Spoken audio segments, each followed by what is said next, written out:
Whew. Good morning, good afternoon, and good evening, everybody. Welcome to another Super Tease live stream.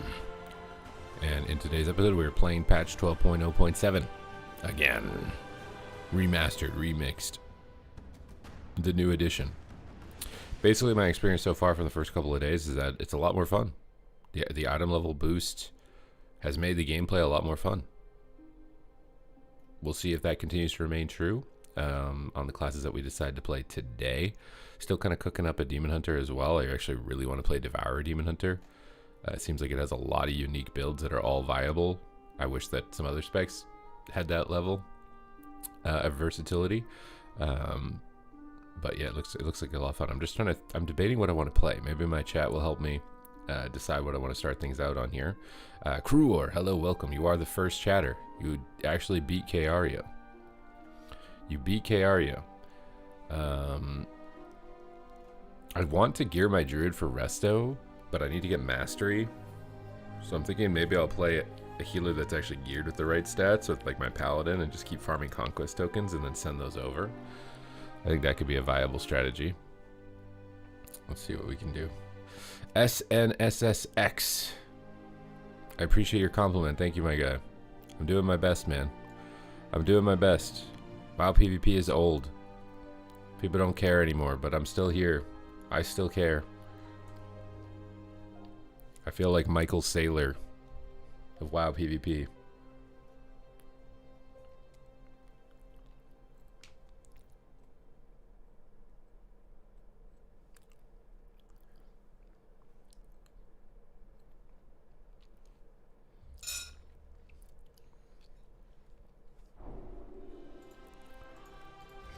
Okay, how many conquest tokens have I farmed so far? 17. Was that enough to gear? I kind of doubt it. Oh, I have more. Oh my god, and I got a plan. See? Look at that. Making money. Out of thin air. Let's try and get in here. I don't think Battleground Blitz Healer gives you conquest tokens, right? It's only solo shuffle? Pretty sure. It'd be nice if you got those extra conquest token boxes for like any bracket that's like low in participation or something to try and bump participation up for that bracket. I should get some gems probably. It actually starts to matter a lot if you don't have all your sockets once everybody else does. The overall throughput just can't keep up. Let's quickly pop over here. Drop some sockets in.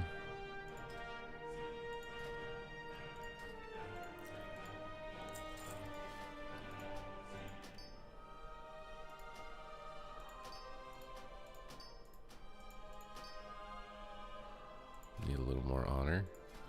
A little more honor in my life. A little bit more something in my fight.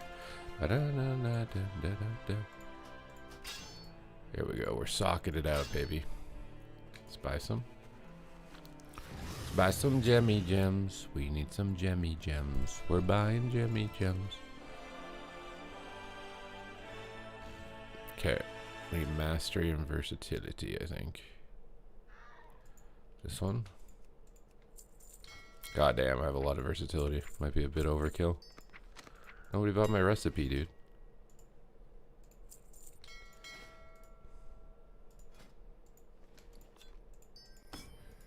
And yeah.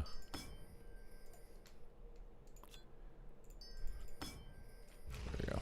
Bumping it up, baby. Honestly, I should probably flip these gems to be versatility heavy. As opposed to mastery.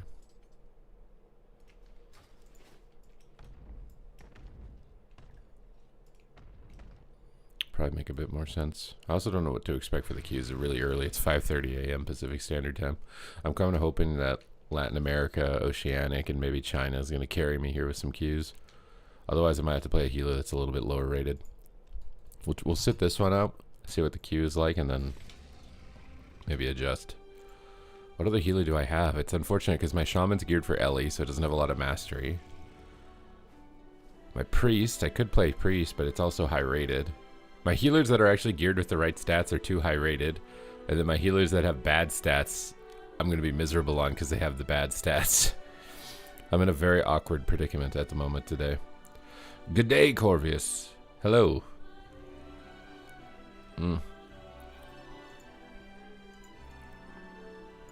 I got my teeth cleaned at the dentist and I'm not used to feeling like these spots on my teeth. Why more verse? Well, it's just your secondary stats hit diminishing returns past a certain threshold where they get half the value. So, yeah. I have been streaming more. I normally stream, let's say, 5 hours a day. I've been streaming like 8+ a day. I've been doing a morning stream and an evening stream.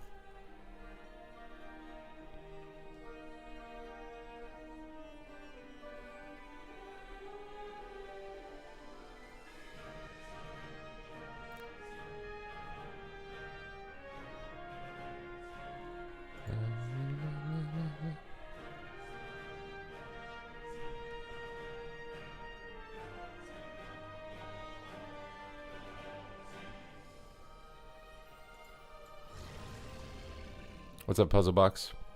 We're here.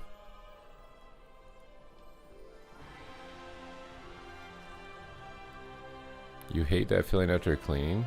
Yeah, I look at my smile also, and I have gaps in my teeth that used to be filled by tartar, I guess. That just didn't look like tartar, but now I can just see these black holes between my teeth, and it looks like black spots on my teeth. I swear it looks worse than having tartar on my teeth. Obviously, it's unhealthy to have tartar, but this is kind of annoying. This guy managed to find a Mog that matches the flags that they added for PvP rewards, dude. He's using the Warden set, the Relentless Tavern with Galaxy. Oh my god, dude. He actually found a set that works with this flag.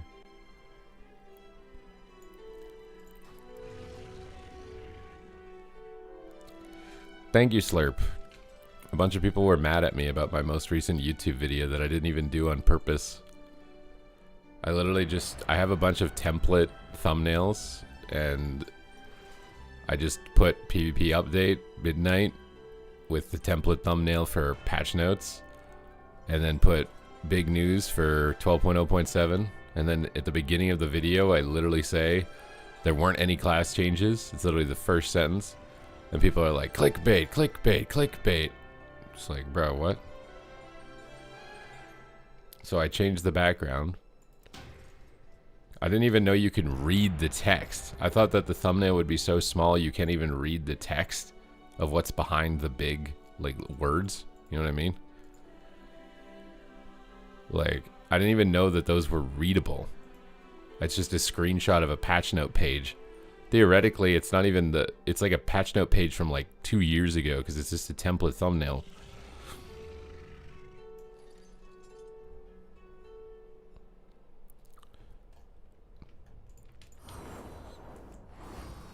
So yeah, I'm clickbaiting with class changes from 2 years ago on the thumbnail that are covered up by a giant Midnight logo and a text file. Like, what? How can you even read it? You clicked the video because you managed to read the tiny ass text in the background of the main text in the image? Like, how? I don't understand how you managed to even do that.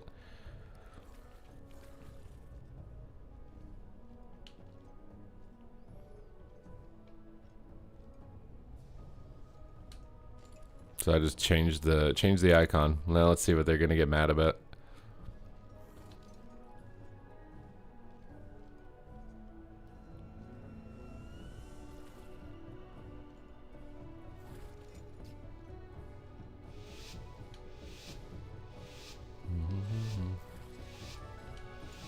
Alright, we got Assassination Rogue Frost Mage. This is a very good Frost Mage lobby. Get our Holy Paladin out here. They're probably going to go Mage. I do expect. Bladestorm first global. Feared me. I'm going to try getting stun him back here. Do some damage on him. Big damage on him. Or stomp out one shot him. With just the Mage in me. Almost.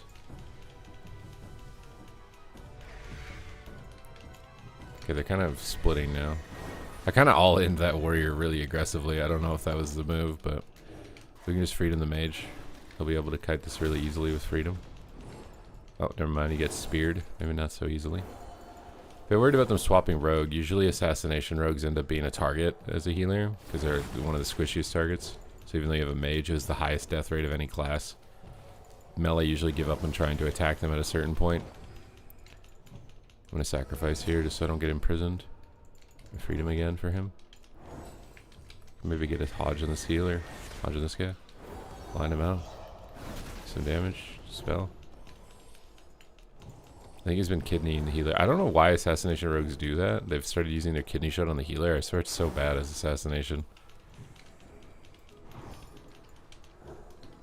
Like, unless you have a vanish to cheap shot the other guy, I swear it's so bad. Gonna have to aura mastery pretty soon here. Here comes the hunt. Probably just gonna bop him. Freedom on top to cover the purges. They swap. Might have to lay on hands to swap. An aura mastery. The sheeps and the demon hunter look good enough to reduce damage, I think, and the frost novas as well. They stun my guy. I have a Hodge for the healer. They faded it. That was bad. I should have just waited because he had the crowd control reduction shout up anyways. I think it was just coming off. Like, yeah, right here, the kidney shot on the healer. I don't know what rogue is teaching these other rogues to do that, because I've seen every assassination rogue does it. I swear kidney shot is so strong at just stopping damage that it's not worth using. His ultimate penance really late in the game. He's trying to get a fear on me. They might attack me. They're getting desperate. Wings up. Big damage with this. I also have a Hodge that I would like to connect. He might use kidney the healer though. That's what I'm worried about. Hodge him. Okay. I mean, that matchup should be really easy for us. You guys want me to make a UI guide? I was thinking about it because people are like freaking out about not being able to play with add-ons, and I just don't understand. As someone who's played with a truck ton of add-ons at points in my life, I'm enjoying the game more now playing without them. And I enjoy the fact that other people have to play without them as well, because then I feel like I'm not playing at a disadvantage by doing it. But like, it feels way less just like, oh my god, there's just boxes all over my screen with icons glowing and I have to line them up. It feels like a game again, instead of some weird matching bullshit. Okay, he's dotted. They're gonna go warrior probably. Get freedom my warrior in. Looks like he stunned the rogue. So they might go me too. Assassination Rogue can kind of kill Holy Pally. I should have maybe sacked. I can still get it here in a second. Things for him. I've sacked for these sheep, so we just let him land it. We just tank CC right now. Go for a stun on this guy. This is the best time to play aggressive against rogue mages when you sack up. I'm gonna blind early because I don't know where he is in the invis. Spell his novas. Try and freedom the warrior when I can play the game.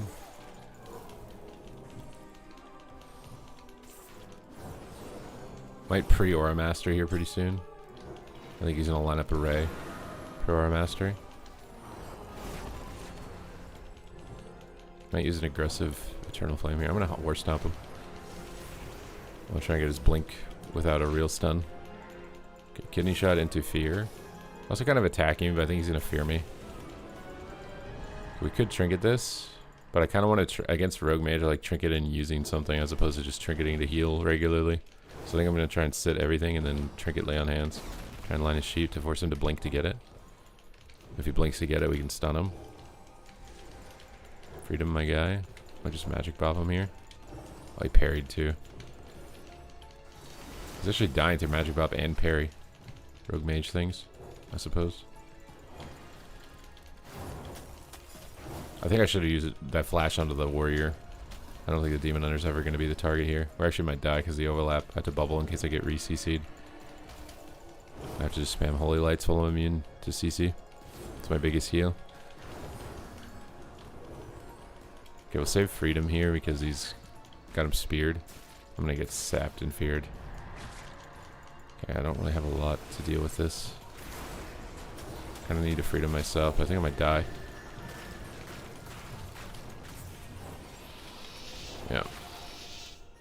I think we had to swap rogue if we were gonna win that. I love how the rogue actually just soloed me. There's some rogues when I play with them, they just solo everybody and they feel so strong. There was a rogue I played with yesterday, I just felt like he was doing nothing every game.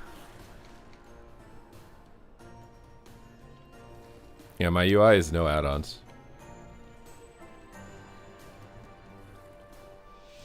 I see fade by looking at the character and where it's standing on the map.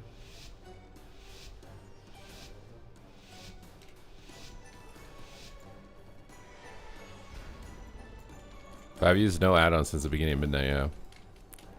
Beating the mage is going to be the toughest part of this lobby. That last matchup's probably the hardest one to beat the mages. I'm going to just sacrifice because they're on top of me and we get blinded and feared. That kind of CBA. Just trying to heal with regular heals here until the rogue commits something, as opposed to using too many of my big heals too early. Holy Pally is just about cooldown allocation. Toss some heals on his water alley while not a lot is happening here. Try and get a Hodge on the priest. Maybe I can get a fear out. Dispel his thing. Maybe a double blind. Oh, we'll try and get this to double blind. Kind of risky. I'm feeling risky. Actually, kind of trying to rush his water elemental. It's really weird. I'll freedom him. Wings here. There's the big hit from the Demon Hunter. And the Death Mark. Or the Kingsbane. I can see the Kingsbane because I'm looking at the debuffs up here, but look how many debuffs there are, bro. I swear we need to make that more clear. Imagine if a raid boss had like 20,000 icons and only one of them mattered, and you had to figure out which one it was. It would never happen. Or Master for damage reduction here. Freedom him away. Maybe get a Hodge out. Do some damage to this rogue. Imprisons me. His imprisons are getting sketchier by the day. Garrotes me. Just judgment while we're garroted. He fears. That's a bubble. Oh, we overlapped. Oh, and he bombed. Oh my god, I'm about to bop it. This is getting very hard to heal. I'm gonna have to lay on hands. So I'm dedicating my heals to the warrior and letting the mage get low because I'm intending to use lay on hands on the mage. Oh, he just blinked out of range of me. He's gonna alter back at low health. Thank god they purged the altar. We have a fear. I don't know if he's gonna be able to sheep it successfully. Do some damage here. Watch this guy. We got the healer trinket. I am running very low on cooldowns though at the moment. We're going warrior again. I could have got kicked there. That was kind of risky to cast like that. I'm gonna sacrifice here so it breaks CC. Freedom my mage in. I have a blind. Garroted though. He fades. Trinket all this in blind. He broke. Oh, I'm actually gonna die now to the rogue. Oh my god, I have no way to heal. He's immune to stuns. He has ice block, I have to heal myself. Is he not gonna press it? Okay, we're just not gonna press it. Sick. Thank you.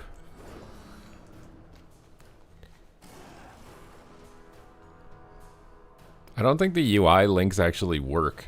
Like the edit mode, like export shit, I swear it doesn't work. What's up, Islet? Why is this rogue telling him to turn on the paladin when he has no bubble when the paladin's on his team?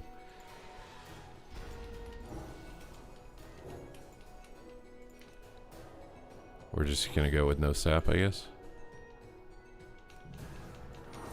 He blurred, so I don't need to worry about the Demon Hunter. At least as far as cooldowns. Do you have to still kill him, but... Freedom the rogue at him. Spell my Nova and try and line the sheep.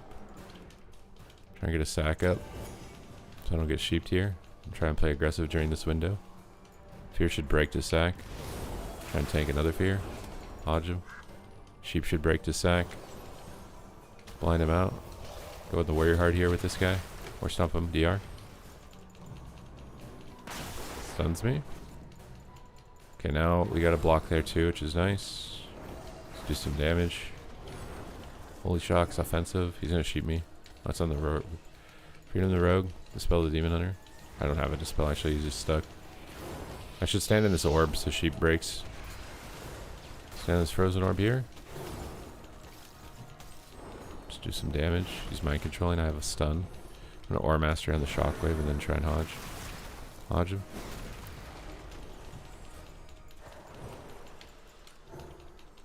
Looks like he's got an altar. Hit him after his altar's over. Try and line his sheep. Stay at the pillar here. Line his sheep again. He's not playing Shimmer, so he can't like blink around the corner to sheep you when he plays that build. Probably got to lay on hands here. Just not gonna risk it. Too much CC dogpiling on top of me right now to risk it. Freedom. We're in trouble. I don't have a lot of healing right now. This is the problem with Holy Paladin, is that once you run out of cooldowns, it becomes very challenging to actually keep somebody alive. I'm just risking the fact that he won't blink counterspell me right now. I'm gonna have to bubble. Because I need to cast Holy Lights. It's my only way to heal right now. And if I deal with counterspell, I can't heal him at the same time. Okay, we actually got him topped. Freedom the Rogue. Trying to get a Hodge in this healer. Hodge him. Get trinkets, I'll trinket and blind him. Well, that now you can second block, huh? I'm bopping off of his thing. Hopefully he cancels it, because he's going to steal it. Yeah, he didn't cancel it. We have Sacrifice soon. Sacrifice now. Dispel his Nova. This will break. We can just let him do it. This will break too. He doesn't have fear, so we're just going to stand on him. He's baiting it, because he just used it literally a millisecond ago on me. I need to do damage with this wings, though. I think this is coming down to the end of the game here pretty soon. Oh, his fear just came up, and these sheep. Oh my god, my rogue's going to die, and my Demon Hunter can't do damage. It's all the warrior cooldowns. Oh, thank god. I mean, I've just always healed like this. I have targeting for enemy frames, but I've just always healed like this, so I'm just going to. Your ability to not lose it and yell at your scream is beyond me. That's because I know that Izlit's gonna gift me subs. So in the back of my mind, I know that their subs are coming my way, so I can't get angry. How can I get angry knowing that Twitch Primes are coming my way?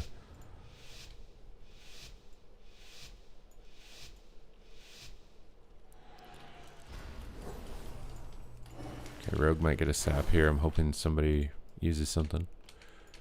They're gonna go mage again, probably. Or combat. He blurred first global. It's kind of good though. Oh, they're gonna try and go me, it looks like. No, what? I don't know what they're doing. I think they do want to try and go me. Looks like they're not gonna go Demon Hunter, so we'll switch the beacons to me and the mage.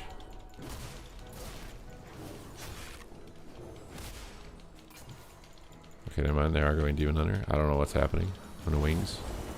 It's the King's Bane on my mage. Get a Hodge in these mind controls, so I just imprison him. Hodge him. Into blind.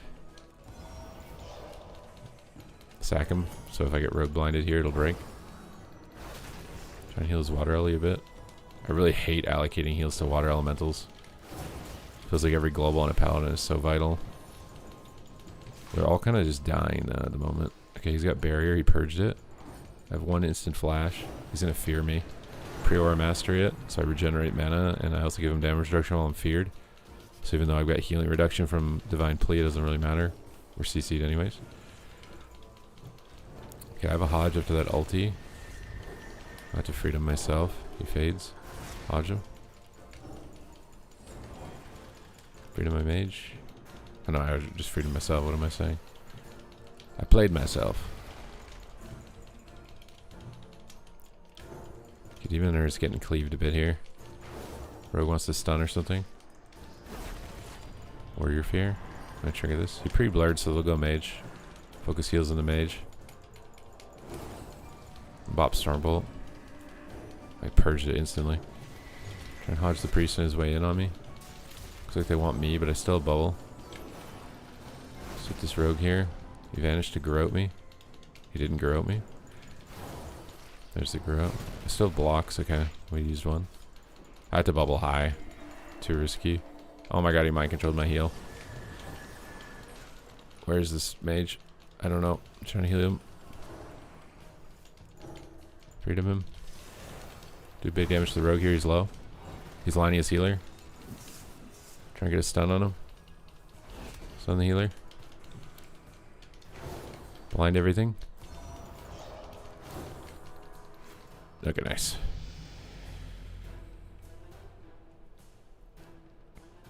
You're 3v3 addict, but I want to start playing Blitz. Do you know the best build for Devourer? I honestly don't know. I'd assume... I would think it's Predator Wake. It depends on the map, I guess. If it's a team fight based map, I think you want to play the meta. You either play no Collapsing Star and you play no Predator Wake. You just play Devouring Spam build. Because you can actually probably like win a team fight with such huge sustain. But if you're a flag carry map, it might be better to be Predator Wake. Because it just gives you immediate damage right away. Collapsing Star, I don't know if it's good or not in BG Blitz. Might be, because it might just do so much damage that you one-shot a healer before they can react, which would be good. But I just don't know if it does, if it's capable of doing that much. Freedom my warrior. Spell my rogue at a stun. Imprisoned. I'm gonna wings out of this. Should be able to get big heals. He ulties in the sky. Aya in the sky. Yeah. He's gonna try and shoot me soon. Sacrifice him so it'll break the fears. He sees it and he's not popping it. Stun the healer now. Go for a blind. Do some damage.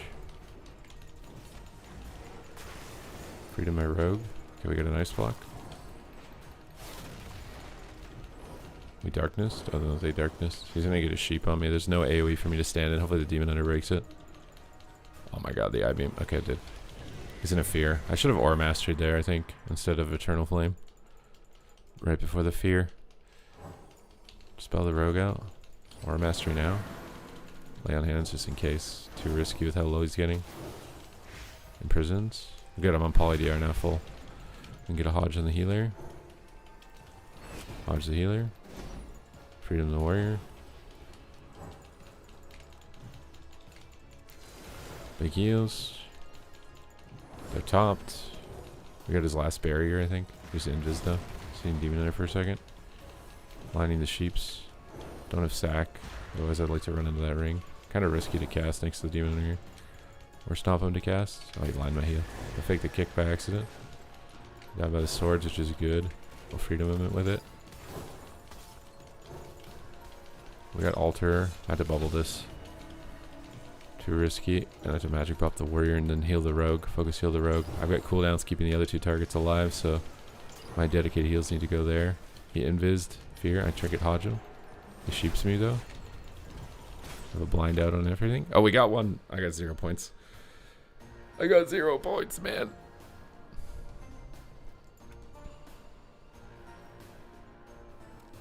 What is better in shuffle?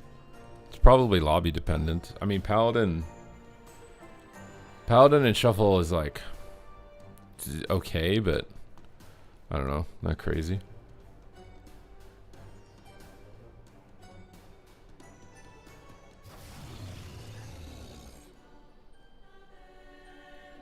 I just said that if you're playing flag carrying maps, you probably want to play Predator Wake. You probably want to just play Predator Wake build for everything. I assume Predator Wake is a better 1v1 build. So like the only maps that you wouldn't play Predator Wake as Devourer would be like Gilneas. You might be able to play Collapsing Star or the Devouring Spam build because you're in a team fight the whole time. But almost every other map has a lot of like 1v1ing. So you probably want to, or maybe on a flag carry map you could play Collapsing Star too. If you can just 100-0 a flag carrier in 1 millisecond, it's probably pretty good. Okay, let's switch to something here. What should we switch to? What do you guys think? What should we do? You want some enhance? I don't know if enhance uses haste. I kind of want to do some hunter.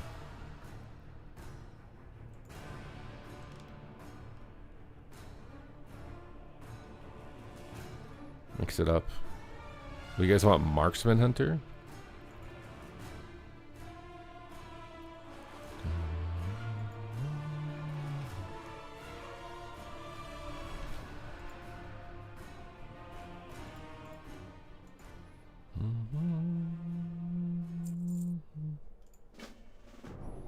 I was thinking about survival.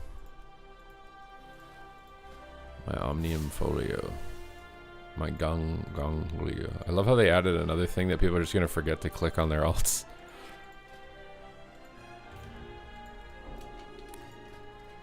I don't have a weapon.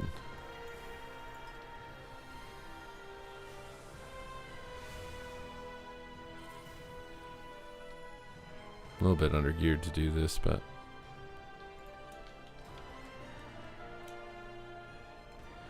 were you able to see offensive CDs in the left of the enemy nameplate? I honestly don't know.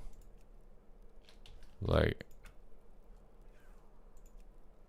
nameplate, enemy unit nameplate. This one probably.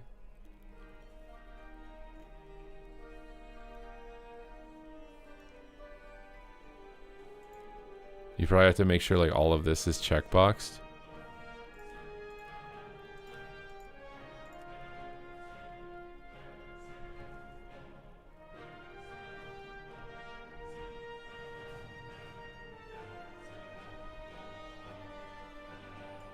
And then I think you can make these bigger too.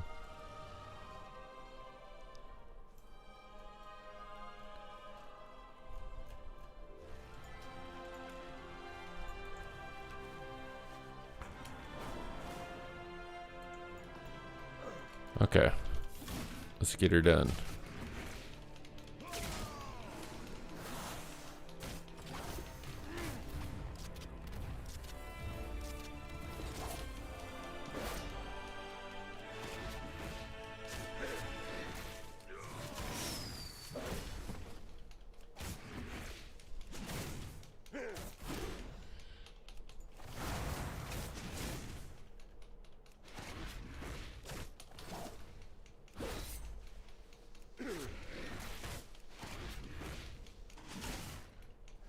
Did you turn mini CC completely off?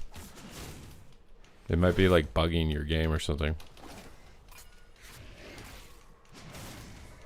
Did they remove Serpent Sting or something? Or did I just not have it spec'd? I thought Serpent Sting used to apply somewhere.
Is it easier to climb with add-ons? I mean, you can't, they don't work anymore. I don't know, it depends on your understanding of the game. I think it's easier to play the game with add-ons if you're already good at the game. I don't know if add-ons necessarily help you if you're bad at the game.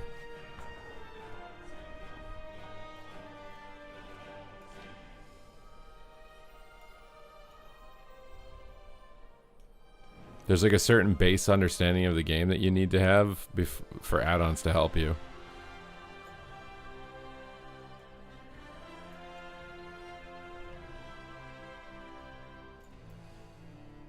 You hate Silvermoon and miss Valdrakken, but Valdrakken was 2 expansions ago.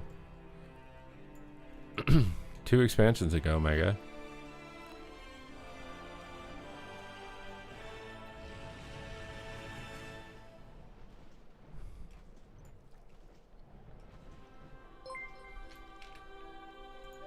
You missed something from 2 expansions ago? No teleport zones? Wait, you can teleport to Orgrimmar. And then that teleports you everywhere. What do you mean? What do you mean there's no teleport zones? I mean, I think Valdrakken was pretty good, but like... You hate Silvermoon that much? Are you not nostalgic for Silvermoon? I would have thought people are mega nostalgic, no? Like, oh my god. It's Silvermoon. Do you remember being a kid and coming home from high school and going to Silvermoon? Instead, now you're in your mid-30s, alone and can't pay for groceries?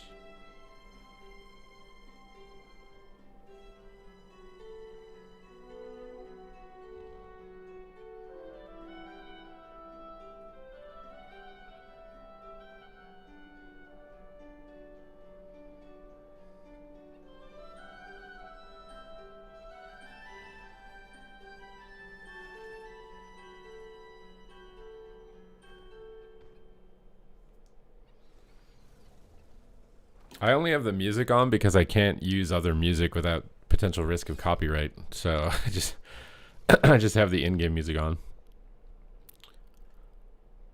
Maybe I don't. I swear I tried using AI music once and I still got copy striked. So it's like, what the fuck? I thought AI music wasn't supposed to be copyrightable, and then it's like, bro, what?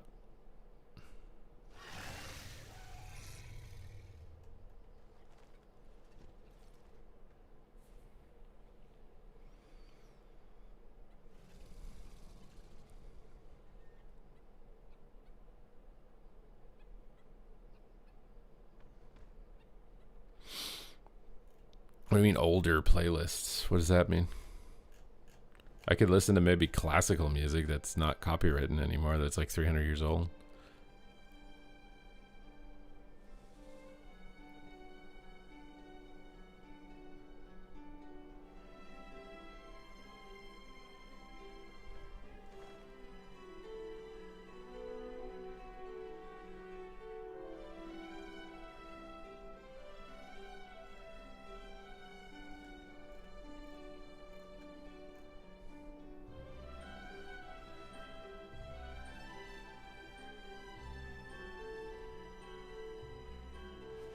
You know, the biggest thing with getting older that I've noticed is how gravity impacts your body. Jesus.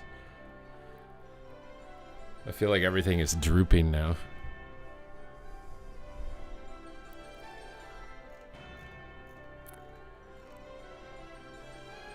I do hit the gym, my guy. I do hit the gym. I'm saying like my face, like everything is just drooping.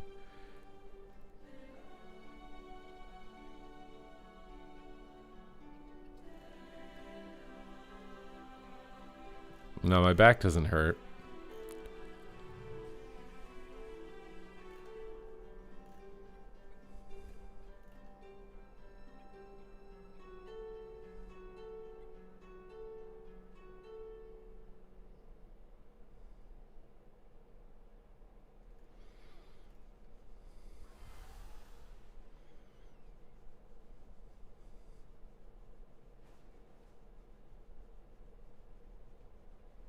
What expansion did I like the most?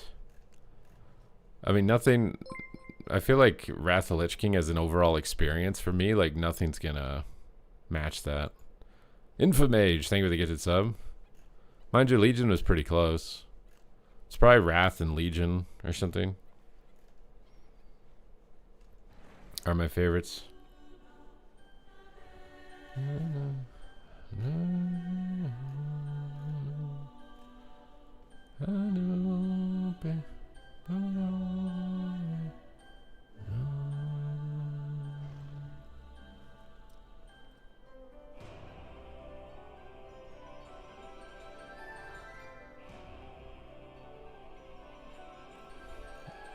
Legion felt really good. I don't know if we'll ever get a Legion quality expansion. Like, the immersion of the game was so good.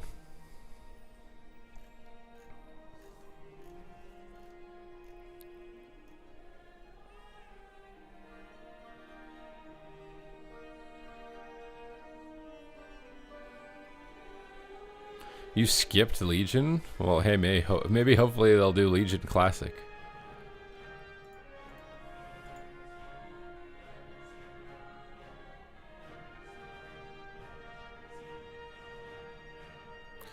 I mean, there's some things also at Legion though that like They implemented the artifact power system for the first time, which is a highly addictive system if you've never experienced it before. And so you might be remembering that like being a positive thing, but everyone burnt out on that by BFA and everyone was raging about it because it was a very like exploitative game design mechanic. It was basically the equivalent of like tripling the amount of sugar in your cookies to get people addicted, and then they obviously had like a sugar rush and then felt like shit after because you tripled the amount of sugar.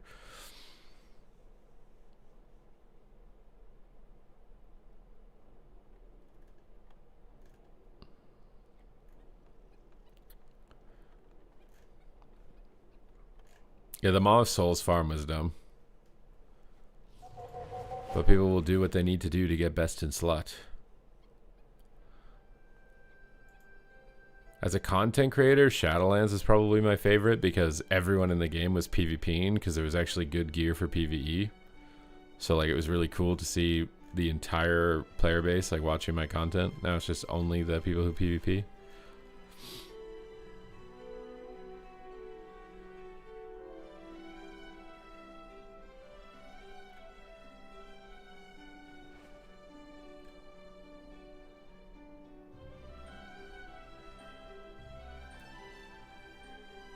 What rating? It's not very high. I just switched to it. I just felt like doing something different. I just felt like doing something a little different. So we're going to try a little bit of Survival Hunter. See how it goes. I'm hoping that it's lower rated so my queues won't be as long.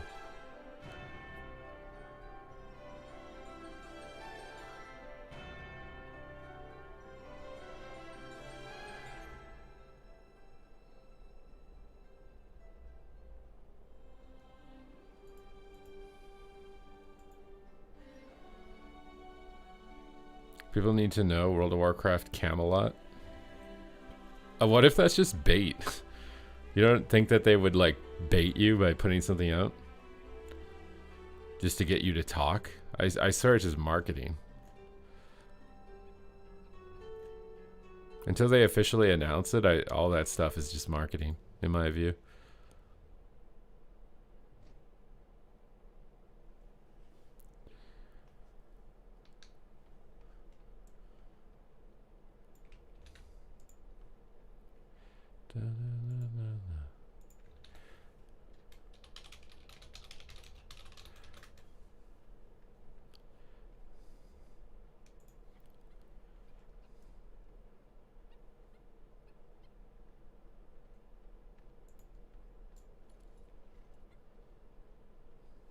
I can read your chat. What do you mean?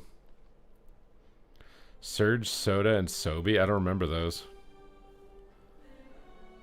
You wish Blizzard would put more money into PvP content?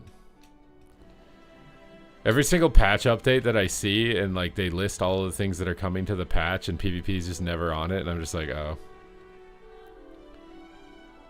I think unless we somehow get more people to play it to make it like to make them realize, then it's just gonna get, I feel like we're just gonna get phased out.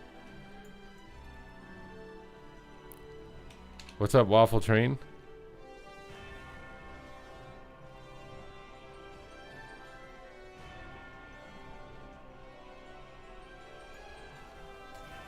I still remember the interview they did with the community manager, and they were like, a new PvP zone. It was like the last patch of the War Within, and it was literally just a world quest. They were like hyping up this world quest as like a major zone, and then the community manager was straight up like, I know where I'm not gonna go. I was just like, bro, it's over. As soon as that interview happened, I was just like, it's over, bro. Unless we as the community manage to somehow rally more players into the bracket, that interview is just like, I know it's over. There's no way. You're trying to sell a world quest, which every patch gets is like the main PvP thing of the patch. And then the community manager's like, I know where I'm not going. Like, you just know it's over. You just know it's over. So you just enjoy it for what it is, and maybe we can get more people interested in it, but it's like, you know it's done, bro. You know it's finished.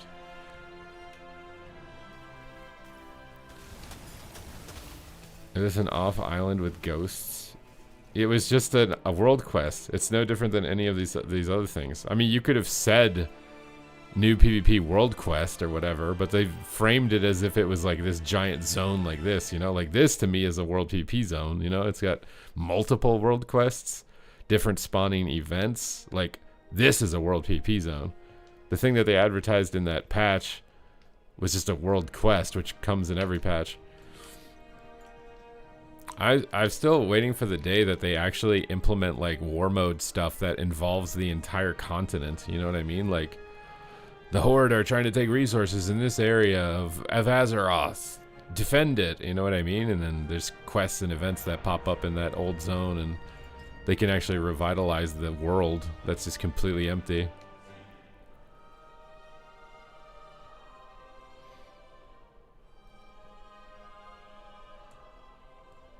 Like they have this giant world, and we're not using it for anything.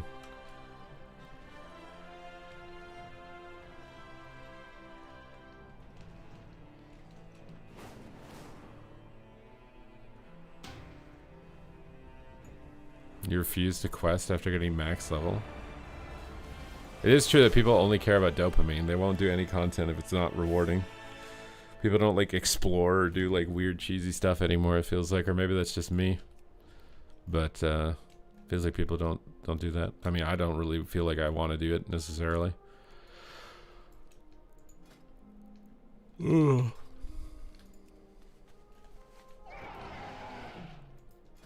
I mean, it's just the game is just action. World of Warcraft's an action RPG now, which I think is why it still has players. You either survive as an MMO based off nostalgia, or you adapt your game to whatever the current genre demand is. It's an AoE RPG. Yep. It's your hobby outside of work, so I just do whatever I want to do.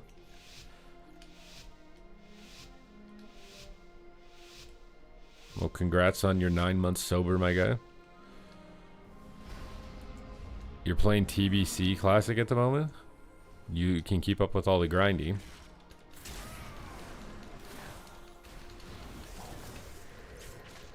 Where's my pet?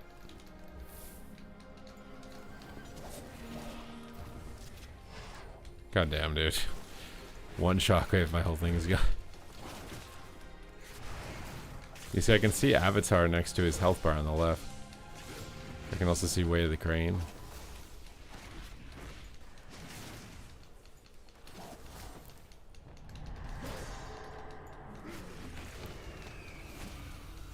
Don't really know what I can do here. I can disarm him. They're just all stacked and they're gonna break my trap. It's actually super annoying. I actually split off for a second. I can do something. Okay, he ported my trap. Never mind, I can't do anything.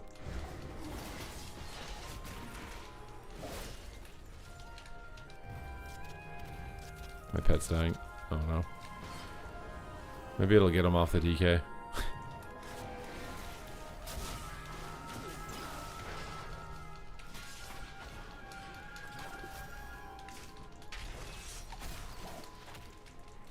It's so annoying to trap this guy, dude.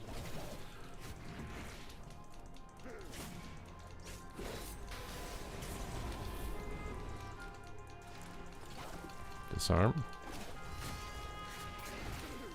Bounce. And bounty shot everything. You're not supposed to trap as a hunter. Wait, you're supposed to miss all of them? The world is really quote-unquote alive? I mean, how is TBC world alive? Literally all of the old Azeroth is completely empty, so what do you mean? It's just the new continent. And even that is probably mostly empty now.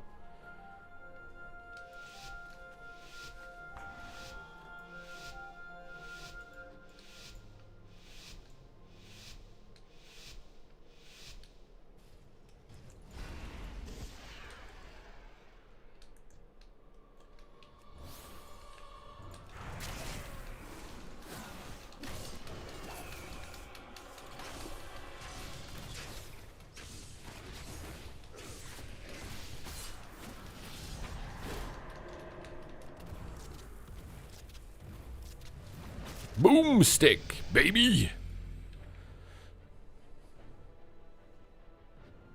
Would use Azeroth instead of creating new zones.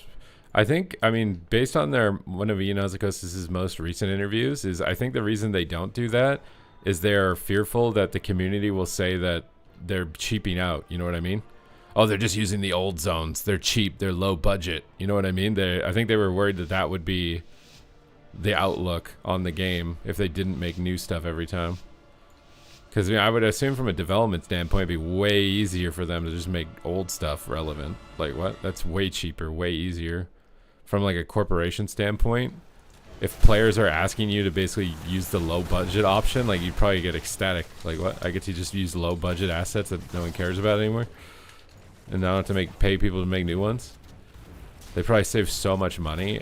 They could save so much money and make their player base and meet the demand of their player base. That's literally heaven for a corporation.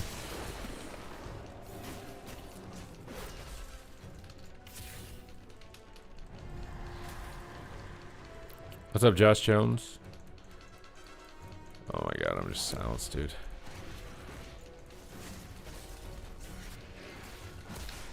You need to remember to put Hunter's Mark up. Oh yeah, I messed it.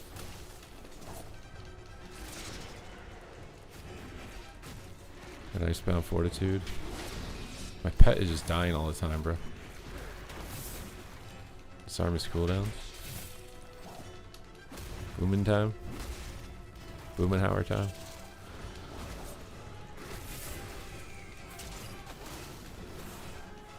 No. My pet. Please, my pet. Oh.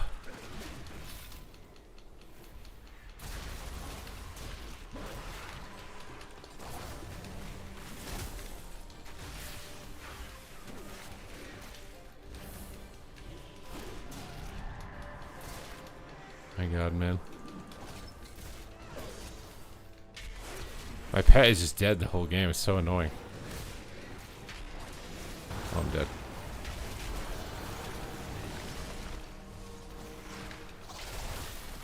Oh, he's dead.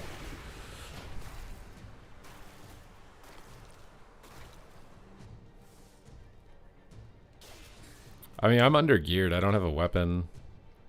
I don't have a ring. I don't have sockets. Like, I don't know. You can't judge whether something's good or bad when you're under geared or you have bad stats.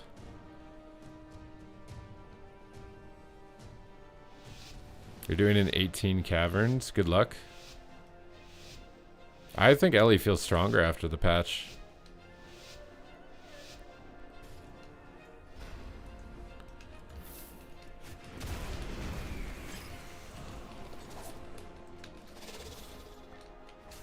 Oh my god, I hate trying to trap fucking monks, dude.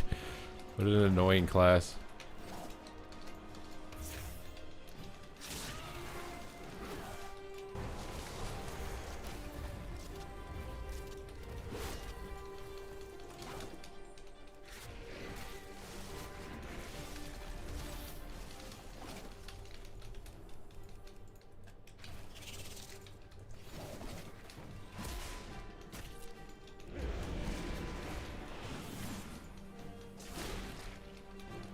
Keep getting our tip to spear stacks.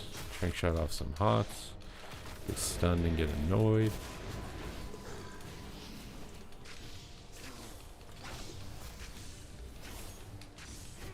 Alright, we baited his port. He's gonna port back in now, probably. Maybe not. We got a fear. He wills it into a full trap. We can actually win the game here. Nice! We're in it, dude. We're in it. Oh my god. We got a rap god.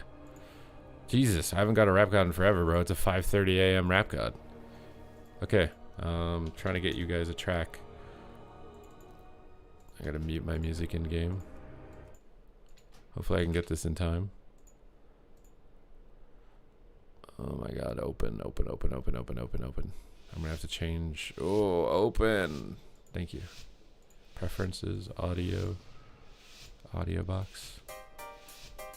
How loud is that? I have no idea. Alright, here we go. Freestyle rap. Survival hunter, land a trap. I'm popping my pork racial. He pulled me out, bro, and gave me a demon hunter facial. What am I supposed to do when I'm sitting so much CC? I'm just trying to pop my cooldowns, but I can't read. I'm a Zug Meister. I'm entering your little Keister. I dropped him with a singular bomb.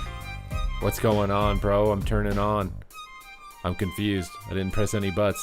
He fell to the ground, and I was just like, what? The shuffle's already going to be over. His veins are getting colder.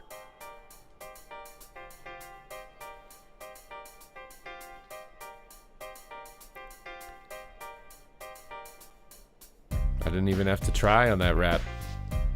Hope you guys are ready for the cat. The cat man do. Because I'm the cat man can't do. I got my camouflage. I'm making plays. Where's the demon under hat? Nobody knows, eh? I'm Canadian, bro. I land a stun. I stun them all and I'm going in his bum. Full trap, bum holio. Here we go. Oh, I'm rooted and stunned. Please don't troll. I'm just trying to connect with this demon unders on my tookus. I'm sick and tired of this rookus. That's not a word. You made that up. Who cares? All words are made up. It's not fair. You can't rap like that. They'll think that you're trolling. You think I give a shit, bro? My head's about to be rolling. We're gonna eventually be in the dirt all the same. So why does it matter? I'm coming for the throne. DK, you're cold to the bone. And I know it's because you're playing Frost. He gave him precog on my root. Fuck off. How am I supposed to land a trap on this nerd? I got it. Threw it out there like a little turd. Oh, popping wall again, Exil. I don't know what's going on, but they're doing it for the thrill. Trying to feign death and land a stun on everyone. Explosive bombs are coming in, man. Alright, I got no DRs. Guys, I got no DRs. Guys, I got no DRs. What do? I got no DRs. I'm dying. The demon hunter's farming me.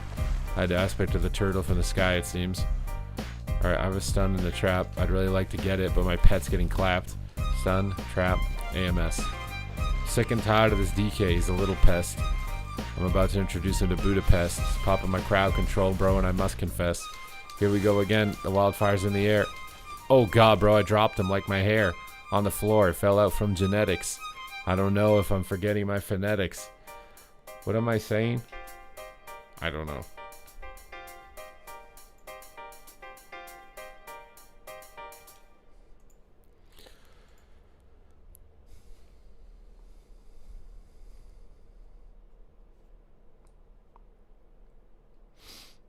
What's up, Bulkheaded? Did you guys enjoy that? That was an anonymous rap god activation. We got any Twitchy Primes in the chat for the rap? Support your local Azeroth artist. I love the reaction to rap god mode is let me know when you're done and I'll unmute, or it's oh my god, that was so cool. Haven't played the new patch yet. Is it a buggy mess or nah? Right now the only bugs I've experienced, because I only really PvP at the moment, is disconnecting, like on mind control, vengeful retreat, your character getting stuck in one spot unless you relog, like you can't move.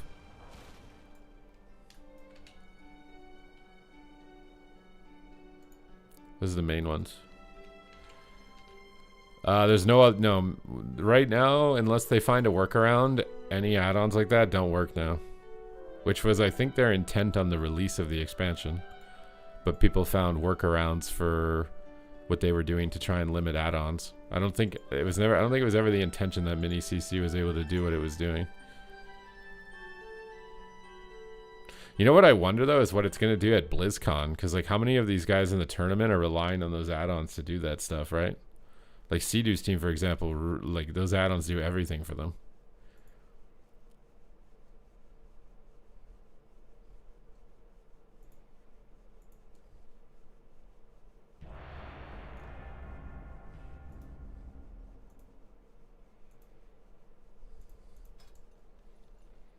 Someone called Carbonetics. Is Carbonetics, did I say that? Was that a word I used? I've managed to win 4 games with a blue weapon. Just want you guys to know that.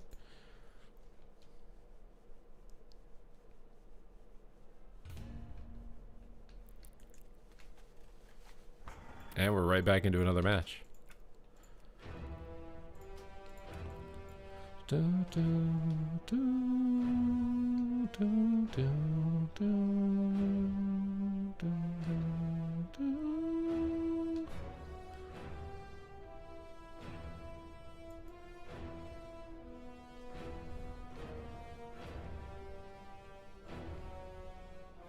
He was holding out on starting back with weak auras. Well, I mean, the PvP community is so weird because they used to be completely hostile to people who used add-ons. They were like, you're a noob if you use add-ons. That used to be the old school mentality. And it was because tournaments forced you to play without them. So playing with them and then trying to compete in a tournament meant you would automatically lose. And then it suddenly shifted to like, I need my add-ons to be able to play the game. I don't know when that happened, but now it's that's how it is now. Right, no flare on the mage here. I might open with that fear. Kind of waiting to see if the paladin stuns the priest or not. While we wait for the mage. Mage is out. He shadow melded. Stun him. Pull over here. Bounce him. Freedom. Trying to go ham. Big hams. Big yams! Where'd he go? I'm just guessing where he is. Dude, I hate invisibility. Papa, I disarmed the wrong guy. Not the disarm is useless here anyways, but you know, it is what it is. Actually, it's not. If you disarm, I think a monk after Fist of Fury, it does a lot. Feign Death is Touch of the Magi. Try and just get on top of him and try and trank shot off his altar. Put a binding shot down. Get a fear. Trap him out of the fear. He's getting a surge off. Wallet. And I don't mean what you put money in. I faked me. We got a block anyways. Poggin. I'm getting low here. Exhilaration. Get some tip the spear. I'll stun him. Okay, I can't. Stun his ring maybe. My pet's rooted. Stun him. Boomstick him. Disarm my boomstick, brother. Doesn't do nothing. Grapple. Trap. Oh, I faded. Kind of skill checking him there. Silence the healer. Just touch the Magi. I'm going to take a lot of damage here. I either go all in with it or I die. I'm going all in with it. Big deeps. Oh my god, I shouldn't have. Turtle.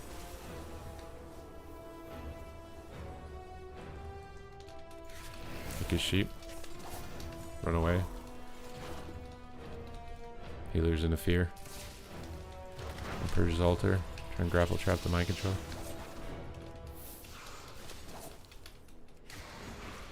Stun the priest out. All this. Bro, my wall keybind is weird. Boomstick him.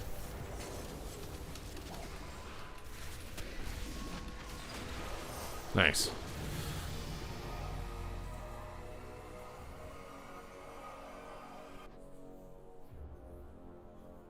Well, it was because back in the day they didn't want the game to be about who had the best add-on developer, right? Because back then, like, Collective was a very skilled player, but also an insanely good, like, coder. And he was just creating add-ons that would give his team such a huge competitive edge. So the arena just devolved to being who can create the best add-on instead of who plays the game the best. And that's how it is now, that they enabled add-ons in tournaments.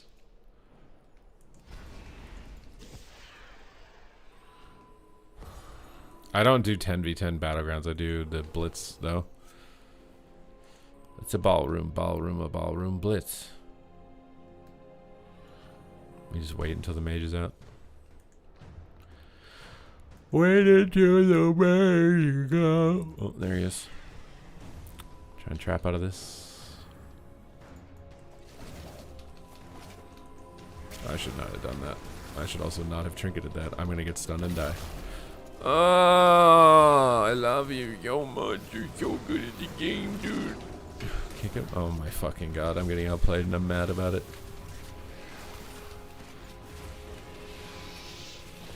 Big bombs. Big damage in this game right now. Don't really have a good way to trap because he's on stun DR.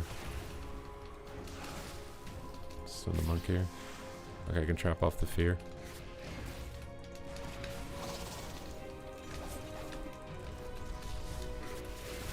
Stun him. Disarms me. Disarming you too. His wall on his Touch of the Magi. An ice block. Let's good. I have big damage out of it. Also kind of farming the monk. He's trying to run. Let's get back on the mage. Big takedown here. Oh my god, the boomers. Have to wait till his barrier's gone, and then we'll boomstick.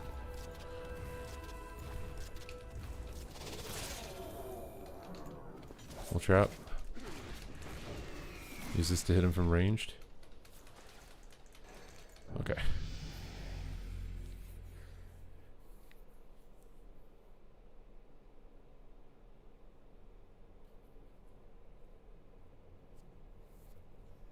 Ten v10s are a fun social experiment. What goes on in 10v10s? I haven't done a 10v10 and I don't even know how many expansions.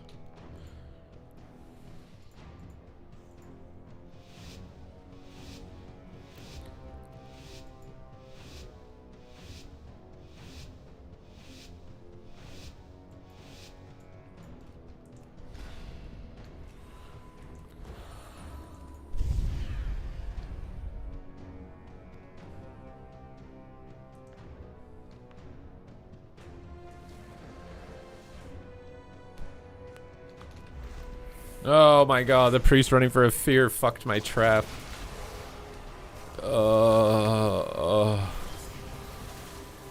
He would not have pressed fear there if the priest wasn't running in to fear him.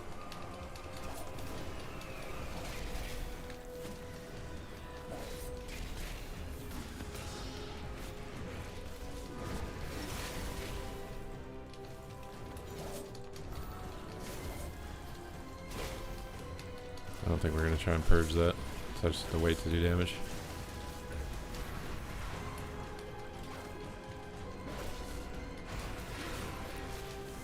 Stun him back here. Have to wait till after his barrier now. I have to wait till after his root now. And now he's invisible. We have to wait till after his invis. This is why no one likes mages.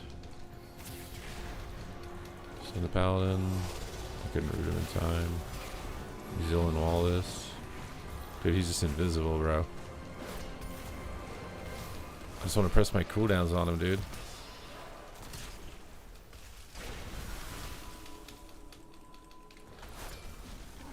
I can't grapple. It's not up yet. Cool. Get ice block. I still haven't even been able to press my first damage cooldowns, man, because everything's been immune or ice blocked.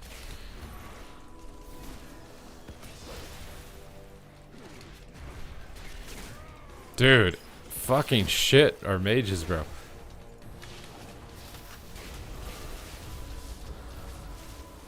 Oh, I took the risk and he died. I played the game of chicken. Press my boomstick into his arcane surge and see who dies first.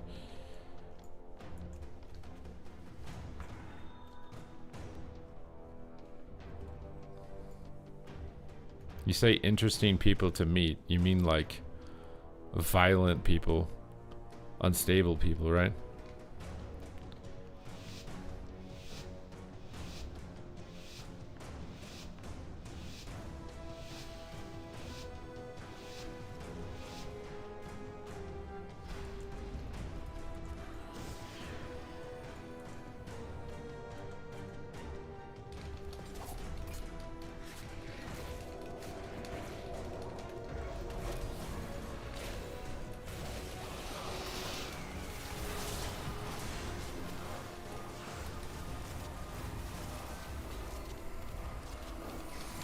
My god, I pump.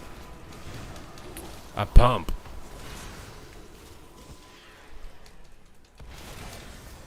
I literally have Hunter's Mark and I'm complaining about invisibility.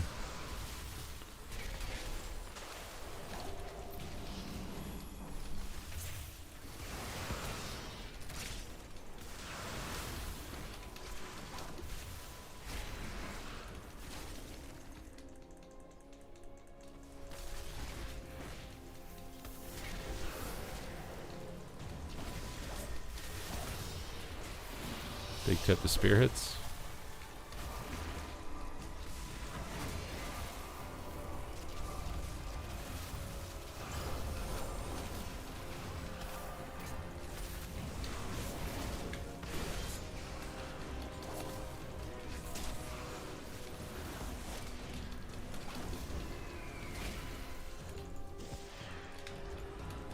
We got all their buttons. We got all their buttons, guys. We're in a good spot. Just stay on target. Do a barrel roll. And figure it out. There's no time for games.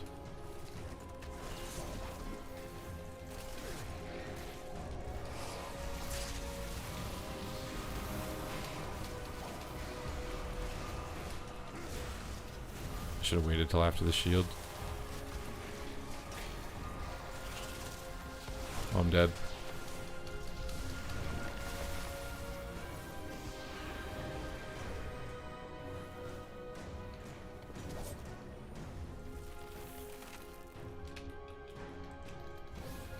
Oh my god, the wall. Dude.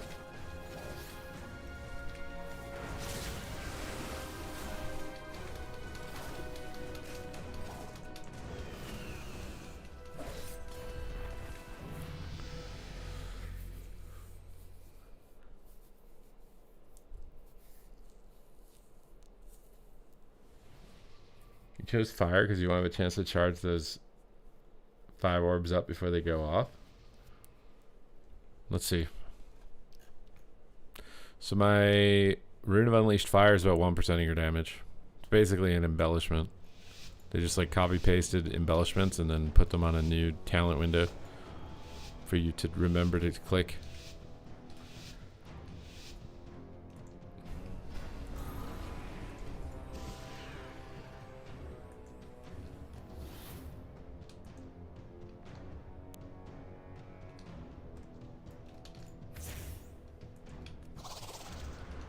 Why didn't we fear?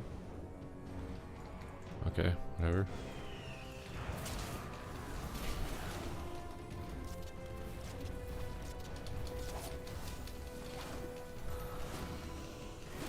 I am doing hectic damage, bro.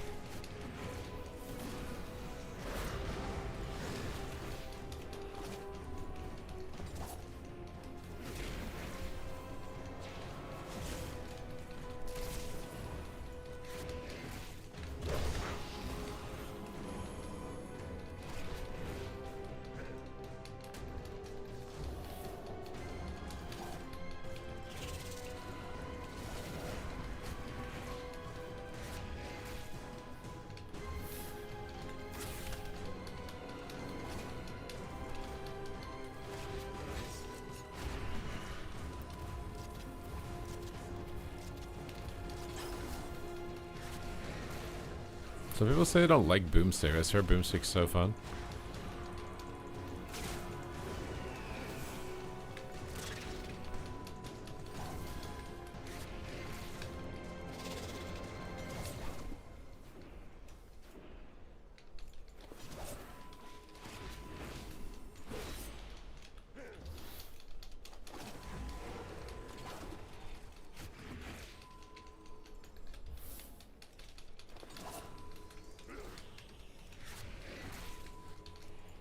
Why do you roll that way?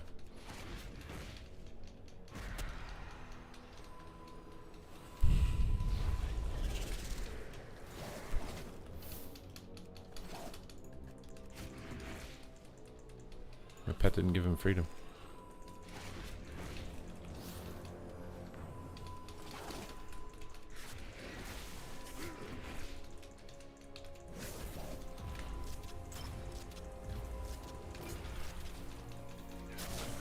Oh, come on. Nice. Very good. Very, very good.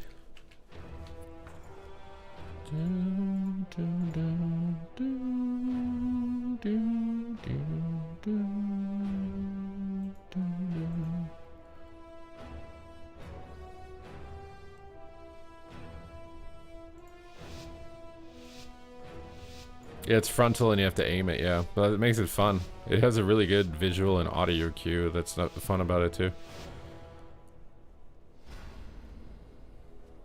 And it's basically just Barrage with a different animation and damage profile.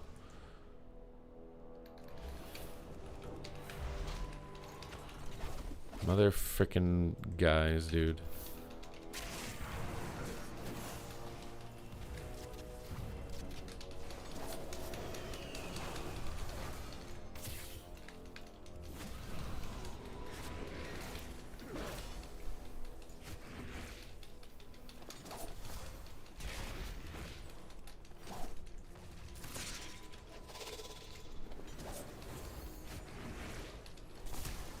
Don't bring them over my trap, my guy. What are we doing?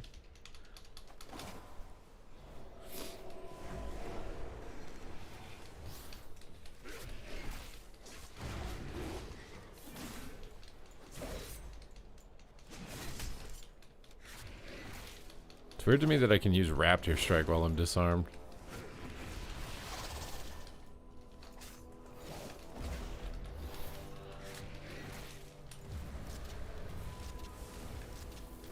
My god, that did so much damage, I swear.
Bam!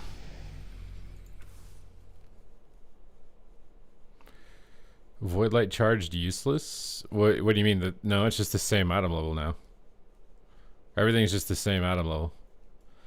Yeah, I have a 6-0 with a blue weapon. 6-0 blue weapon. Are you guys proud? Look how far we've come. Blue ring, blue weapon, like half my enchants, no sockets. No force set.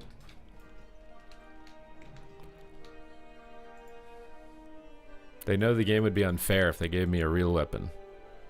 So I'm forced to play with this blue weapon to keep things even.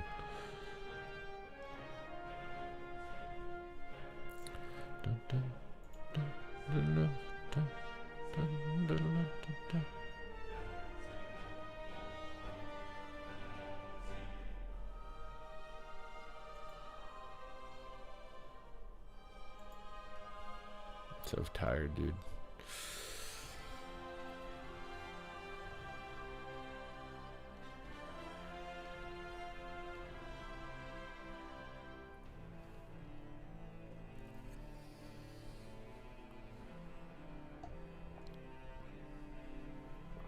Yep, Jax from League with his lamppost.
Do you like the Shaman or Druid more? At the moment, Shaman.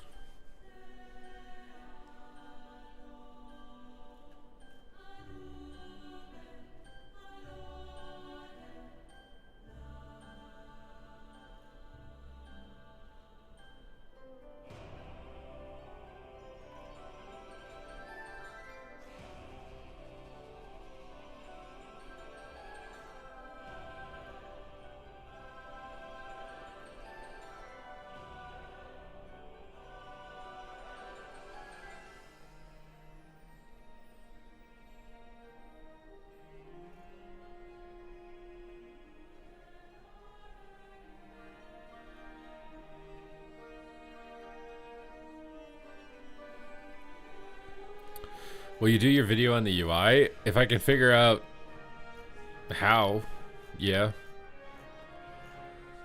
People have been asking me how to get like certain settings. I don't even know. I just have it. Ugh.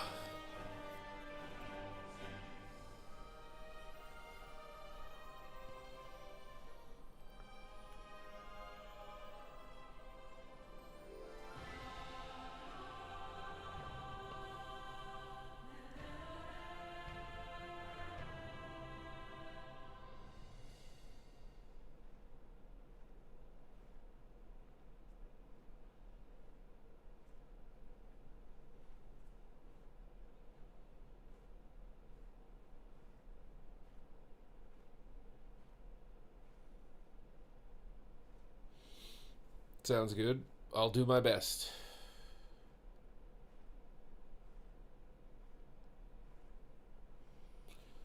Ugh.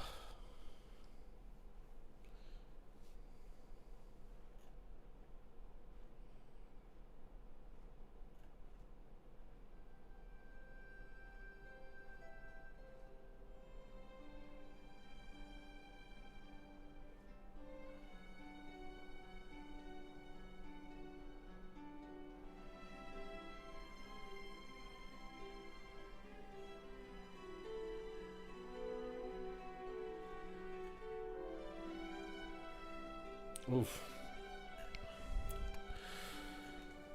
It's weird. I feel more tired now at 7 a.m. than I did when I woke up at 5. What happened?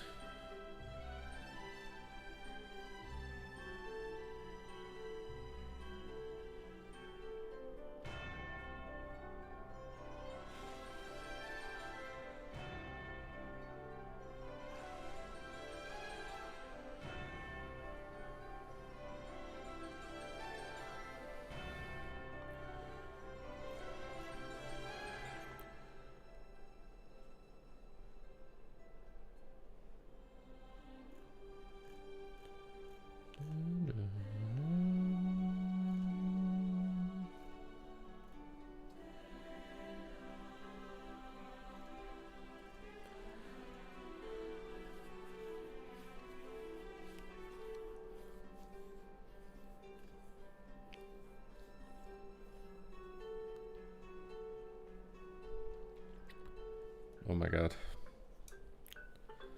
I kind of want to let this alarm go because for some reason yesterday when I didn't end my alarm, my phone started talking to me. I've never seen that happen before. Do you guys want to see if my phone starts talking to me or should I end the alarm?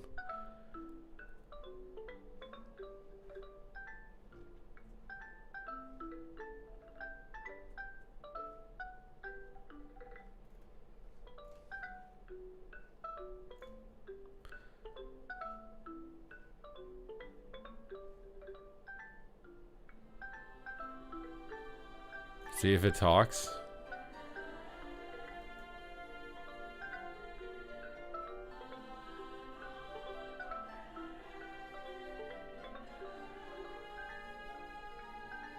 What's going on with Boomkin PvP?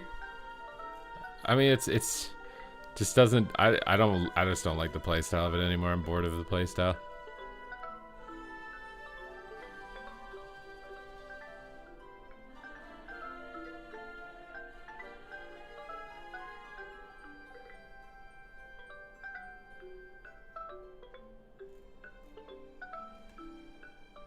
Rap battle your alarm? I want to see if it talks to me.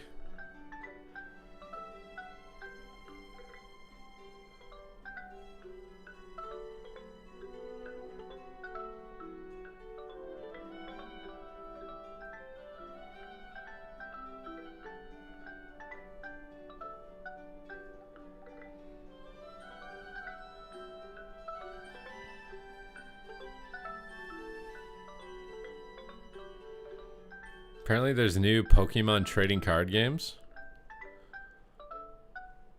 Wait, is this a mobile game or is it a card game? Like physical cards or digital?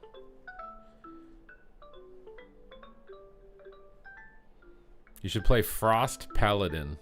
How would I play that? That would require being able to play 2 classes at the same time.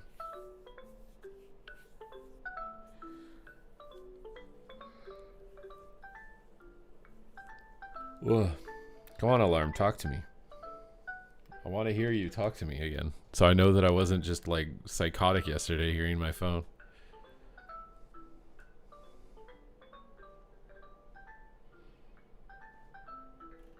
I think I probably would only play Farseer at this point. Stormbringer, it's funnier, but I just don't think it's good.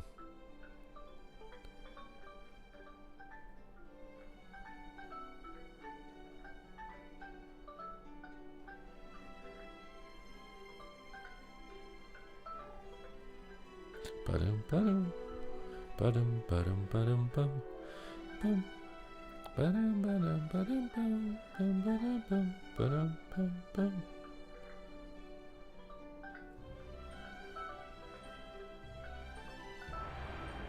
I got a game. A game. Wait, can I buy a weapon yet? No. For how long does the alarm need to go off before it freaking...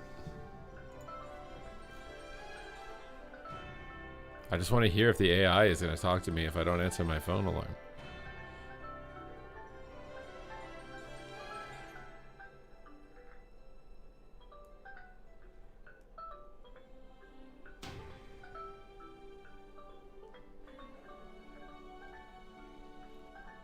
You activated a sleeper agent? You just order 66 something, dude? Da-da.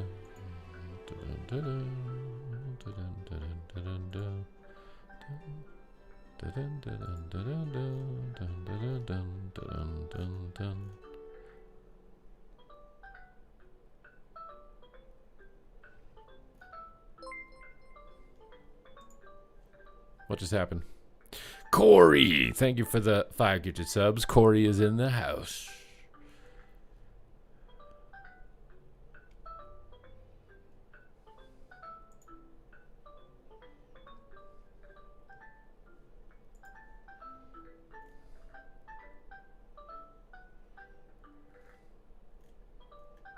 Come on, phone.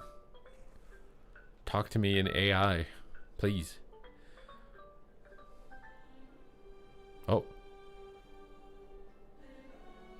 you think it's gonna talk to me? It did this last time. When it hit the 5-minute mark, it turned off, and then it went again, and then it talked to me. I'm pretty sure.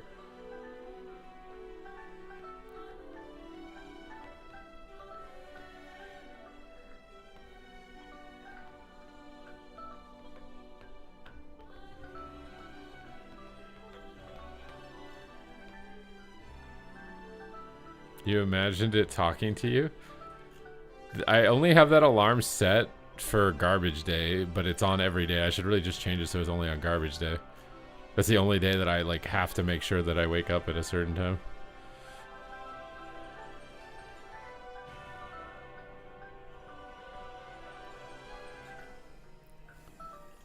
Come on, man. I want to hear if my phone talks to me, man.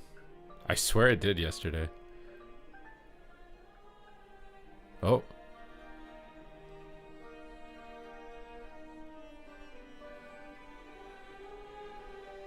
Is it gonna talk to me?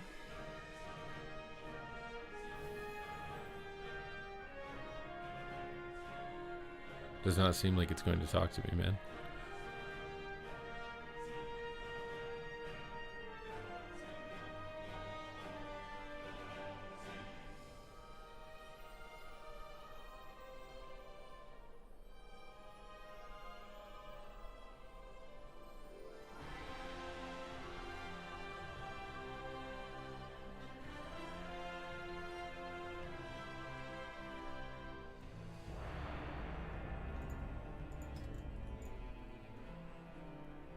Buy your own auctions?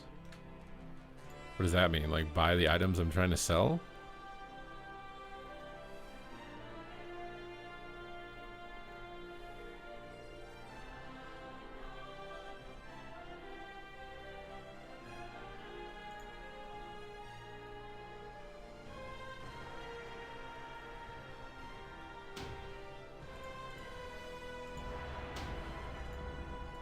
Bro, what, dude, Battleground Blitz Q pop dodging is like, this is insane that this happens like this. You saw your video, so you were on a UI, you love a video on how to set up the UI. Okay, I'm gonna have to figure out how I got my UI the way that I have it, aren't I? I'm gonna have to. I don't know how I even made my UI, it's just been like this now. There's so many like hidden menus and stuff to be able to like turn things on. I don't remember where they are.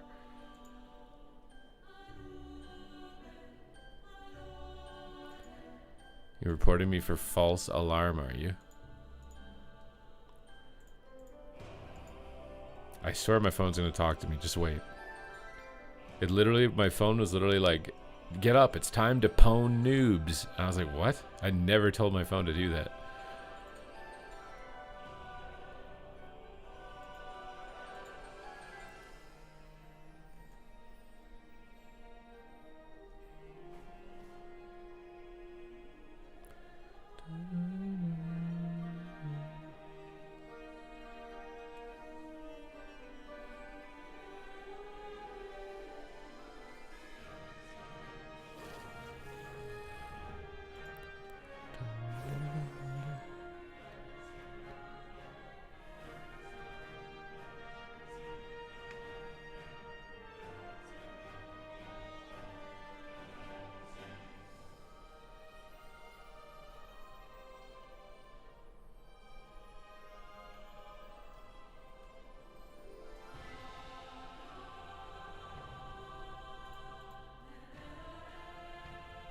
Any new restrictions for PvP add-ons? Yeah, you can't. None of them work. Turn them off. They don't work. They're just going to bug your UI if you try and use them.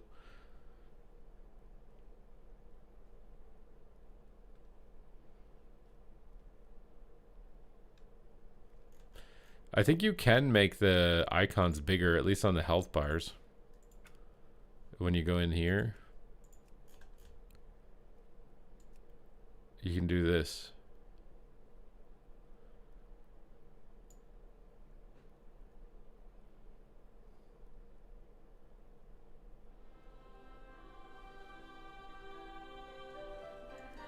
Oh, then you can pull it away from the bar if you don't want it like too close to it.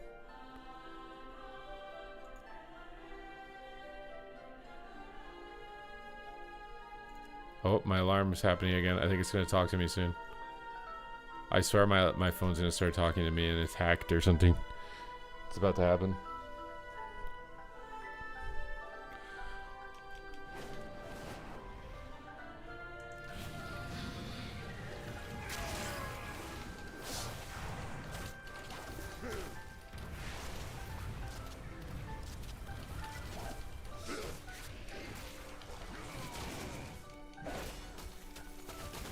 I don't know why my damage meter sometimes bugs out. Like, there's no way I'm doing 2k DPS. Like, my dots tick for 2,000 damage.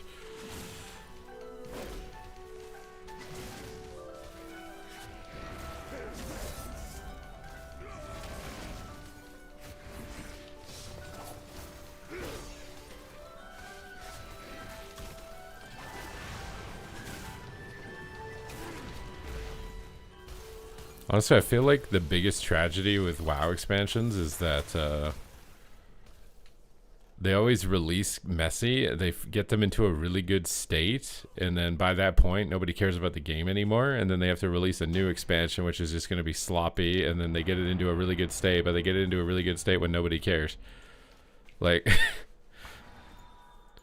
Like, I feel like the game needs to be on release. Like, if the game on release was as insane as it usually gets, like a few months after, oh my god, bro. I swear it'd be like a whole nother level of retention for the player base.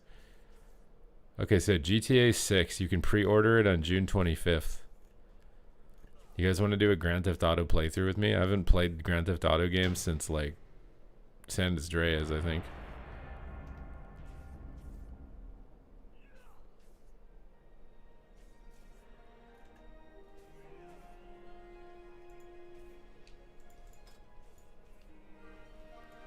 The blue thing in map works in PvP? Yeah. It does 1% of my damage right now. Oh, will it not be on PC? Bro, when I swear, like, the production costs because of AI on, like, phones and consoles and computers is gonna be so high that, like, these companies aren't going to be able to sell phones anymore. It's going to be like $3,000 for an iPhone or something in a couple of years. I swear it's not going to be realistic to like be a company and produce a new console and produce a new phone, and like that whole like profit strategy or whatever is going to have to get thrown out because there's just no way it's going to work anymore.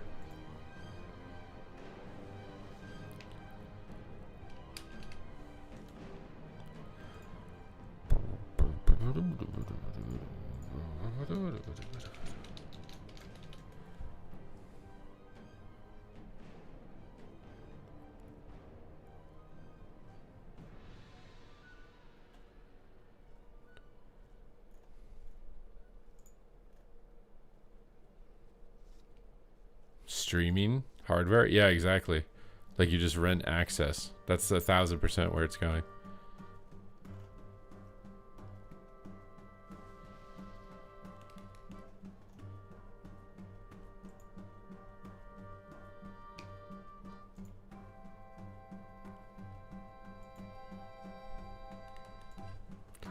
A 1,000%, my guy.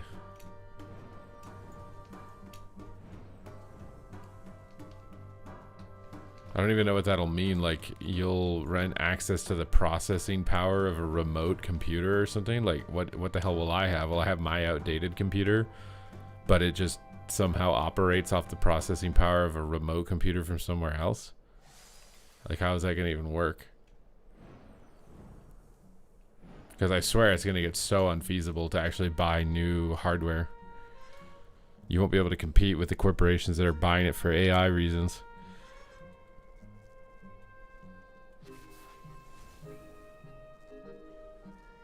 It is true. There's a lot of wasted production and waste of hardware. But I also would argue that corporations with planned obsolescence are a leading cause of it. Like, corporations should be incentivized to create products that are the highest quality that last the longest.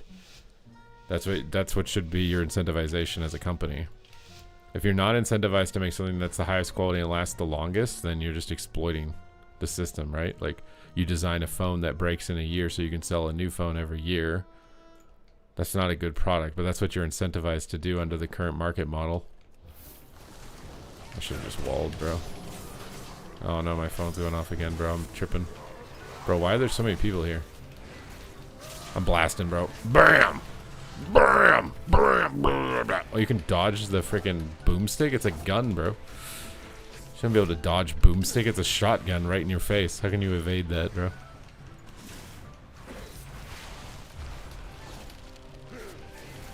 There's no more add-ons, Foxy Llama. Mind you, I was already playing no add-ons, so I don't even notice, but apparently there's no more add-ons, no more giant boxes. We're playing the game Natty.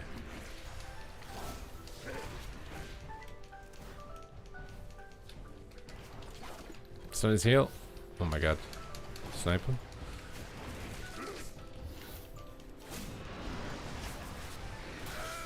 The boomstick's back, baby. Bam.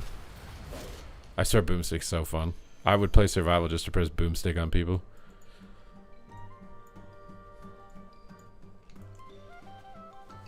You'll buy computer components, you'll share. What do you mean share? Like they're gonna come over to my house and be like, I need your graphics card, bro. Channel found a way to track his precog. You can definitely track it in game. I see precog when I play. It's just not maybe as easy to see as other add-on variants.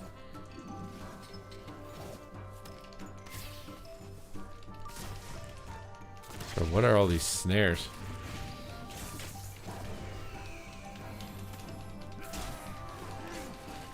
No way, man. Bro. I should have walled. I knew I was gonna get kidneyed soon.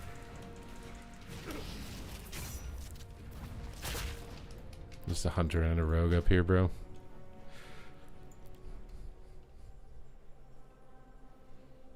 May not have a choice, bro. I ain't let my neighbor is not coming over and asking me to use my graphics card. That's not happening.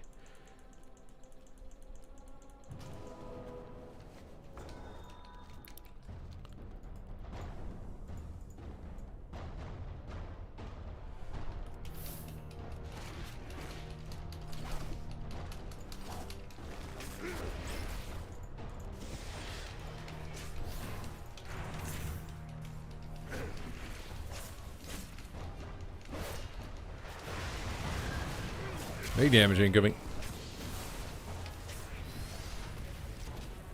The double kill. I swear it's good that they're removing add-ons. I swear that was the biggest mistake. One of the, well, not the biggest. There have been bigger mistakes that Blizzard has made, but one of the biggest mistakes was allowing add-ons in the AWC. Mind you, they didn't have a choice at a certain point because we didn't have LAN events. But I swear it was such a big mistake at LAN events to allow add-ons. The reason they did that is because dungeon players, like the dungeon tournament players, are complaining they couldn't use add-ons, and they felt bad. It like made them insecure that PvP players could play without add-ons, and they wanted to, and they're like, well, okay, well, because you feel insecure, both groups can now play with add-ons. I swear that was such a mistake.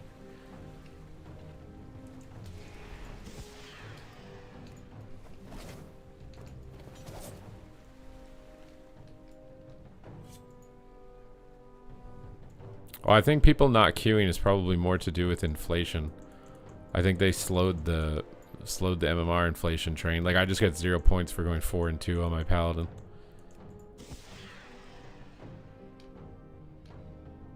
I mean, obviously, I agree that it should be a better baseline interface. But I don't think the baseline interface should be fucking boxes that are just giant things in the middle of your screen. You can't even see the game. That sounds stupid, too.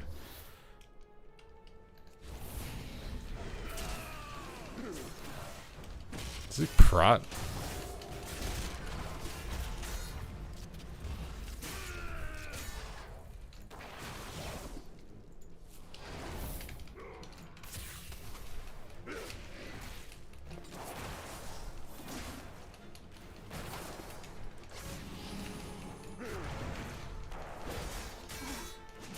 I swear there's going to be way more tank players with the change they made to the cutoffs.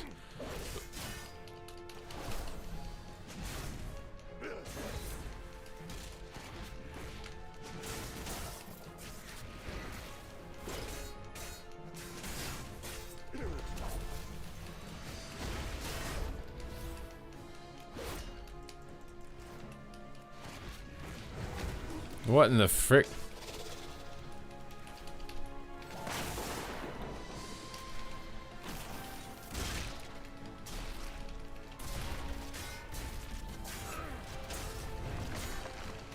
But tanks are OP.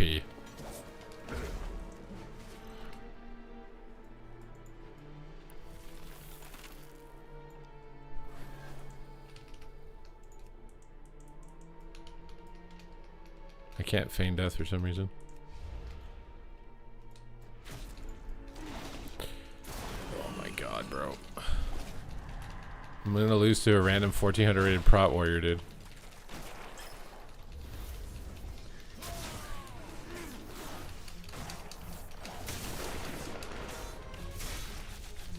Bro, tanks are broken.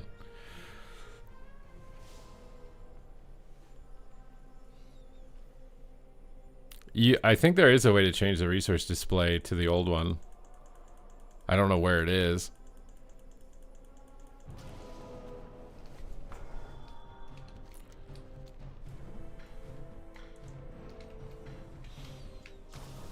Why are there so many people here?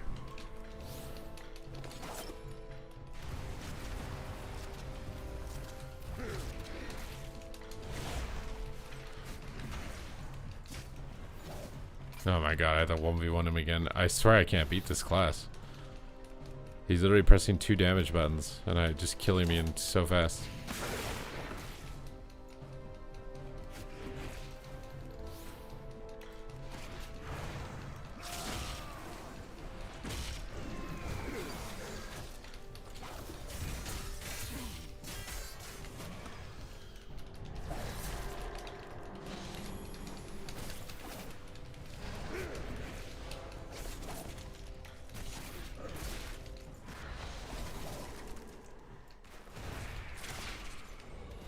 I'm fighting a prot warrior and a disc priest. What, dude? What? MMOs are definitely more complex than shooters. What's up, Danny?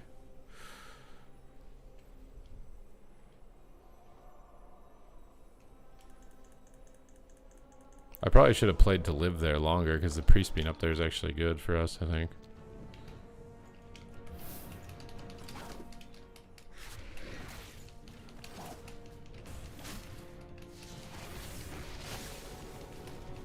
I have so much damage, but I just can't press it.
I don't think add-ons are a necessity.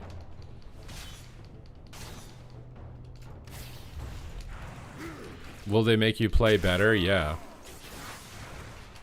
But they're not a necessity. They're a necessity if other people have them and you don't. You are playing at a disadvantage. Oh my god, I need to fucking change this keybind. This is insane. I keep pressing wall instead of my mount.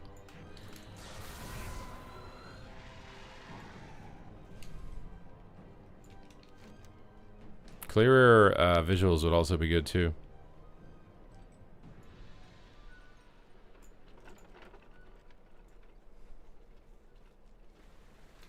I think mid-cart wins the game though. I think everyone going top is just, we're just losing the game.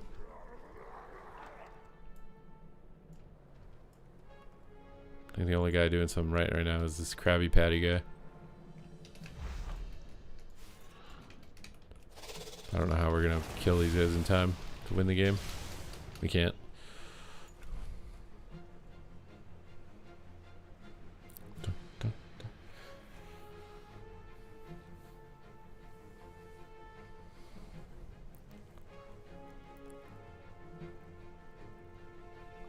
Ugh.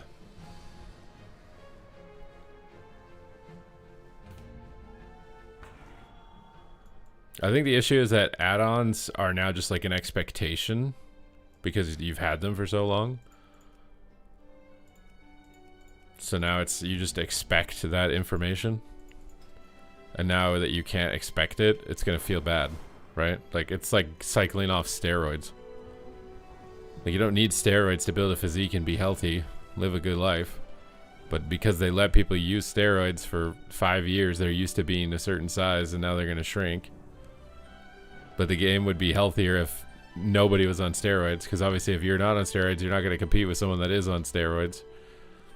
And you probably don't want to feel like you have to take the steroids. So Blizzard banning the steroids rather than just letting people who figure out how to use them.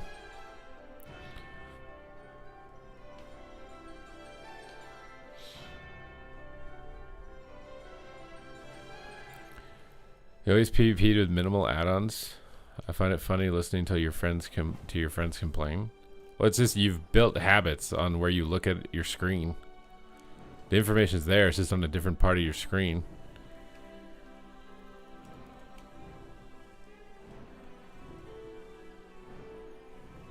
Running a race barefoot against someone who has shoes, they're definitely at an advantage, but I wouldn't want to run a race barefoot. I don't think no add-ons is running the game barefoot. I don't feel like I'm in pain playing with no add-ons.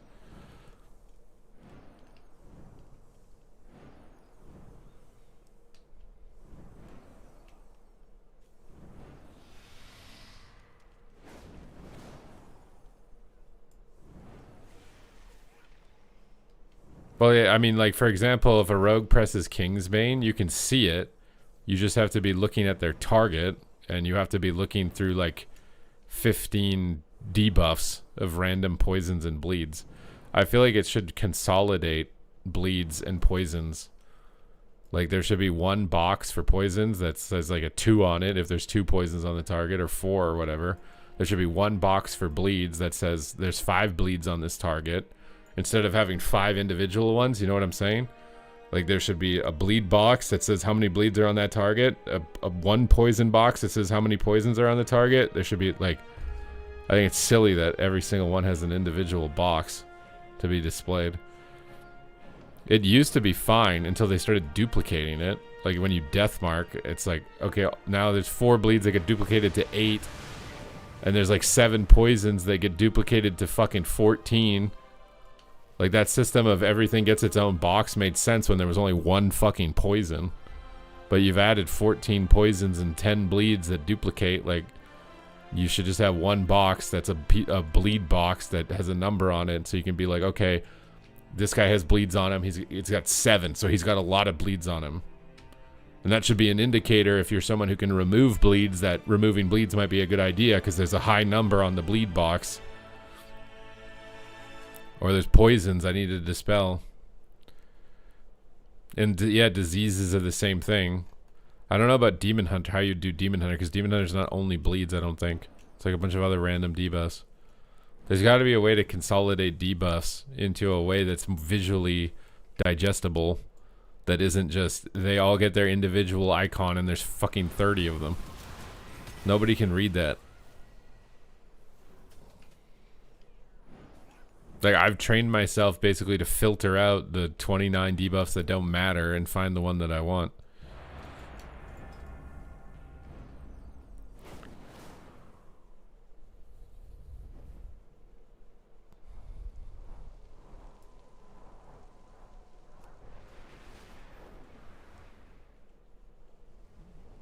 Because in PvE, when a monster puts a bleed on you, there's only 1 goddamn bleed. Imagine if a monster put as many bleeds on you as an Asarogue. PvEers would be freaking out because you couldn't be able to read your UI anymore.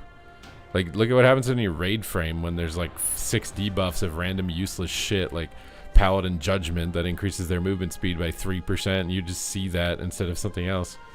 It's like, it's a joke. Like, the debuffs just need to be consolidated into different categories and then just put a number on it and say there's this many dots on the target. There's this many poisons on the target. There's this many bleeds on the target. Just consolidate it so you can read it.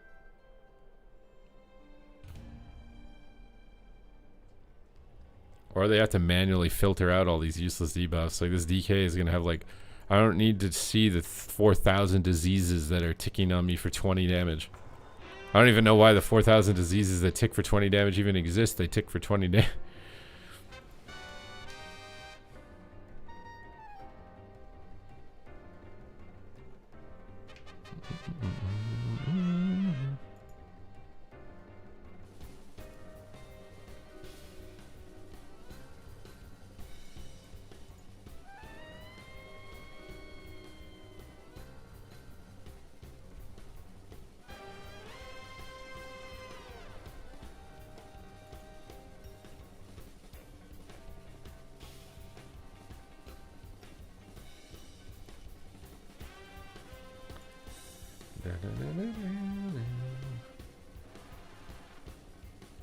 Dude, my nose hairs are killing me, bro. When you get older, you just start growing nose hairs faster than anything.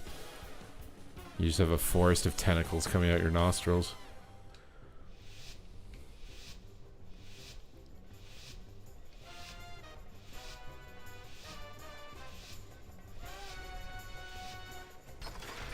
Like this, look how many debuffs are going to be with 2 DKs. So there's Chains of Ice on my priest.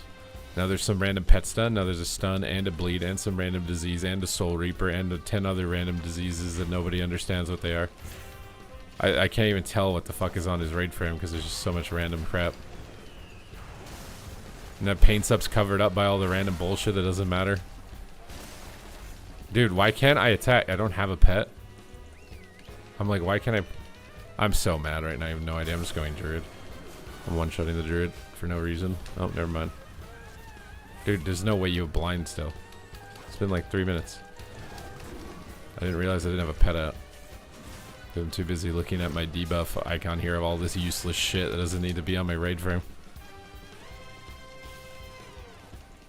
The only thing that needs to be there is Feral Frenzy. Or like there should be a disease tab that says 5. There's 5 diseases. I can be like, okay, he's fully diseased. I don't need to see every individual disease icon.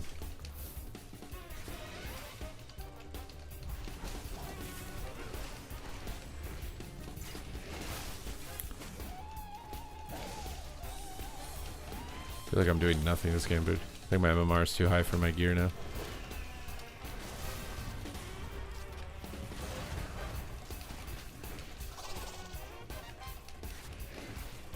Oh my god.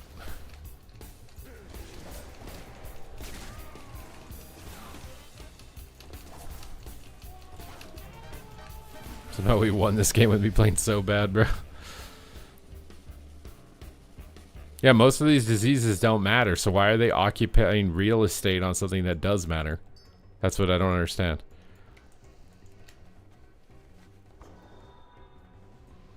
Like, the raid frame is like prime real estate, and there's just 10,000 icons that don't matter at all, occupying the entire space of the frame.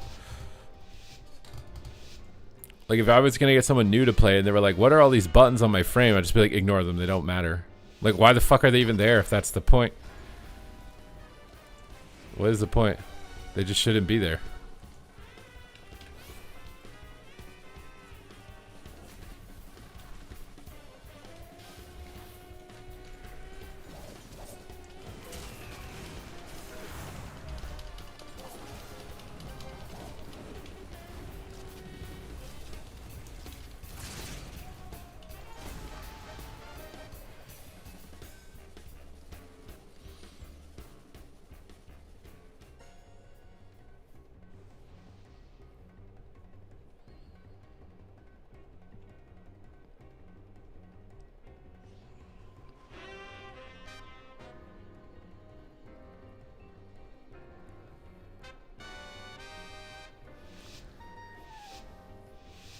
Imagine someone teaching someone hundreds of icons. I mean, I imagine it'd be like Hearthstone, right? Like, there's literally how many cards in Hearthstone, but in Hearthstone it's turn-based and you have a lot of time to like read it and react to it.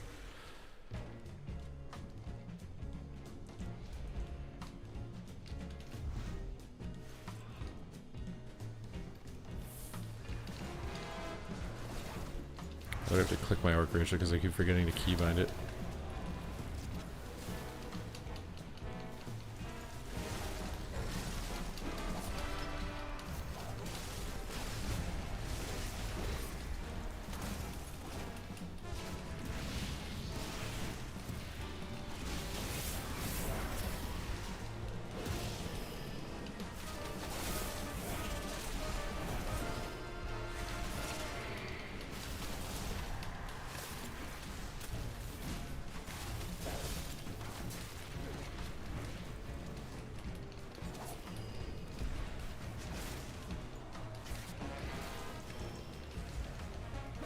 The only thing I don't like about survival is when your pet gets CC'd or your pet is dying. It gets really annoying to play it.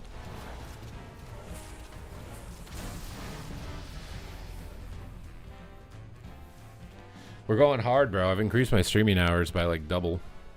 We're streaming twice as much. You're getting twice as much of my bald mug on your screen.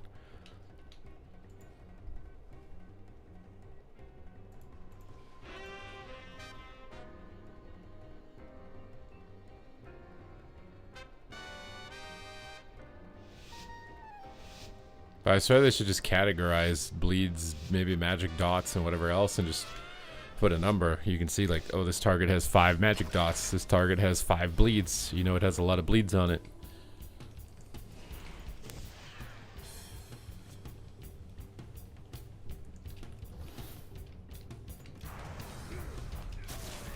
What the heck just happened to my character, bro?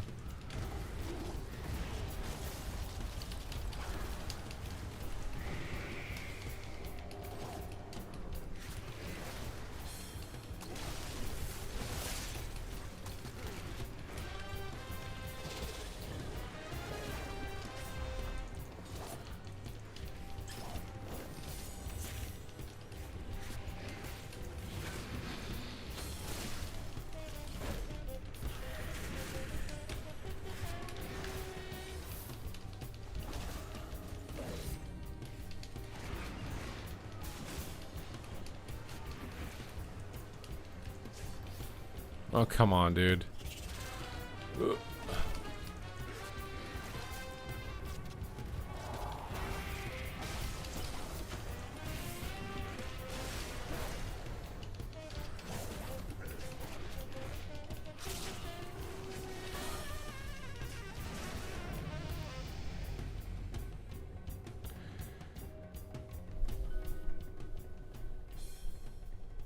When you get a normal 20 button rotation in PvP Battlegrounds, you only need to press one button and it does the rotation for you. Well, they have one button rotation. You can use the one button macro to play PvP. If I was going to get someone that never played the game before, I'd get them to use the one button rotation. Although some classes, one button rotation in PvP is completely fucking useless. Like Evoker, Dev Evoker, one button. Mind you, Dev Evoker's already kind of one button. Maybe you wouldn't need to do that. I'd have to see what it does for like an AFLOC. Like, is one button AFLOC actually viable? I should try and do a BG on my AFLOC with one button. See what happens.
Even assume there are 30,000 PvP player only Andes at a monthly sub cost. We're pulling in $5.4 million annually. I mean, I think that the reason WoW is successful is because they have a diverse like group of content. Like there are lots of times where their PvE sucks or people in PvE are burnt out on it and don't want to do it and they switch to PvP. I see it all the time on Twitter. Like, people are like, I hate Mythic Plus this season, but I've tried PvP and I like it. And it's vice versa. I've seen seasons where people are like, I really hate PvP and I'm going to play Mythic Plus. Like, what? They're only successful because of the past? Who's only successful because of the past?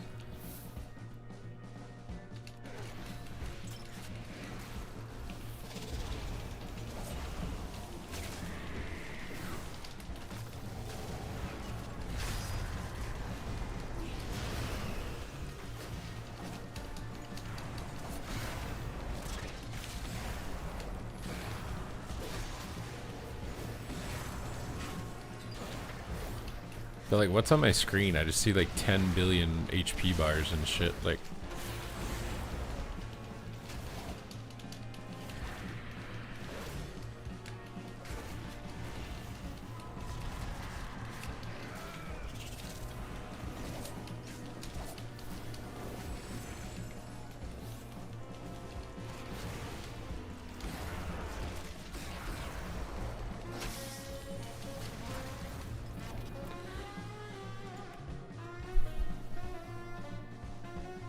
but does it make you use Jinx for multiple dots though?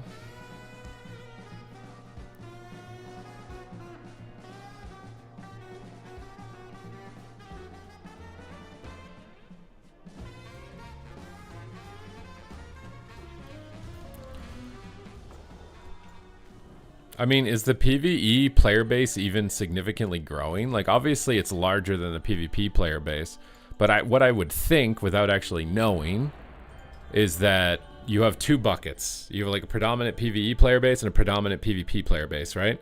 And there's more water in the PvE bucket right now, and the water represents players than in the PvP bucket. But I assume they're both draining over time. And so like, has the PvP bucket just got to the point where it's like, it's not really worth it anymore? But it's like, well, if you abandon it completely, then it's just going to completely empty and you're going to lose all of that. And then what? The PvE bucket's just going to continue draining. It's not like saying screw it PvP, we're focusing PvE only, is going to suddenly save PvE. It's not. They're both going to continue to drain.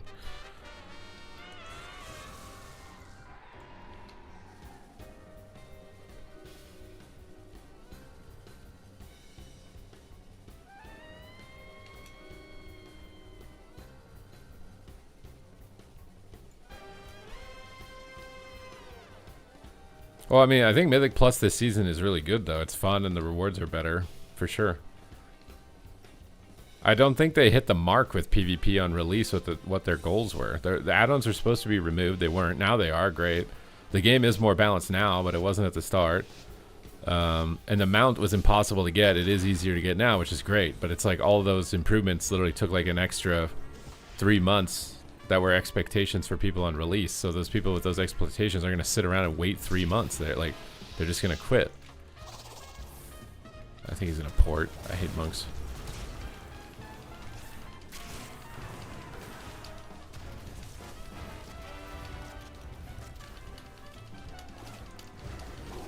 My god, I just farmed that guy. What? I don't even know what I'm doing.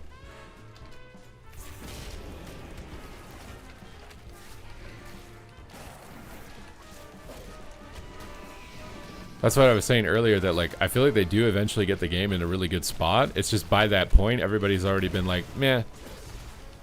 And they've left. So it's like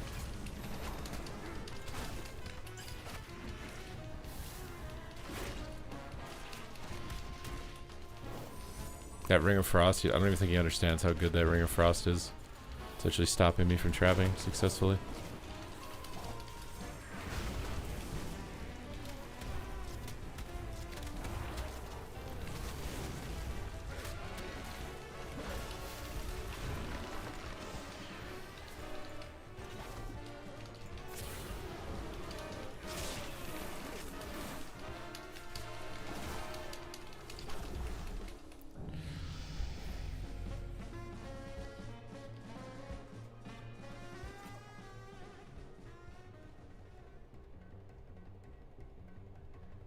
Well, yeah, exactly. There's definitely like PvE eventually has a finite amount of interest, you know? Like you got all the amounts, you got your score, you've ran the dungeons enough, you don't care anymore. PvE eventually has an endpoint where you're like, I'm just bored. I don't want to do the raid anymore. Whereas PvP doesn't have that. As long as the game is well designed and balanced, it doesn't have that fall off point. That's why PvP being there is a safety net for anybody from PvE when they get bored eventually, because they will get bored unless they're getting paid to play it. They will get bored and they have something to go to. Like WoW having PvP from the very beginning has been very important for its success. That's why it's always crazy to me that anybody thinks that the game would have been better off without PvP. The game would have 0 subscribers at this point if it didn't have PvP from the start. Imagine no Altiric Valley, no honor farming, no arenas in TBC, no, like, do you understand how many months Wrath of the Lich King had no content? It was a year. You had to do ICC for a year. Do you understand how many people would have quit the game if it wasn't for Arena? Do you know how many people played Arena at the end of Wrath of the Lich King? Everyone did. Everyone in the game played it. Why did they play it? Because they killed the Lich King 300 fucking times and they already got every single item. If that wasn't there, everyone would have got bored and quit. There would have been no reason to keep playing. They wouldn't have been patient to wait a fucking year between Wrath of the Lich King to Cataclysm with no content updates. The game would have drained like a swamp to nothing. It's crazy to me to think that having PvP in WoW was ever a bad thing for the game. It's wild. Oh my god, what's going on? What?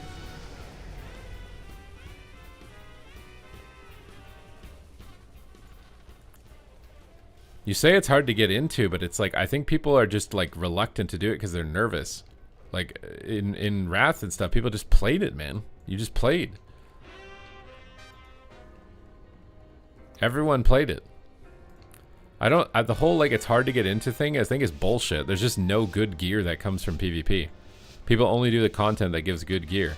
You slap a mythic track best in slot PvE piece from rated PvP, watch how many people play it. Suddenly it's not going to be, it's too hard to get into. It's going to be oh, people just want the gear. And in Wrath of the Lich King, the gear was good. All the previous expansions, PvP gear was actually good in the game as a whole.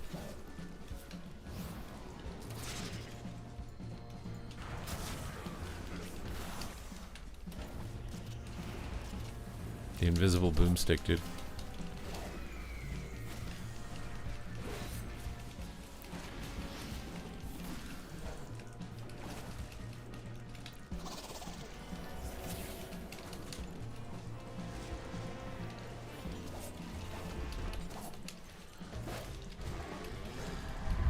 Ugh. Also, yeah, you don't start in 3v3. You start in Battlegrounds and you start in 2v2. That's how you get into PvP. You should not start in 3v3. 3v3 is like Mythic Raid. It's the end game of PvP. You don't start in that. You start in Battlegrounds, and then you start in 2v2, and then you probably get into like Battleground Blitz or Shuffle. That's how you get into PvP. You don't just like jump deep end into 3v3.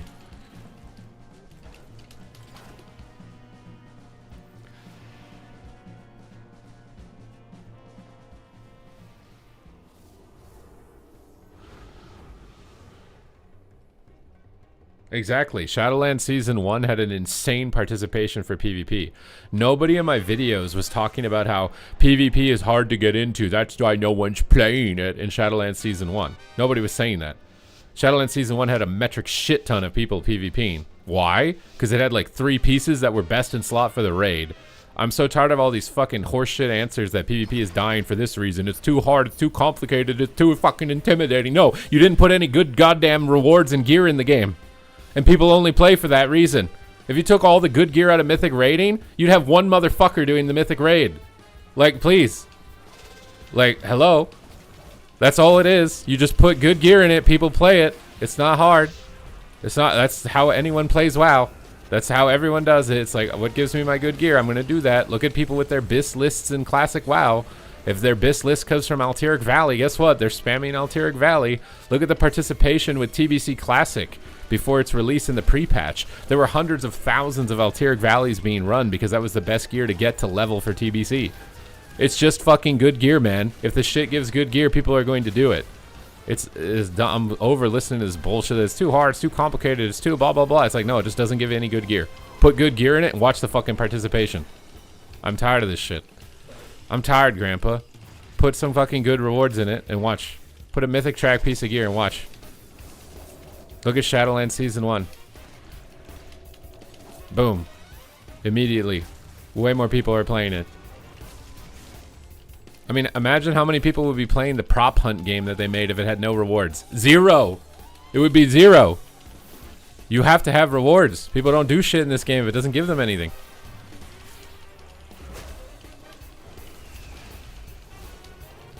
And would you say that prop hunt doesn't have players because it's too hard? It's too complicated. That's why no one's playing the prop hunt that they made. No, it's fucking easy. The reason no one's doing it is it doesn't give them rewards. Just give good rewards. Give a piece of gear. Like, boom, you get participation. I don't understand. That's literally all it is. That's why PvP in the past used to be more popular. Because the gear was good in the game as a whole. Now the game is literally the gear is literally a trap. If you get PvP gear and upgrade it, you've literally fucked yourself. Like, it's like misleading as hell. Like, here's gear that you can upgrade, and if you're someone who doesn't know what's going on, you're like, oh cool, I'll go farm some upgrades for it. You literally just upgraded a piece of shit. Like, the fact that the gear is even upgradable is literally a fucking troll to anybody who thinks that they should do that with their PvP gear. The upgrade does nothing for PvP because it automatically scales, and the gear is trash even fully upgraded in PvE. Why would you waste your time upgrading it? It's actually troll that you can even fucking upgrade it.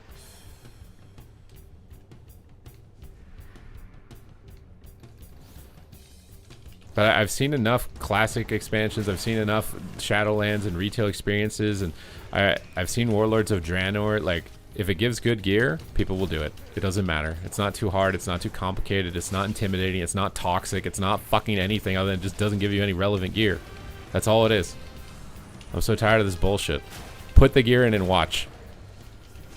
Every single patch where the gear is good, the participation in PvP is fucking crazy high. Even TBC's PvP participation is probably wildly high because all the gear is good. The gear gets you into the raid. The gear is probably even good while you're in the raid. Like, that's why people do it.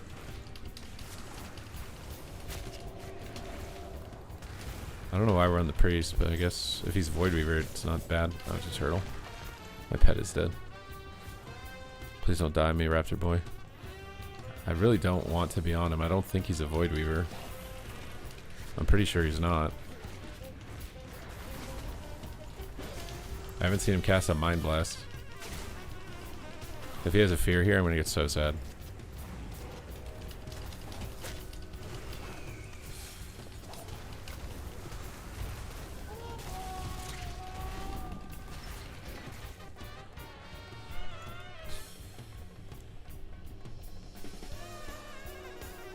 You upgraded your conquest weapon early on and made you feel dumb? No, literally, it's complete bait that you can even upgrade the PvP gear. It's even fully upgraded. It's complete garbage in PvE. I've done both forms of content in the game.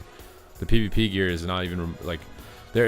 What's stupid about it too is that if you're someone who wants to do dungeons and you're a PvP focused player, you have no transition.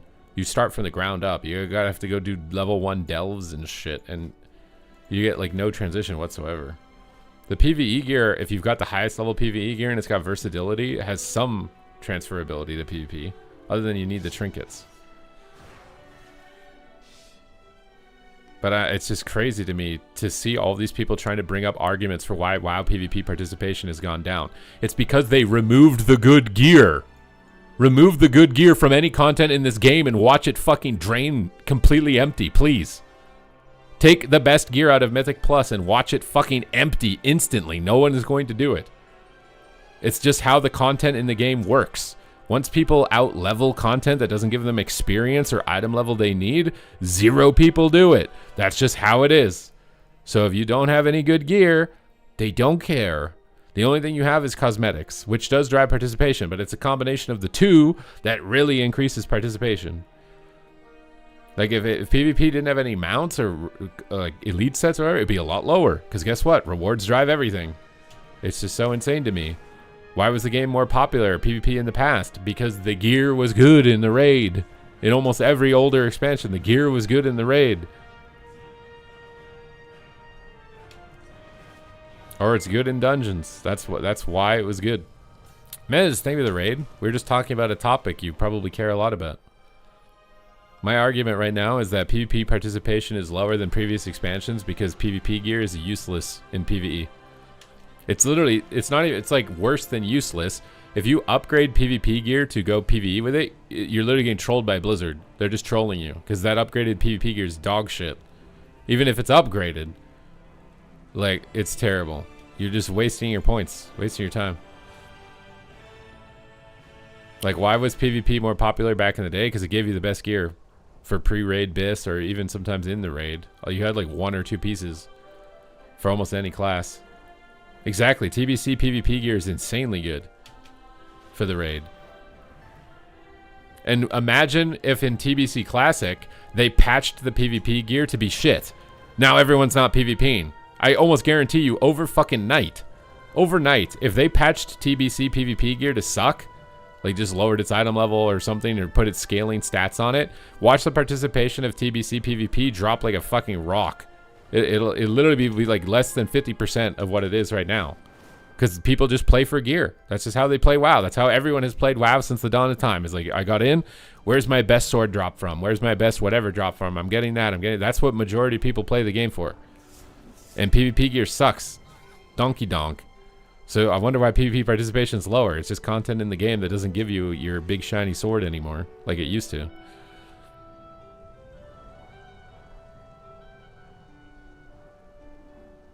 Because that's honestly, if you're a PvP game, the only advantage of being entrenched in an MMORPG is because you can force people to do it to get gear. That's the only advantage. Otherwise, it's not an advantage as a PvP game to be entrenched in an MMO. Because everything else about it is a fucking inconvenience. Like, if you're someone who's just playing the game because you like the game, you have to level your character. You have to farm all the shit.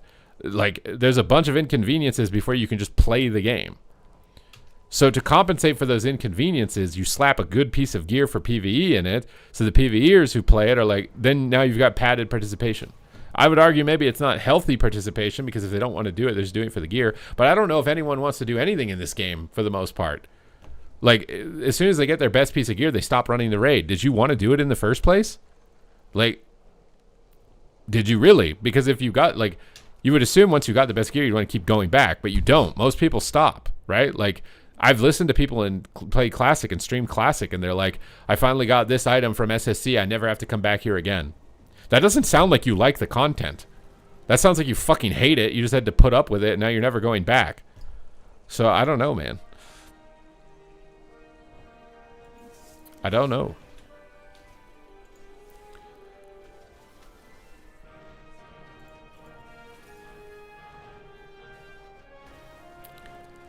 Dun, dun, dun, dun. Exactly what?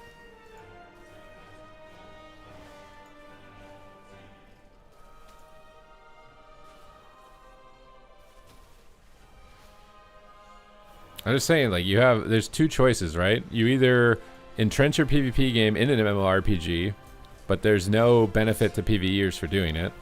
It's going to have lower participation.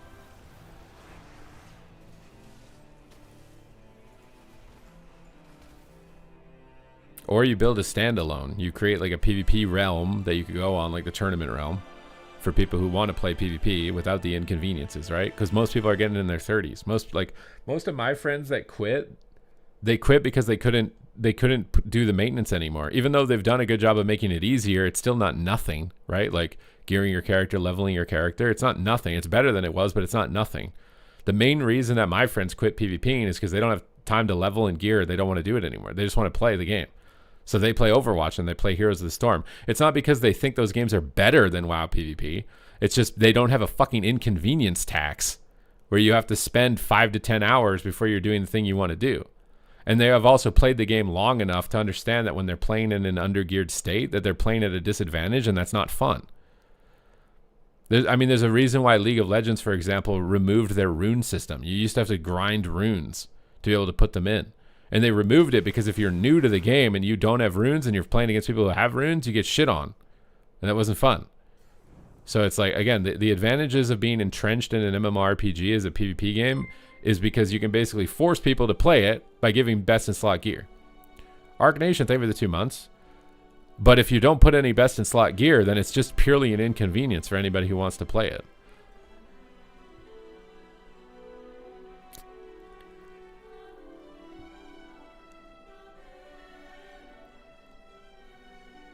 Dun-dun. You just downloaded Overwatch again?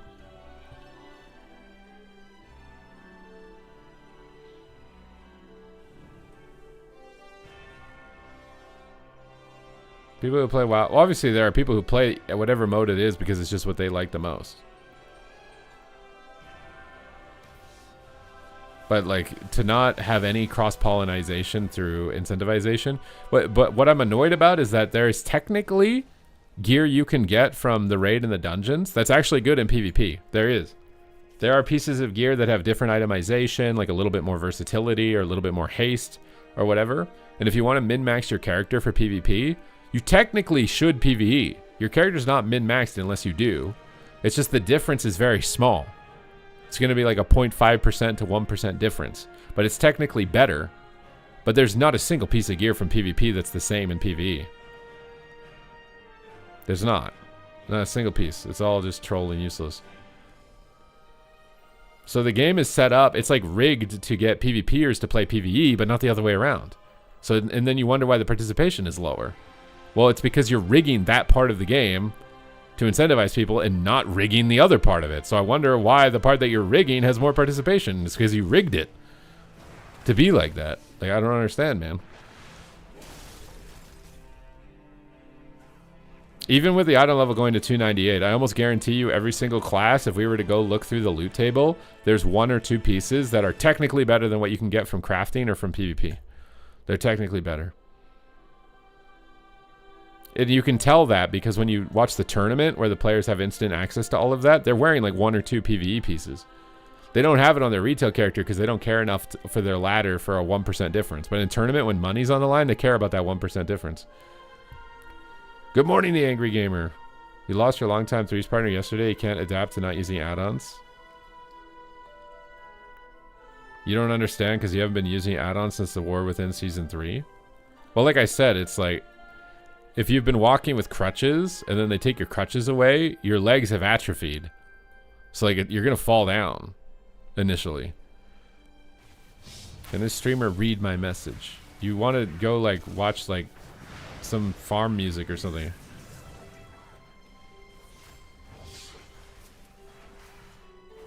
You want to add a boob slider. What is the item level of these PvE pieces? They're all 298. There used to be like final boss raid weapons that were like 5 item levels higher. I don't know if they removed that.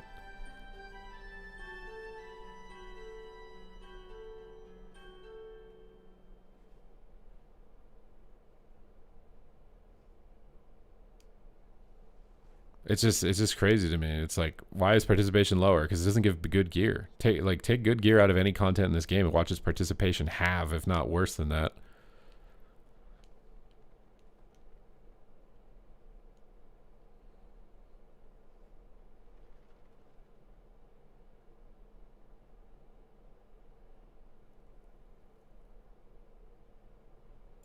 You guys are saying it's like I've been playing with no add-ons the whole expansion Midnight. There are like some things are annoying. Like for example, the amount of debuffs that are on the raid frames is way too egregious. DK is having like 5 diseases, and the 5 diseases that are completely pointless to see that take up the entire raid frame. Like I agree with that. There are annoyances. I can still play the game, but it is an annoyance that would be nice if it could be looked at. Like my suggestion on the stream is that they should just make debuff categories. Like here's a disease category, so you get 1 box for diseases, and you can see the number of diseases on that box. So it's like, okay, he's got 13 diseases. You know he's dotted, bro. You don't need to see 13 individual boxes. You just see a disease box and you can see 13 diseases on that target.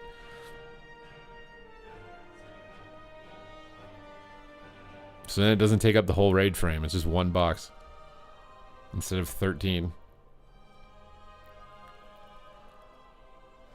Well, yeah, I mean, the crate farming is an example of inconvenience tax. That's what I'm telling. Like, that's why the advantage of WoW PvP being in WoW is because it can basically rig itself to have participation. Because people care about their account, they care about their gear, they care about their mounts, they care about their achievements. That's the advantage of a PvP game being entrenched in an MMO.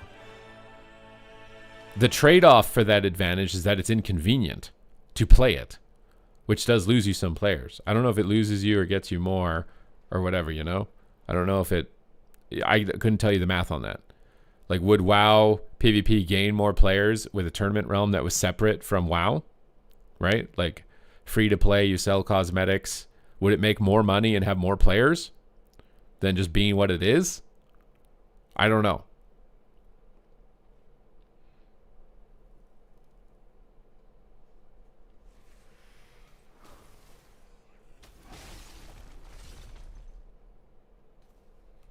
If there's one thing I really miss, it's being able to track your allies' cooldowns.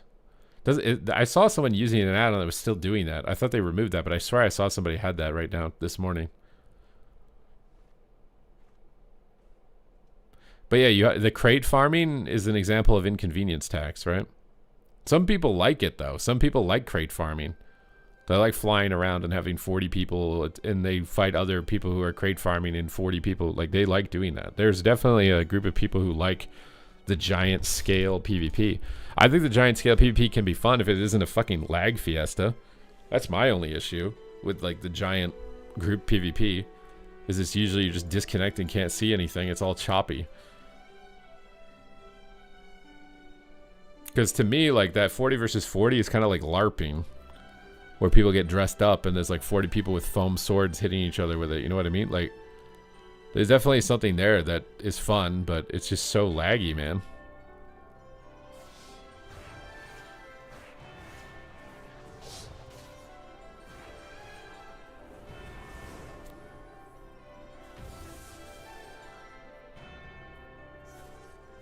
But I swear to God, put one mythic track of piece of gear from PvP that's actually good in PvE and just watch.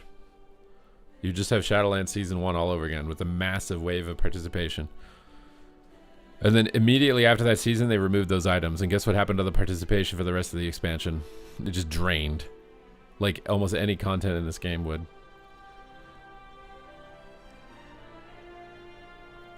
How do you set up your UI to see precog? I see precog in the nameplate section.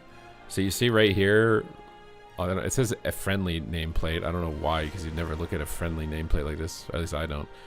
This is also the enemy nameplate. Precog usually shows up here on the left of the frame.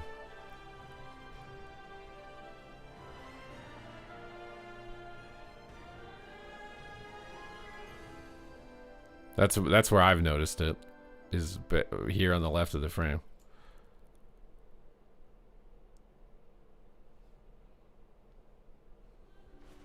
I think the only reason you can't send Conquest directly to your alt is that I don't understand, like, the logic. I guess with the logic for not being able to do it, what I'm trying to figure out would be you would just play your highest geared character at all times. So if anybody new coming into the game would only fight you playing your highest geared character. And is that unfair or not? Right? Like, if you're a new player, you started late. Mostly if you started late, because if you're, whether you're new or not doesn't really matter. But if you started late, you're just going to be playing people who are only playing their full highest geared characters. Whereas if you have to send them in boxes, you're less optimal. It's still, I don't know. It still doesn't really protect that person at all, because even a less optimal itemization conquest set is better than an honor set. How are the 9 item levels feeling? I think the game is more fun at this item level. Like, at least in the solo brackets, like Shuffle and Blitz, I'm having I think Preservation Evoker is a completely broken flag carrier, and there's mechanics that are bugged. Like, the hover snare suppression is suppressing the flag carrying stack snare that's supposed to be like a major mechanic towards like letting you take down the flag carrier. So if they hover, they just completely remove that negative impact, and no other class can do that, so you just automatically win the game if you're a Preservoker carrying a flag. And I think if you're a mage, the toolkit defensively is too strong for a pro player, because you have like 5 keybinds that can all just stop you from dying that you rotate between. But if you're a new player and you don't know how to use them, you just die instantly. So it would be good to give mage more passive tankiness and remove some of their active mitigation, so that new mages don't just die instantly and feel useless, but pro mages aren't invincible, ruining the game. Outside of getting one shot in like some really egregious situation from like a Windwalker or a Hunter or something. The Shadow Priest, I played Shadow Priest and Elia, they both feel a lot better. I think this, just the amount of haste you can get. I do agree. I'm trying to think of why you wouldn't want to be able to mail Conquest. Like, what is the downside between being able to just, even if it was taxed, right? Like Honor, where you lose a bit of it when you send it. I don't really know why that should be considered an issue. Like, why is that an issue? Maybe before it was because rank 1 players would occupy too many slots with alts for titles. So they wanted to inconvenience them to slow them down from the amount of alts they could have. But they already solved that issue by just expanding the number of titles available when people have alts. So it doesn't make sense to have that anymore if that's what it was trying to protect it. Might bug out with Conquest cap. I guess because the cap is changing every week. But you'd only be able to mail Conquest after it uncaps. Maybe that's not easy to do, I don't know. Because Honor, you can mail at any point. That's not true, actually. They turned off being able to mail your Honor for like the pre-patch. I swear it was like maybe the first week and the patch leading into it where you couldn't mail your Honor anymore. They've definitely turned like being able to send your currency over on and off. I feel like that can't be hard. You just turn it on so you can send Conquest to alts. Like, they have that now, right? Like, they have the currency window to be able to do that. You can do it with like literally anything. Like, if they wanted to, they could do it with crests, where like you can send a hero crest to your alt if they wanted to. I actually don't know why they don't do that. You should be able to just send crests and conquest to alts. Like, oh, I've played this guy, I'm kind of getting bored, I'd like to play an alt, but CBA starting from ground zero, and now that player just quits Mythic Plus.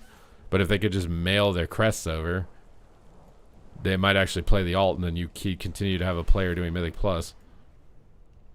The same thing with PvP. Like, why not just let people mail the conquest? Maybe they're bored or frustrated, or maybe you changed a class, they don't like it, and they want to switch. Why can't you just send the conquest, and why can't you send the crests? What are you protecting by not being able to do that?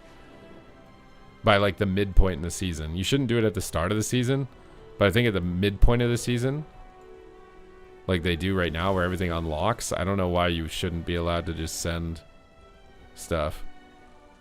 I would only think it increases participation. The only issue is that if you're a player who just started, you don't have a main to be able to farm that currency, you're kind of boned. But you're kind of boned even in this current system. Like, they're saving the strat for season 2. I do think there was something that capping, not being able to send Conquest was protecting in the past. I swear there was something. I think it was the titles to try and limit you on making alts, because then you could have like 5,000 shamans. And under the old reward structure, if you had 5,000 shamans in rank 1, you would take all of the rank 1 titles and no one else could get it.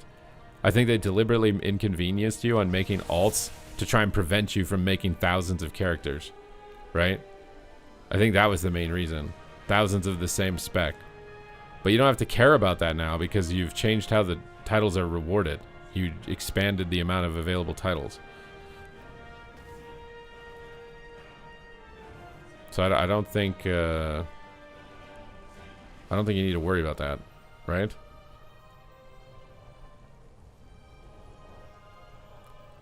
I mean, maybe it's instant FODM rerollers, but like at the same time, maybe it's discouraging people from trying other things as well.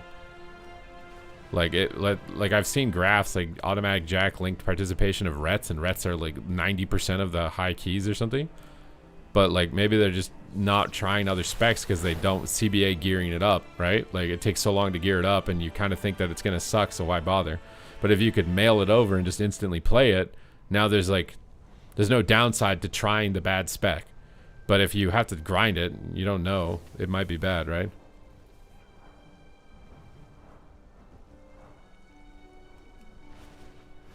I mean, I think you have to apply. I've never talked to anyone about being on that channel. I don't think, like, I definitely think I would be able to get on that channel if I asked.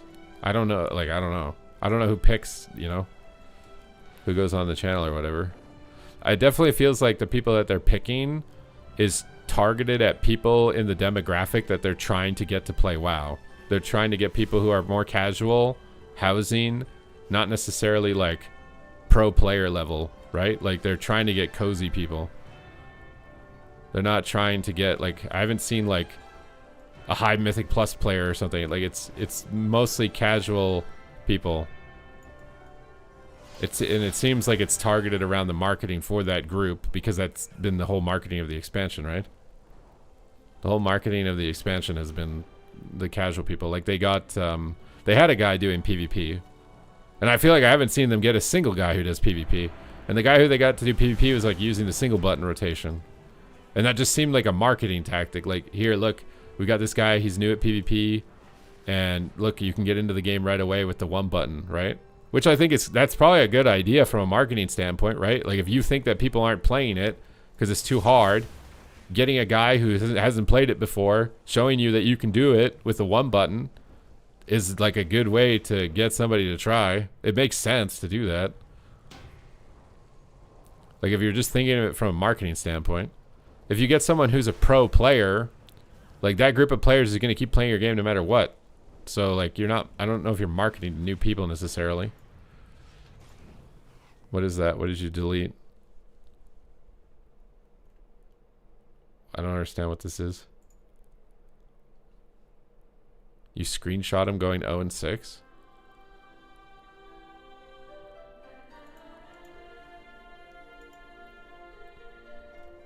I mean, I was kind of just happy that they actually got somebody who's doing PvP.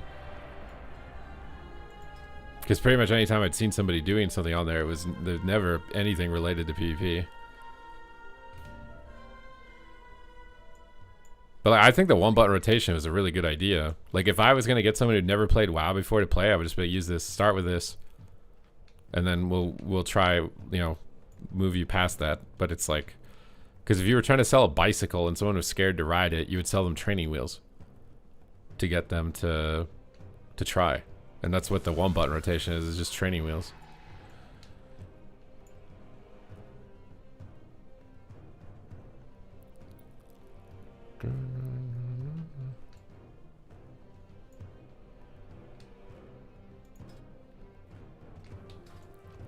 But I'm so tired of people like constantly ragging on PvP and being down on PvP, and it's like, bro, it just doesn't give any good gear anymore. Look at TBC PvP participation. I bet you it's over 50% of the game because the gear is good. PvC PvP isn't necessarily more complicated, harder, easier, whatever, blah blah. It's the same thing. It's just the gear is good.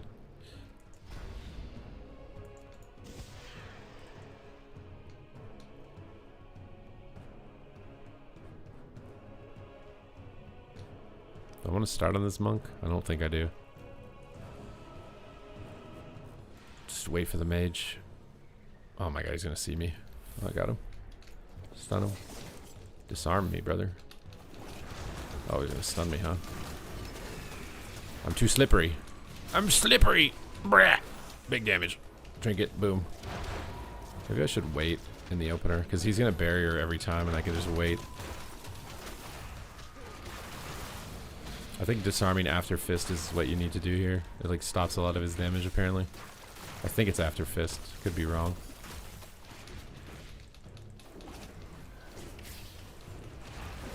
I can't stop the ray.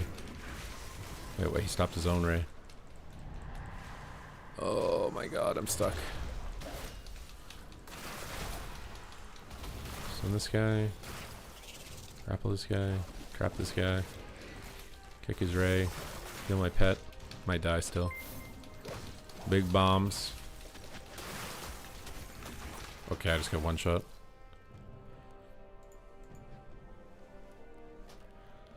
I got one shot, guys.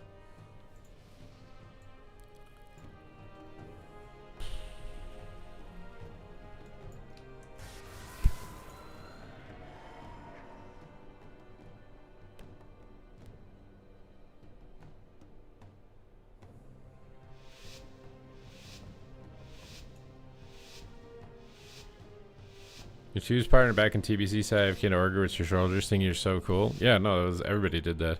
I remember seeing people in Storm when they had tier 5 and being like, oh my god, that guy's sick.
You can't take down while you're disarmed.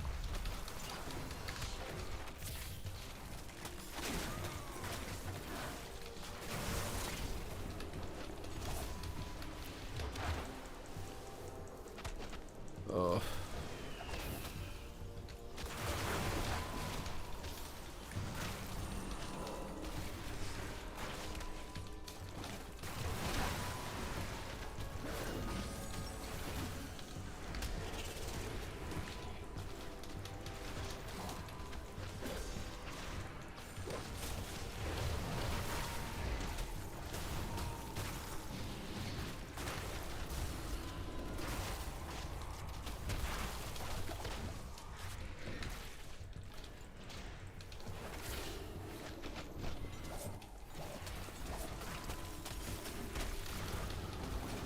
I think my gear is too bad now with this MMR.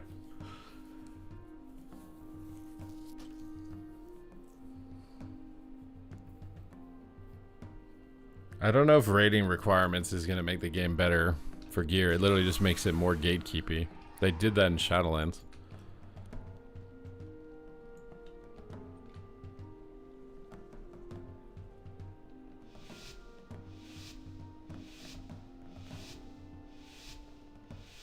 You're playing Guardian Druid? I mean, I think there's going to be a lot more people that play tanks with 8 slots. Like, the rank 1 title and shuffle as a tank, it might actually just be stupidly easy.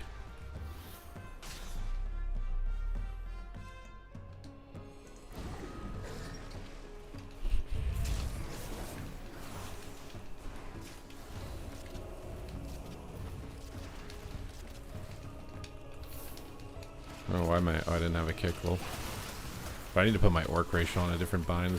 I'm playing really dumb by not just changing it. Literally have to click it.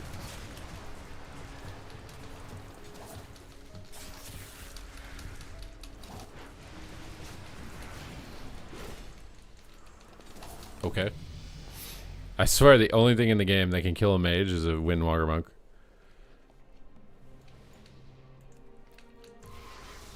And a Marksman Hunter. You think you should go to prison for playing a tank in PvP? No, rank 1 is not percent based for shuffle. Is it even? It still is for 3v3, isn't it? I swear it shouldn't be percent based anyway. There should be a baseline amount of people. It should be like the Delve boss where like the first 5,000 or whatever, you know? Like, it being percent based just like... If the game's popular, well, it'll keep getting more popular by being percent based. If it's unpopular, it'll keep getting less popular if it's percent based, because that just means there's less rewards for people to go around. So it makes no sense to me to be percent based.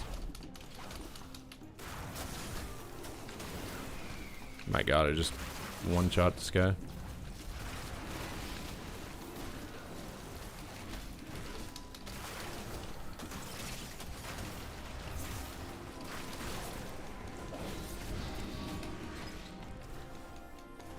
No lucky on the purging. I don't know why I'm playing disarm into a Demon Hunter Frost Mage.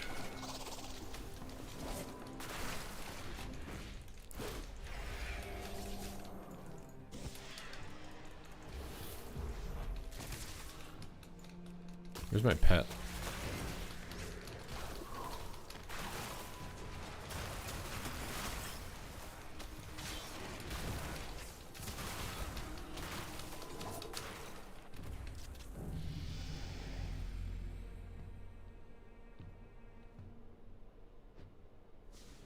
I mean, we'll have to see what happens with 8. I do think 8 is more conservative.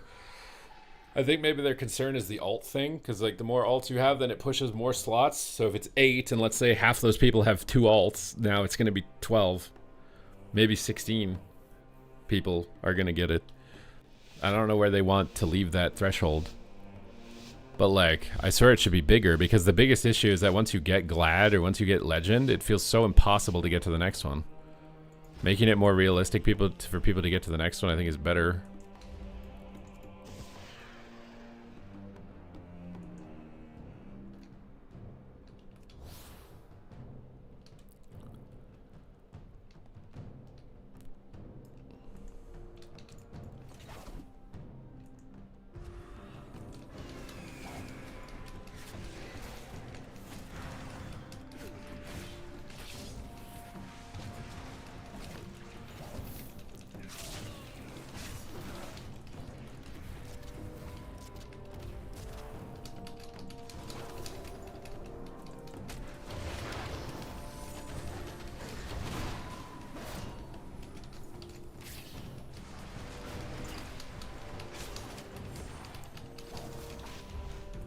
I just ran into a wall.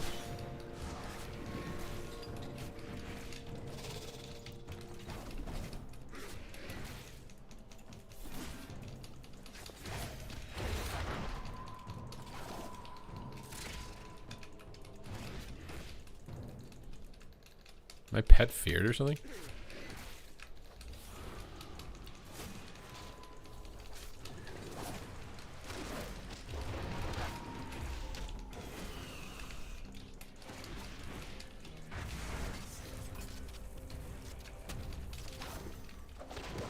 You can't harpoon while you're disarmed either.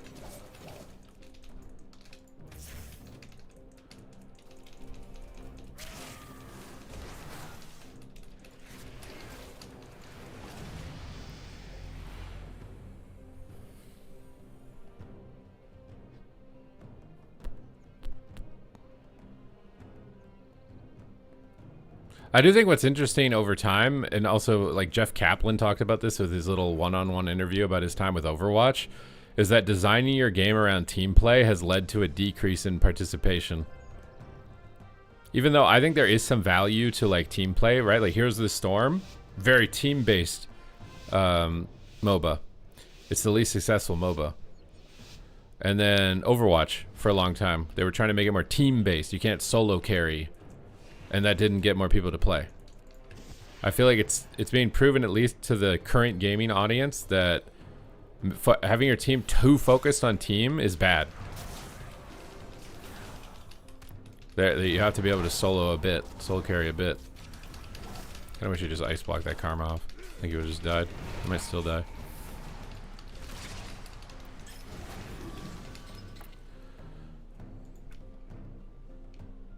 Am I doing the SOD community event? I don't really understand what it is. We're just playing SOD again?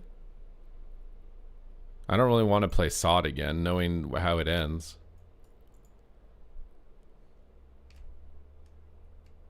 That's the thing with me with like PvE and RPGs is like I like playing through them one time. But then once I know how they end, to me there's no point anymore.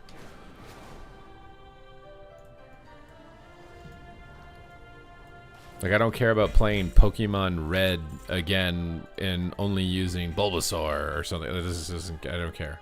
I've seen what the Elite Four is. I've played through it. That was fun, and then I'm done. Do you want Mastery as survival? I don't actually know. I'll have to look. What's up, Duke? Only 3 guilds trade between, so it's like an isolated, like, what? You have to, what, download like an add-on or something?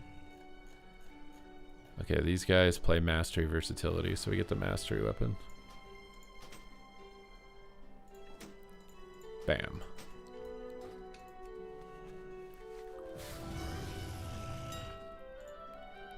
Item Enchantment Mastery. What am I doing?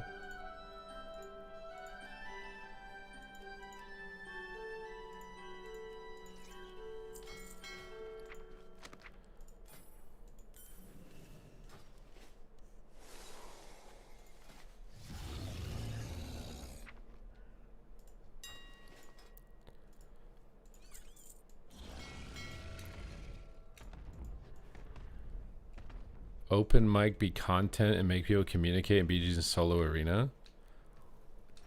The only issue is people are going to say slurs, bro. Have you seen what people do to grief me as a fucking streamer in Shuffle? I haven't noticed it much in Blitz, but I think it's also I don't take Blitz as competitively seriously as I do Shuffle. But like, bro, 10,000% there's going to be idiots that try to get you banned by saying some shit. Even if it was available, I would never turn it on.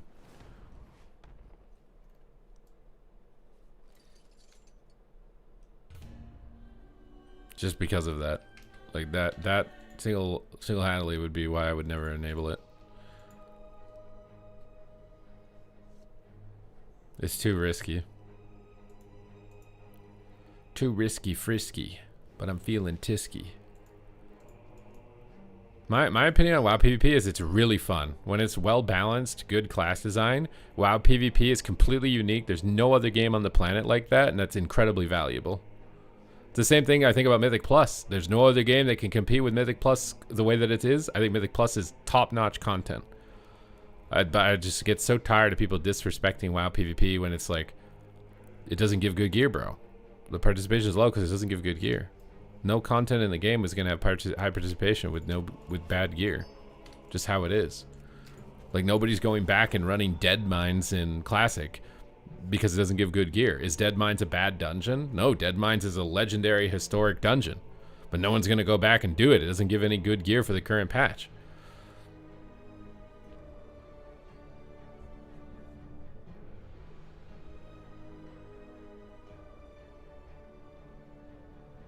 I think there should be one piece, and I don't really care if that piece is available in PvE as well, but it exists for PvP. There are pieces from PvE that are good in PvP.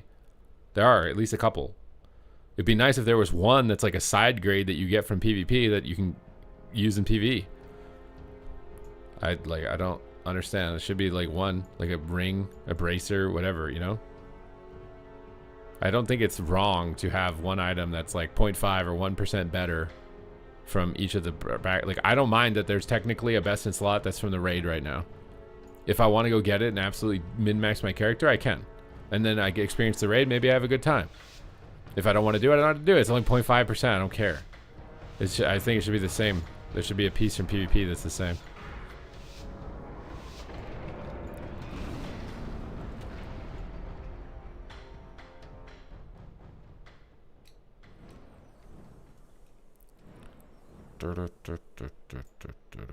This rogue is faster than a mount, bro.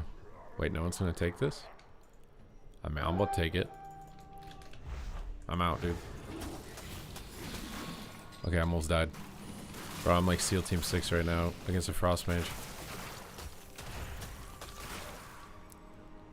Somehow I have to survive this by myself. With their whole team raining down on me. And I have no idea if I have healers or not. I feel like I don't. What the fuck is going on, bro?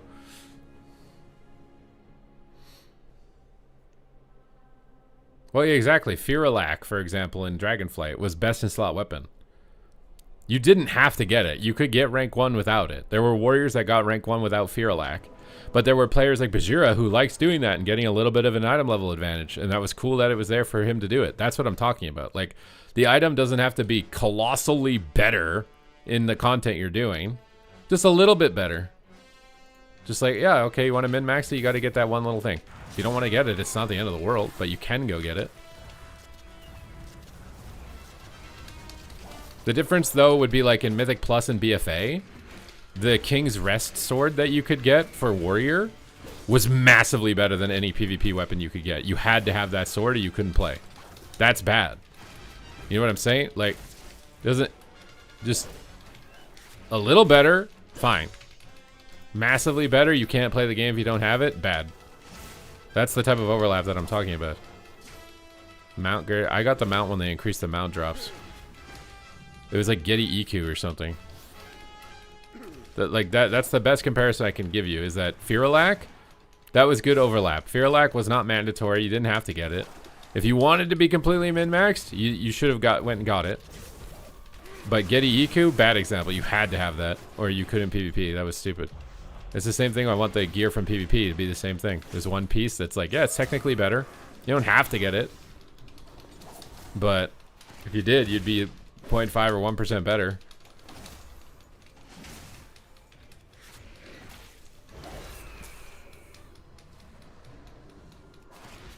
Deathbringer's Will was too good.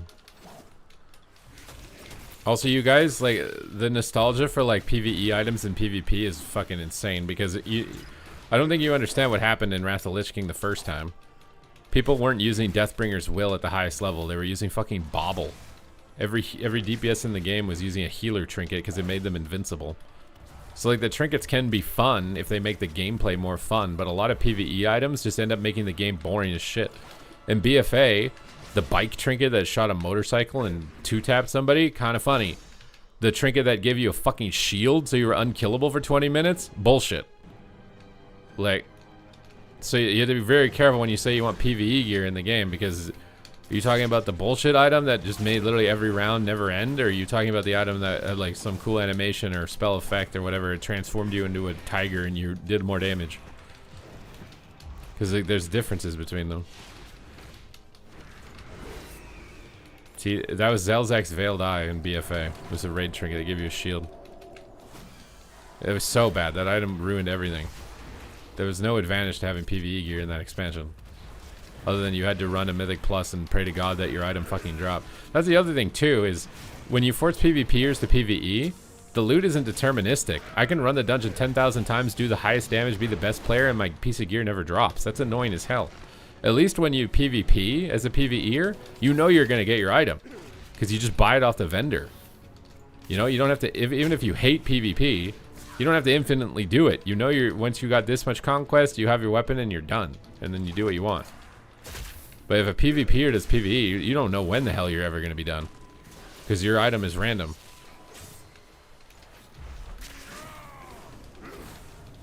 So whether you tried it and ended up liking it or not, you feel like you have to keep doing it.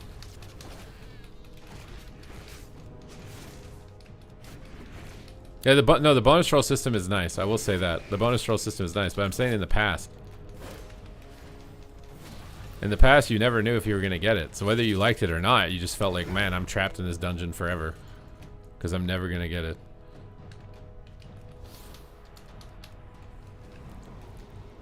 That's why I feel like if the gear is only a 0.51% difference type of deal, I don't know why people get so mad. I understand getting mad when it's like you absolutely have to equip it. Like, you don't want to do the other content, you don't want PvE, you don't want PvP, whatever. It's a mandatory, like, you have to equip this or you're useless. It makes sense, but it's a 0.51%. I like that doesn't do anything.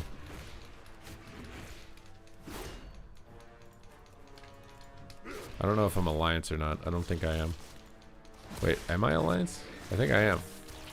I want to press my takedown, but I don't know where their flags are. I'm just pressing it on this guy because he's low. Oh my god. No way. Come, dude. I should just eat. Dude, Coco Melon is gonna live, bro. I'm killing Coco Melon and I don't care what it takes. Dude. I'm not losing to Coco Melon. Coco Melon, he feigned death. He's not dead. He's trolling me, bro. Oh my god, I feel like I'm in the panda movie and I'm like the tiger that's like a jacked tiger losing to the panda. Oh my god.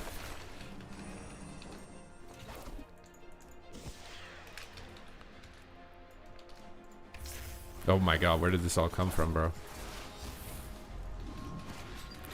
I'm dead. Leave me. Come on.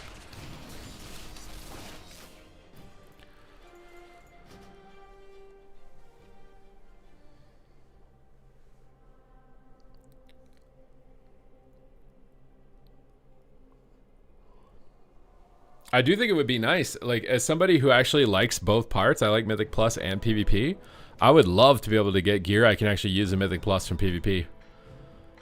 So I can actually switch it over. It's like, oh, I've been farming PvP for a long time. Like, it just takes so long to get into the content. Like, the patch is over before you can even get a character into the content. You know, somebody who wants to do both. It would be so nice to be able to actually get gear that's useful. Oh my god.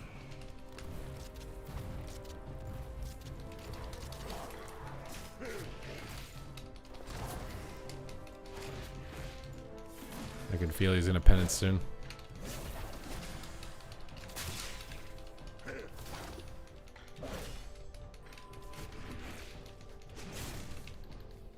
Oh my god, he was like 1 second away from living.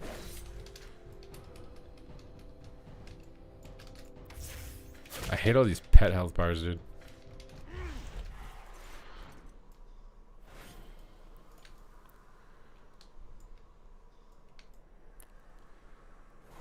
PvE and PvP had good synergy. It was probably Dragonflight. Well, it was Dragonflight for PvP participation in PvE. I don't know if it's the other way around. Shadowlands might have been too much. Like, the elite weapon was like really pre-raid BIS, but look how many people played PvP in Shadowlands Season 1. Like, that's the best gear determines participation.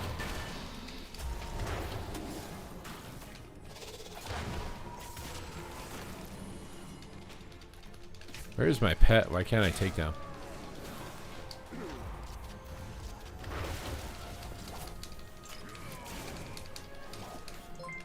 So you can't feign death with the orb, but you can use like every cooldown as a Prezi-Voger. Nautic, thank you for the 4 months. Mini CC got broken.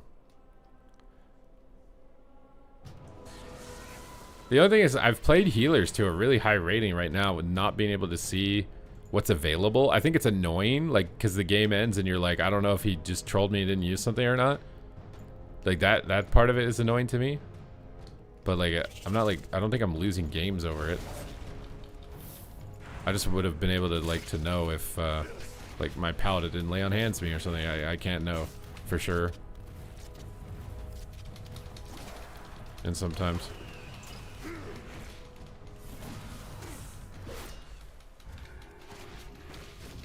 Oh my god, we're stunned, dude.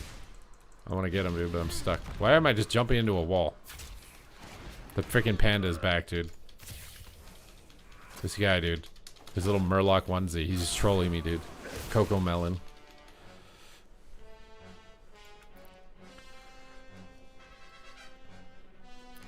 I mean, I could try to give you my UI export, but I swear it doesn't work.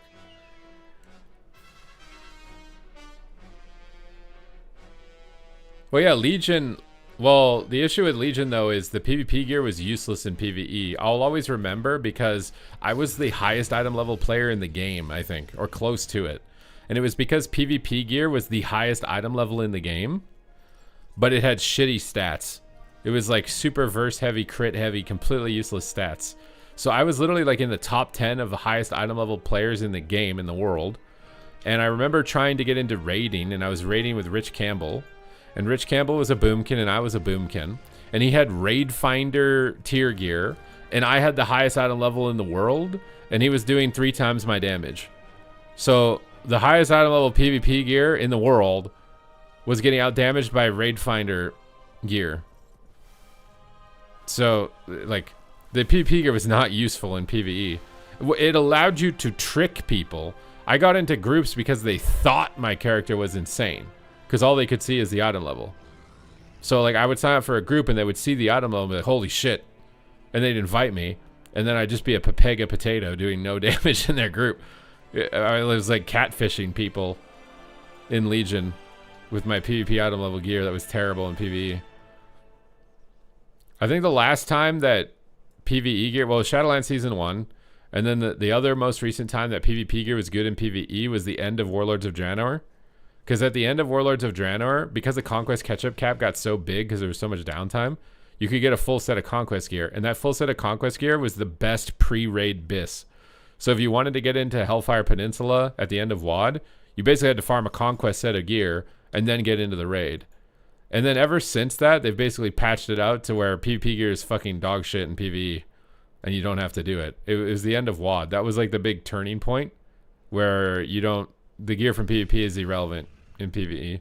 And Shadowlands was a random outlier. I don't even know how that happened. I don't know if Halinka randomly slipped that through and no one noticed, because I think Halinka worked on Shadowlands.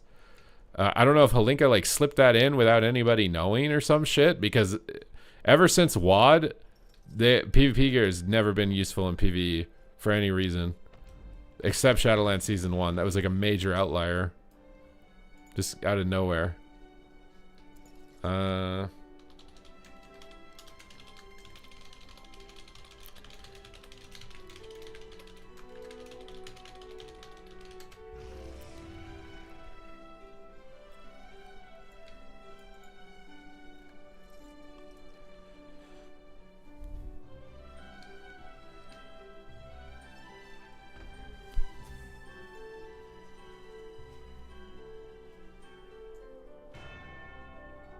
Was it Mop? Maybe it was Mop. Maybe, I think it ended up being... Maybe it was Mop. It was kind of a fluke, I think, that the Warlords of Draenor gear ended up being good. And it was just because they had such a big content drought. That's the issue.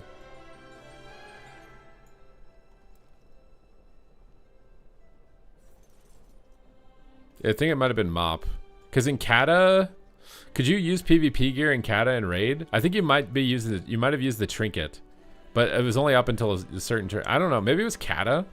Was it Wrath? Could you use PvP gear? I don't remember Wrath. If you could use PvP gear or not in PvE in Wrath. I honestly can't remember. It's because PvP players were stomping the Timeless Isle.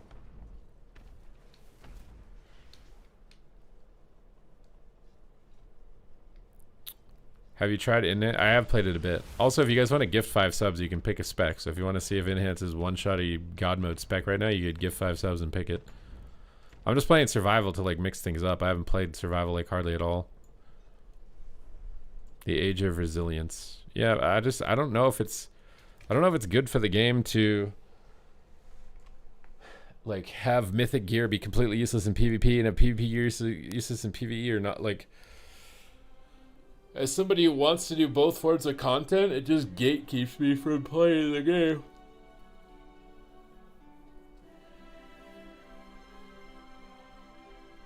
Ugh.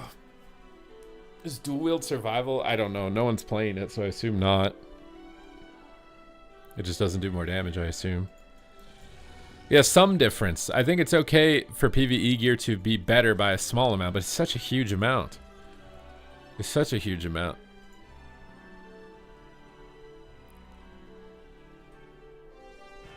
They made it where PvE players had a significant advantage in PvE. What did they do? They scaled something? Or did they just increase the item level in the gear? I can't remember. I kind of remember what you're talking about. I don't remember what they did exactly at the end of MoP.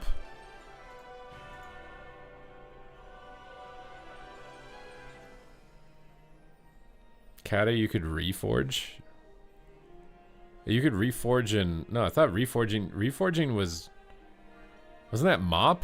It was in Kata? I thought it was in MoP where they put reforging.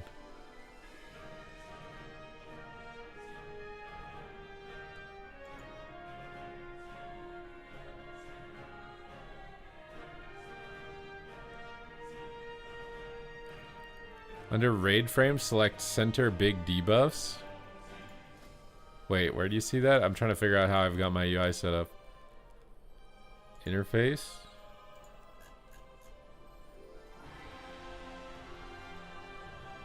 Raid frames. Center big debuffs. Oh, there you go.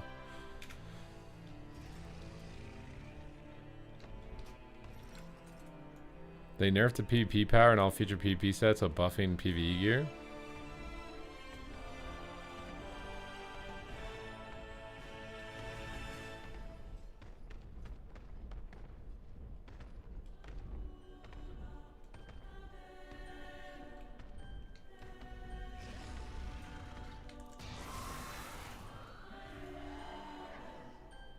But I also think, like, increasingly over time, PvP used to be the only content that had a FOMO reward, right? Like the Glad Mount was the only FOMO reward in the elite sets. So that was, through the exclusivity of that fact, participation was probably higher. But now pretty much every form of content has FOMO rewards, right? You got a Delve mount, raid mount, the plus mounts, whatever transmogs or whatever else. Like, there's FOMO rewards in PvE stuff. So for casual average players who just want to get all the stuff, they just look at how much time they have and how much stuff they need to get, and they're just making a checklist of like, I'm not very good at PvP. The chance of me getting that's pretty low. I'm not going to do it. I need to get these other FOMO stuff that I can actually get. That's why I think the PvP rewards need to be easier to get. Like, for the average person who just trying to get all the mounts and shit before the patch is gone because the mounts retire or the transmogs retire, it seems like there's not enough time for people to get everything that they want to get. Like, it's only enough time if you're hyper focused on one area of the game. Like, it's enough time if you only PvP to get all the PvP stuff. It's enough time if you only do dungeons to get all the dungeon stuff, but it's not enough time to get everything between seasons.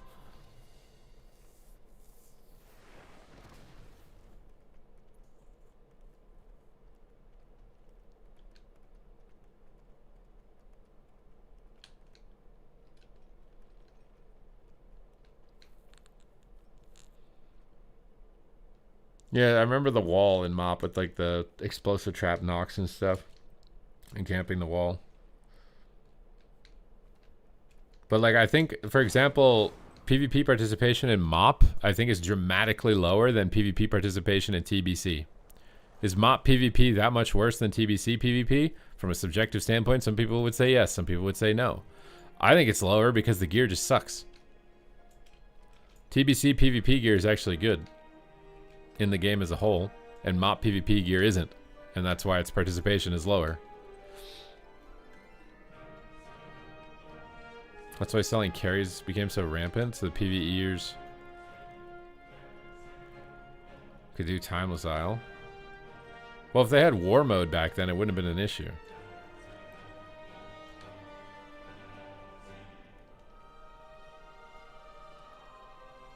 I mean, obviously, if they had a Glad Mount and Shuffle, its participation would go through the roof, I think. But I think they want to preserve the 3v3 bracket. It's the same thing with Mythic raiding.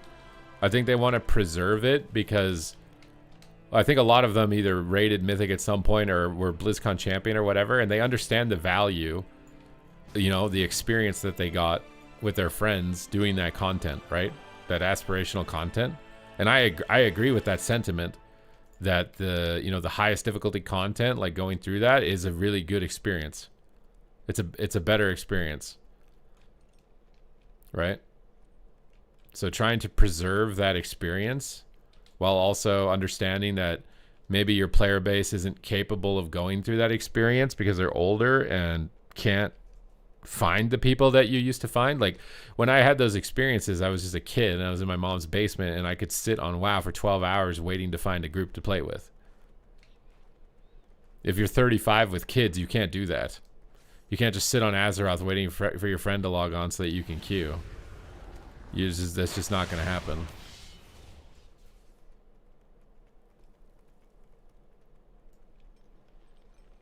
And I don't think WoW is ever going to get a significant surge of young people. I think almost always it's going to be kids of people who play WoW who are financially well enough off to be able to do that. And it's never going to be, you're never going to sell World of Warcraft to young people. It's too expensive. Like, yeah, is the player housing really good? Is it kind of like Roblox? Yeah, but it's too expensive. Roblox is free. And Roblox is already established. It's going to be so tough to pull kids out of that and into your game. It's just, I don't see that ever happening.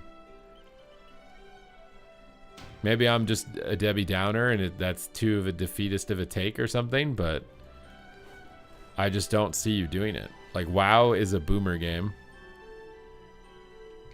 So your only way to continue to make money off of it is to add more microtransactions. That's it. Like, I don't think you're ever going to see a huge surge, no matter how good it is. Like, even Legion, I think Legion was fantastic. I don't think Legion got a huge amount of young people to play it. I think Legion probably got a lot of people to return to the game that were boomers or whatever. But I would doubt, and I don't know. I'm talking out my ass right now. I don't actually know. Maybe I'm totally wrong. But I've got a good, strong vibe that even though Legion was fucking insane, I doubt it got a significant amount of young people to play. WoW is just the dedicated people who are boomers, and then the boomers who come in for a couple of weeks and then leave, and then come in for a couple of weeks, and that's it.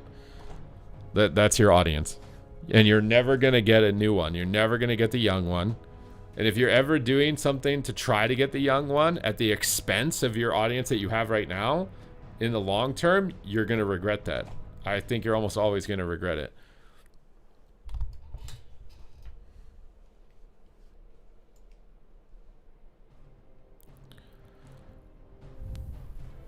I mean, maybe you could sell WoW PvP to young people as a free-to-play game. It's possible.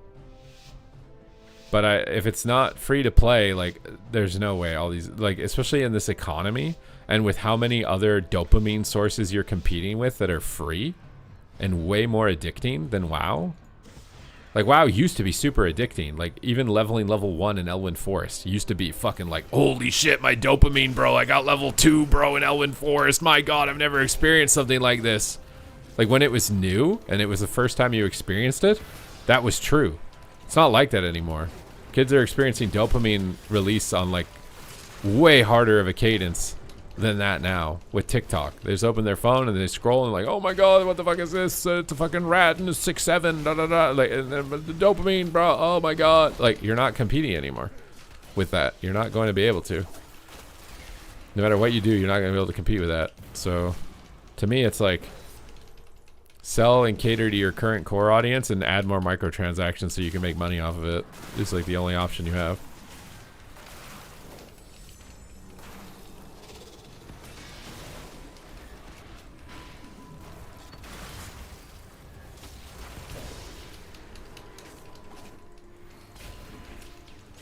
ADHD maxing? I mean, I guess.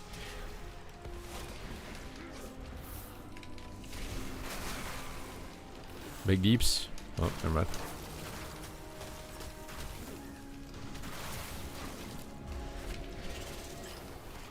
I would harpooned way too early there, oh my God.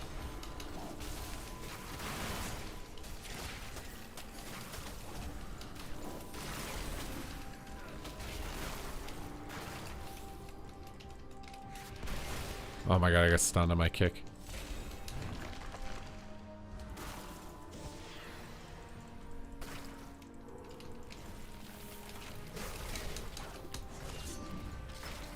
No way.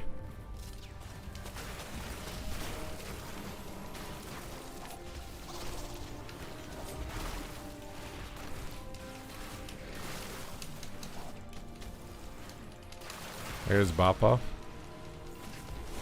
Stun everything.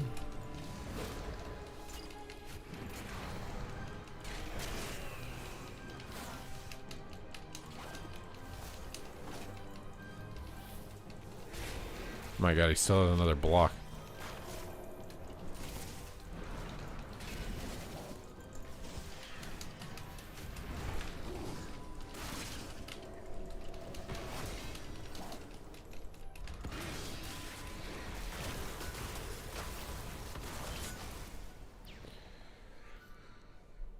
Hopefully Guild Wars 3 will shake things up. I'm not gonna lie, Guild Wars 3 is just gonna be like every other new MMO. People are gonna switch to it, especially if they're burnt out on WoW. If they time it where it's like on a patch cycle where it's pretty low for WoW, like if they time it on Season 3 at midnight at like 2.5 months in, if they time their release then, they're gonna get a bunch of people that are like either burnt out on WoW and their dopamine receptors aren't firing anymore and they're kind of bored of everything that's in the game, and they're gonna be like, well, finally the new game that's gonna give me my fucking life back, yay, and they're gonna switch for a bit. But they're gonna be gone after 2 or 3 months. Just like every other one. It's literally happened to 99% of MMOs. And if I told you you had a 99% chance of getting hit by a car crossing the street, would you cross that street? Now obviously they can do it, make a game, whatever, and they're probably gonna make a shit ton of money, but if you think it's gonna kill WoW, I just don't think it's going to.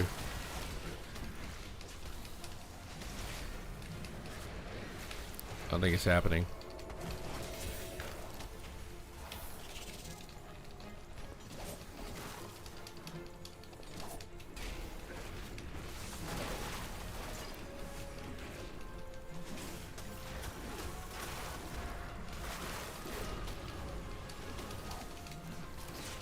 I just silenced into his freaking freedom like an idiot.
No way.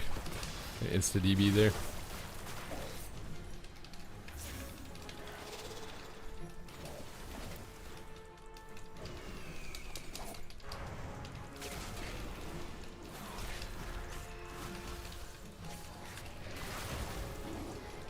Bro, I can hear my stomach growling. I'm so hungry from the diet, dude. I could just feel my stomach convulsing.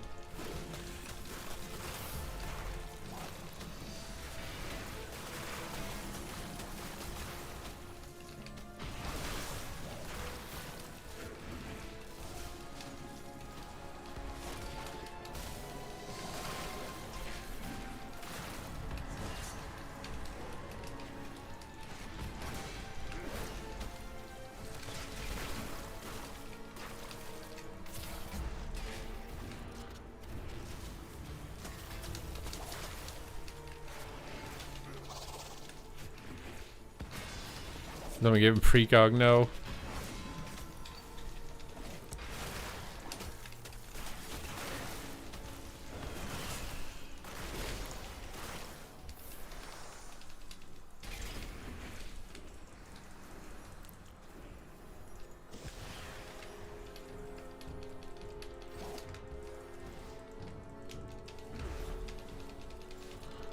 My pet is like rooted or something. I can't press my one shot. Oh!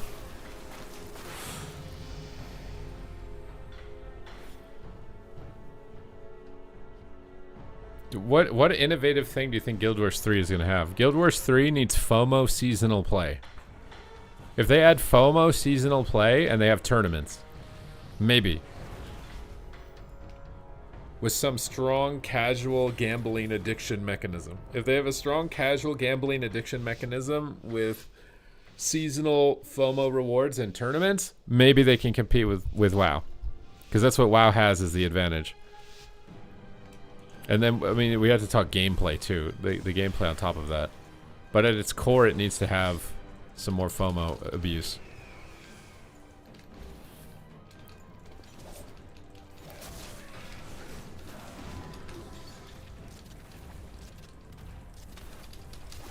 Okay.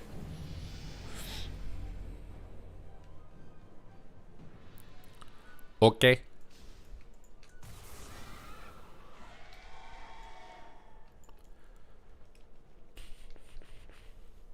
I have to lock in. Lock into what?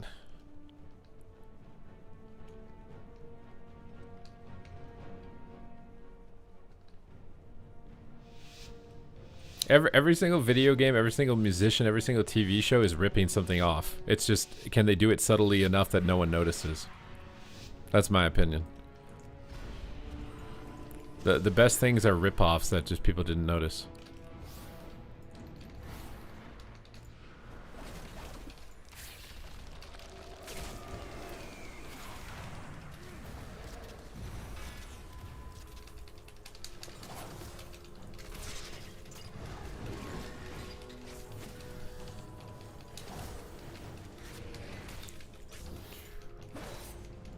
What do you mean, who hurt me? Name me a piece of media that isn't a ripoff. World of Warcraft's a ripoff of Warhammer. Warhammer's probably a ripoff of something else. Everything's a ripoff. Everything is just taking something that already existed and then trying to make it as not as obvious as possible that you just took it from something else. Musicians do it all the time. It's literally a slogan for musicians that the best musicians steal. Like, you heard some sick idea that was played by this guy, and now you copy it. Look at Jack Black's fucking Mario song. It was a ripoff of that meme song that everybody memes people with. What the fuck was it? Never gonna give you up, never gonna let you down, or something like that. That like I can't remember what that meme is called when somebody sends you that and tricks you into clicking it and you have to listen to it. There's a meme.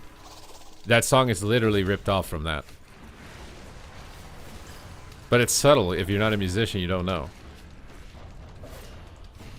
Hey, Rick Rolled. He took the Rick Rolled song and literally the Mario, the Super Mario first movie, his Bowser song or whatever, is literally just that. It's just that song. Someone made a giant deep dive video about it on YouTube.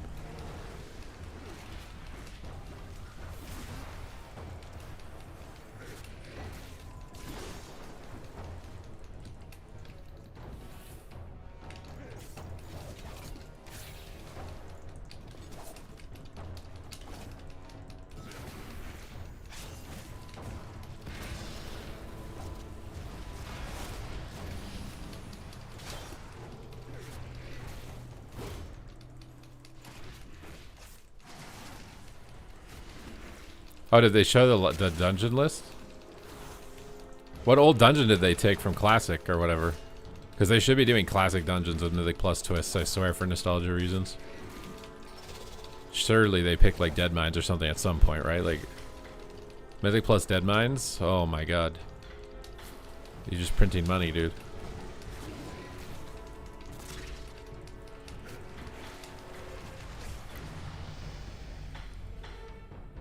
Please help Ret War Prez teams. Keep frying your Mark's Ret team. Who would be targeting? How can you win? That's hard, because if you attack the Ret, you have to deal with Intervene and stuff like that. I would assume you attack Warrior, but I don't know. I haven't played that matchup. I'd have to see it play out before being able to tell you what exactly is the best. You're right, the limitation of the way artists create rather than reform. Yeah, that's why jazz musicians, they tried to break free of that. That's why they came up with avant-garde music, but it's not popular. Because all the best ideas have already been done. It's just a matter of whether or not you can copy them and put a little bit of a twist on it that you can say it's yours now. Because there's only so many ideas that are actually good in the world in any sort of activity or art or whatever, you know what I mean? Eventually you're going to run out of the good ideas. Like there's only so many, like think about how many musical notes there are, right? In traditional Western music, there's 12 tones. There's more than that if you're looking at other areas of the world, but let's just use 12 tones. There's only so many combinations of those 12 notes that actually sounds fucking good. It's the same thing with colors. If you mix, like, only so many colors work together. Otherwise, it's just muddy and gross, and it's not going to be successful. There's a limited amount of combinations that you can get that's actually pleasant to listen to or to look at. It's the same thing with storytelling, right? Like, think about storytelling. How many times do people tell you there's only like 7 types of stories in the world? I think it's 7.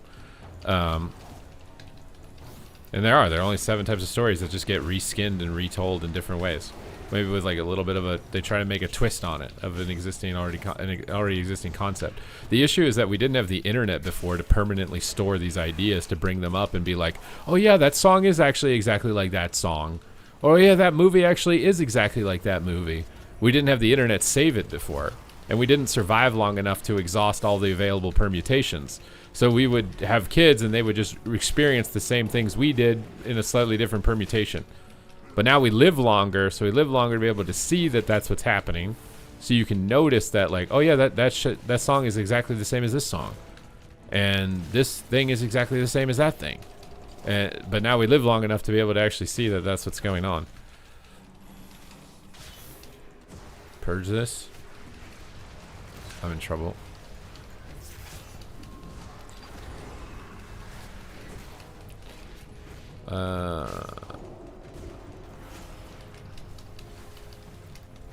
The Axis 4-chord song. Oh yeah, there's only so many chords that you can combine together. There's only so many melodies. There's only so many love songs that can be sung. Like, how many love songs do you think there are? How many people in the world do you think have had their heart broken?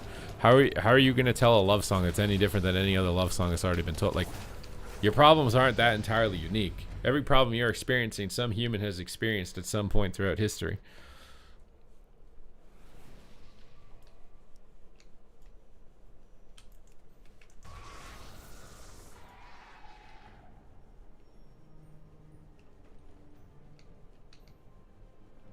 Beautiful music imitates nature. Well, exactly, but it's imitating it. That's my point, is that you're recreating, you're rehashing. You know what I mean?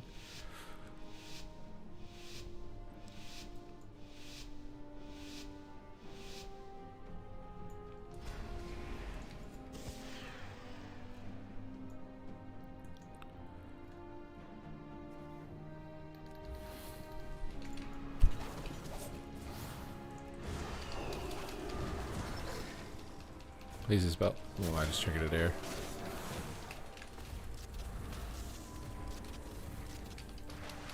But the shotgun is so fun though. I love the shotgun. People don't like the shotgun, but I love the shotgun.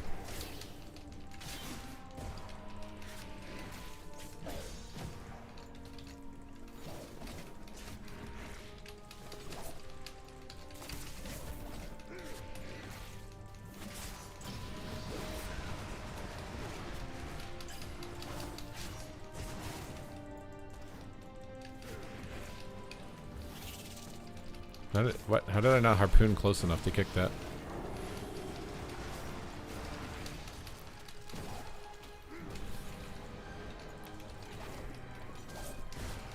Booming time.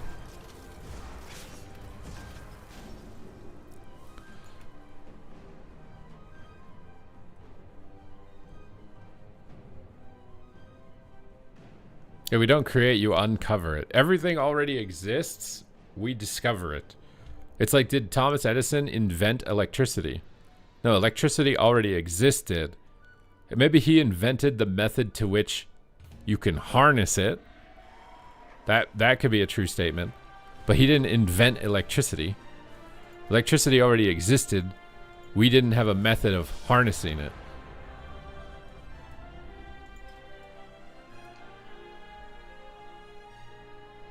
But we have an ego. We like to feel like it's us. We did it. We created it. It's us. But it's already there. Everything's already there. It's like no one invented AI. AI already existed. We didn't discover the way of seeing it and using it.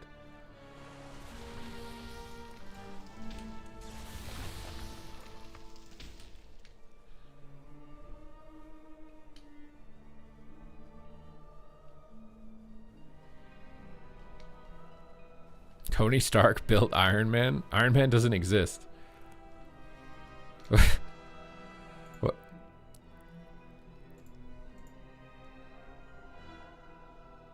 Edison stole his ideas flat out.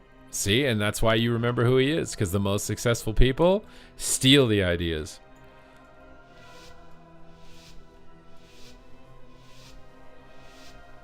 It's like the guy who gets promoted at work, but he's completely useless, but he just leeches off of the good employees that do all the good work and take credit for it. I'm so glad I don't have to work in a corporation, bro. Please subscribe so I never have to work in a corporation.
Why did my grapple just go nowhere?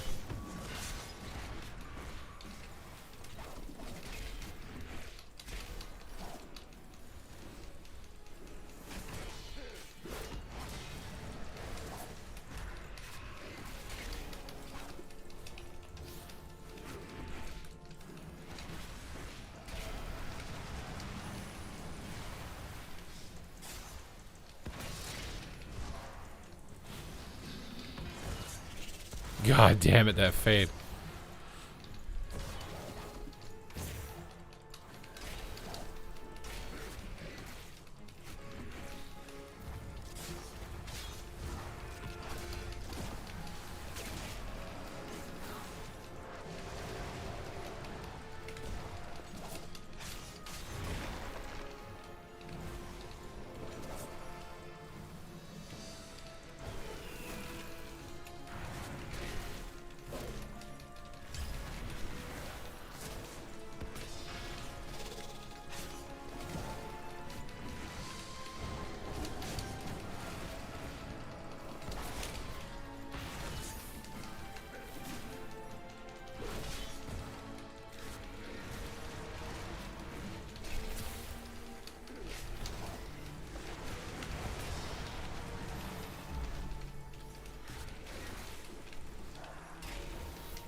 No, I can't get there to harpoon.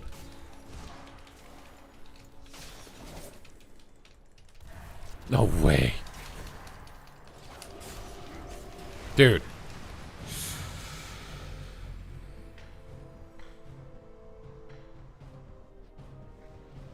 We could hypothetically talk to an ancient era human. Well, loneliness is loneliness. Whether it's induced from technology or induced from lack of technology, loneliness is loneliness, right?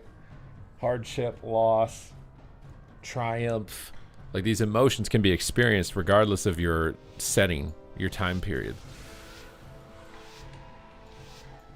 It's just a matter of drawing the association. Is the new patch going live? We'll do a look at it after this. We'll make a video. You're so lonely. Does nobody love you? I will love you, but you have to subscribe.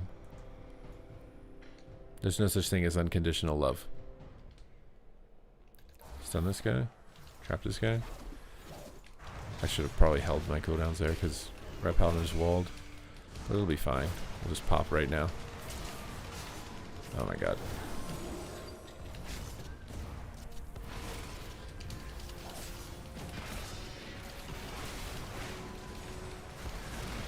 All this.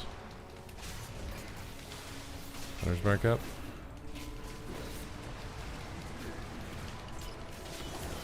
Oh my god. Just trying to get away from that.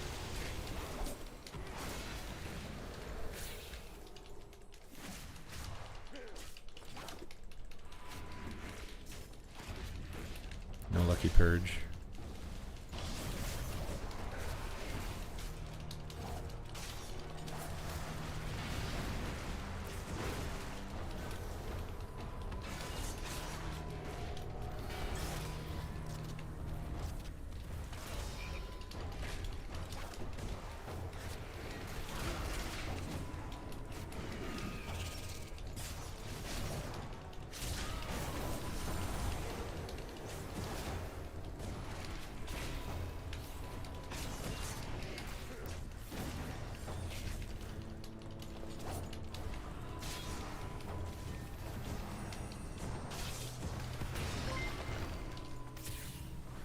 I was gonna hit so hard.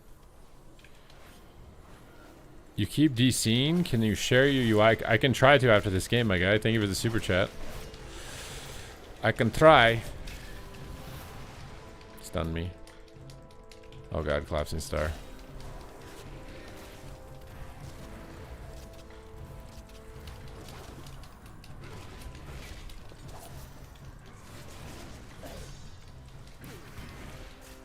Like, I can see Avenging Wrath in this guy on the health bar. I don't know if I've noticed precog, but I'm not a caster, so it's harder to necessarily say I'm noticing or paying attention or caring about that.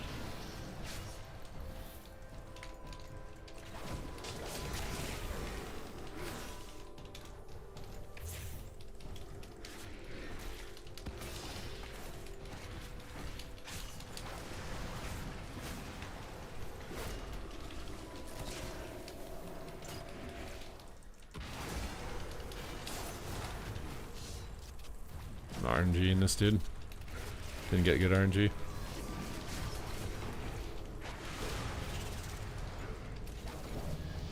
We don't even need it.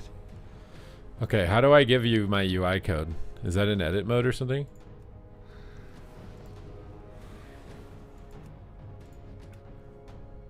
I'm telling you, this is... Look at that, dude. Is that normal for the UI code to look like that? The message is too big to even send it to you. That's what I'm saying. I don't think export UI works. Like, what is that? Why is it so... It literally is too long of a message, I think, to fit.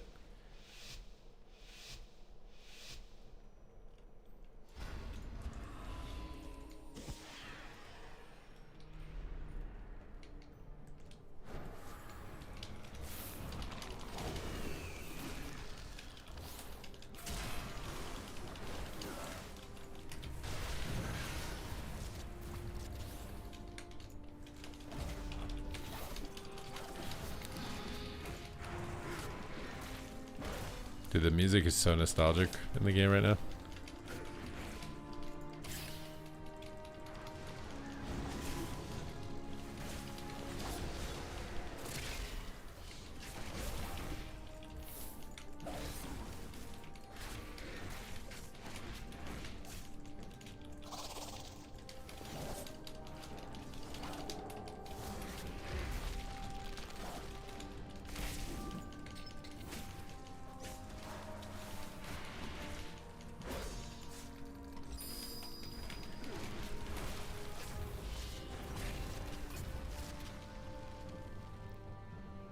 I would doubt that code works because the message literally looks different on Twitch than it does on YouTube because YouTube cuts off the text because it's so long. What do you know King's Rest is in the dungeon rotation? Wait, is it actually? We're gonna farm Getty EQ? We were just talking about Getty EQ and Getty EQ is coming back. Wait, Getty EQ might actually be better than the PvP weapon then. If you can get max item level version of Getty EQ, Getty EQ might actually be better than the PvP weapon. You're gonna have to do dungeons again if you're a warrior. Legit, because I think the item level's the same. if you get it maxed out with the bonus roll.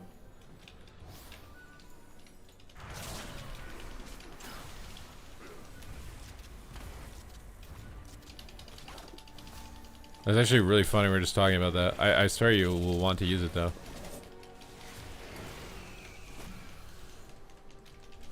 Unless they scale its effect down. Sometimes they do that.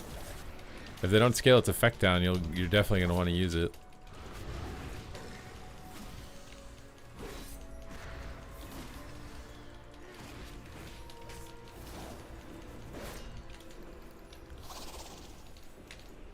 Well, oh my god, I don't have trap yet. What am I doing?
My god. That landed, dude. What?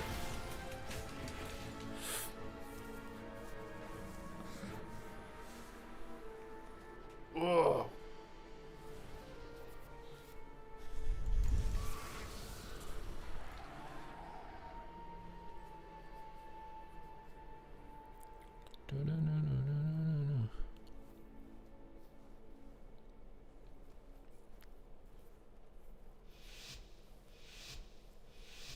Mind you, I don't really mind the PvE overlap now that bonus rolls exist.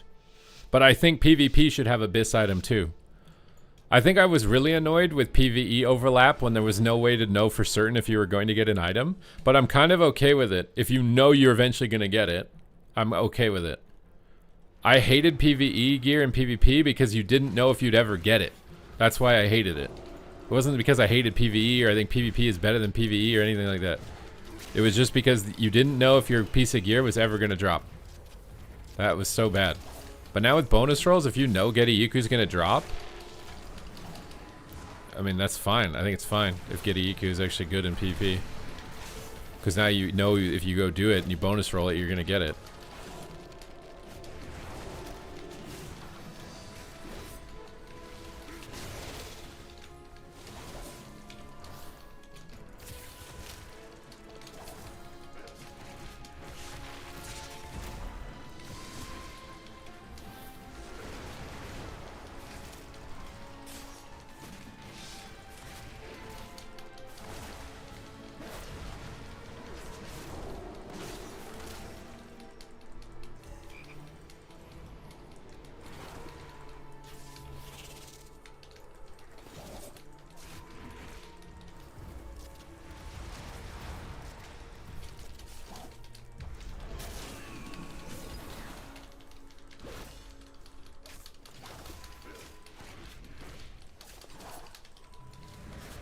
You have to kick Devour, my guy. Oh my god, he's gonna die.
Ooh, close.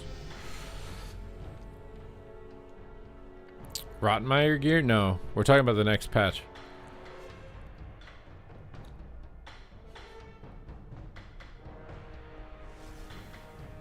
Is it Get Iku actually going to be good? If it's tuned the same way that it is in BFA, you will want to get Iku, yeah.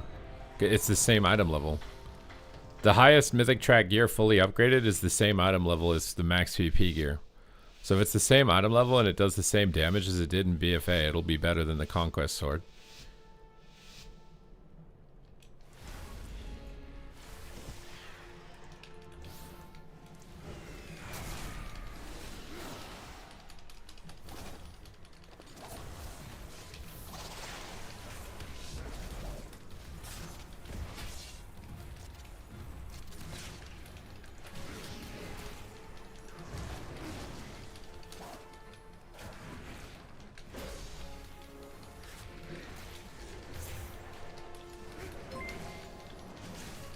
The Frost Dawn. Thank you for subscribing. Oh my god, he triggered that before I had my trap. It's awkward. Mode has been unlocked. Party mode. Spam your memes for free. Describe. Who's the trying to next party mode? song in chat. General Iroh's in my chat. The Fire Lord. What is up, General Iroh?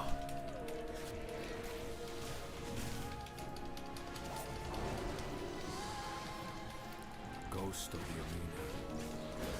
They say true skill never disappears. It just waits for the right moment to strike.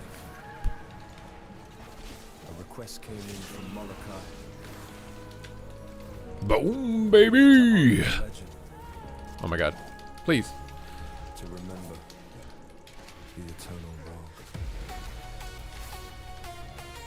Song is in the oven. Chat.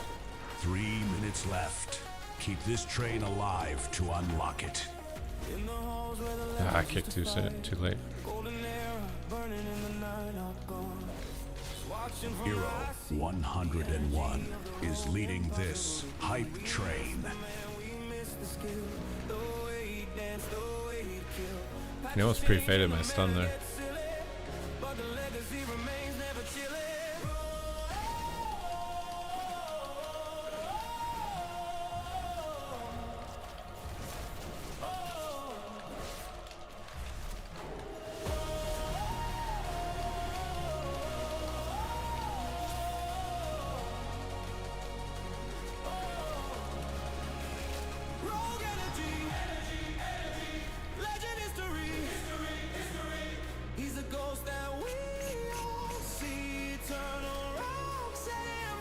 Is it not loud enough for you guys? Okay, I'm gonna be right back and then we'll look at the patch notes, okay? I will return. Elemental fury, storming earth, honoring the one who gave it birth. When you lock in that arena, you feel I'm standing right next to you. Chat. Your brand new track is ready. You know what to do. Level up the train to unlock it. Big shout out to Molokai for the spark, and to the fuel keepers. Costa 21, Bims and Bims. You keep the memory alive. 50 gifted in the road. Let the legacy flow. Level rising, make it strong. All my brothers sing along for the rogue, for the king, for the joy that he would bring if he saw us so right. Time remaining 2 minutes.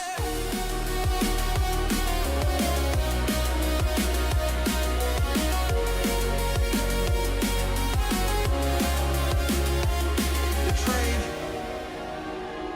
is fading, level stuck, time bleeding out. Who's gonna step up?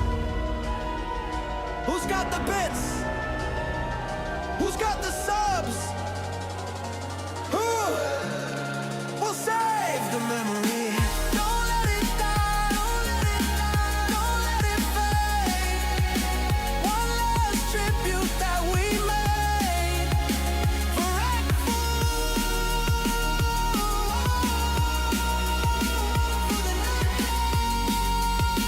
For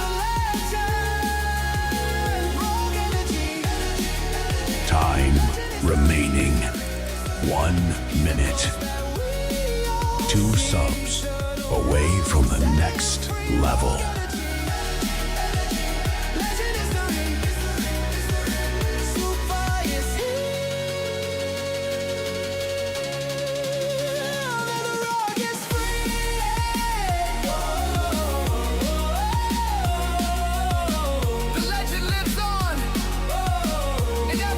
Seconds. Time is running out. In every heart,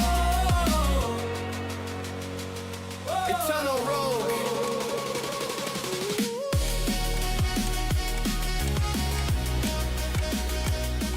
There is only 12 seconds left.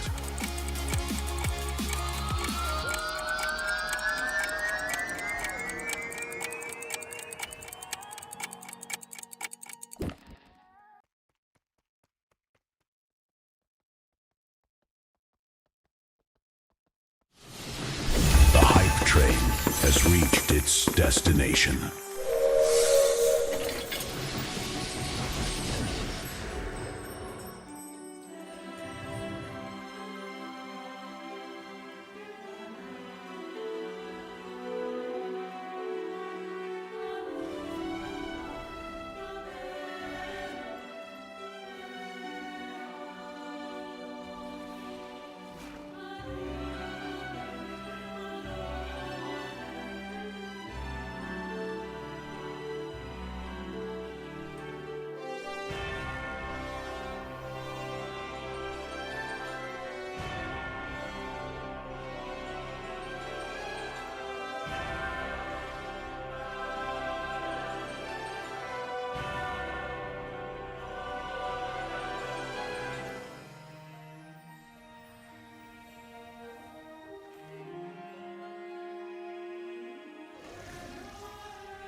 I think RuneScape is the most popular MMO.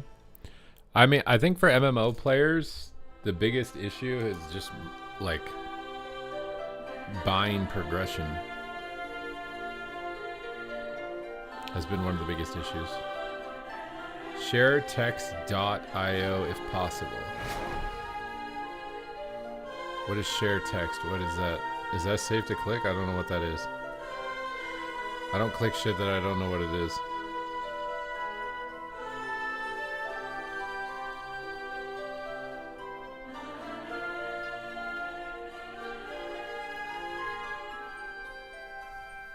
Is that safe to click?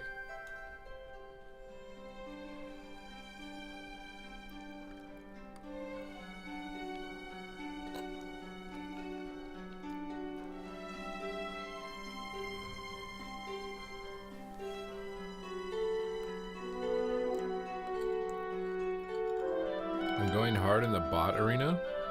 Huh?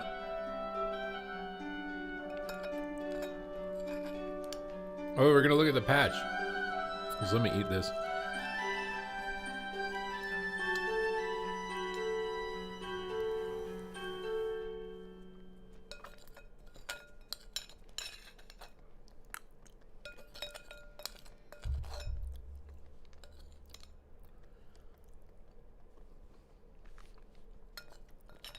I know, T-Bone.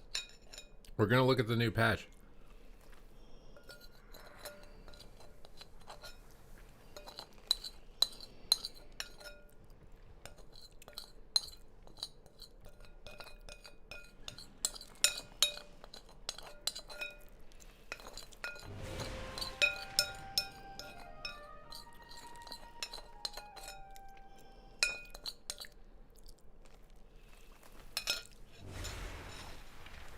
Okay. Let's open this and look at this. Blue tracker.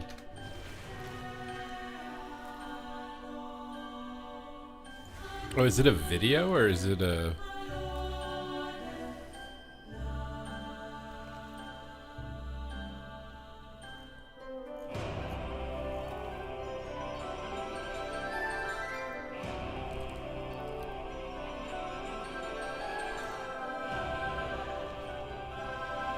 Is there a blue, like, I don't want to watch a video.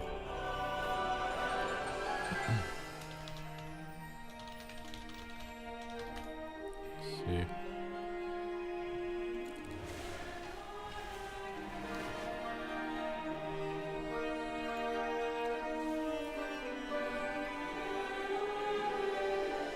I think I found it. I found it. Thank you guys. Okay, we gotta close all of this stuff to do this. We're gonna make a YouTube video, guys, so bear with me here for a second. I try and put myself in the queue, so hopefully the queue pops by the time I get out, but it might not.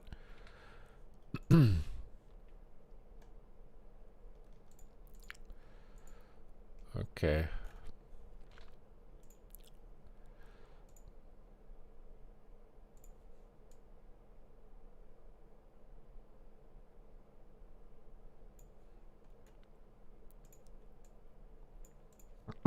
I think you can see that, right?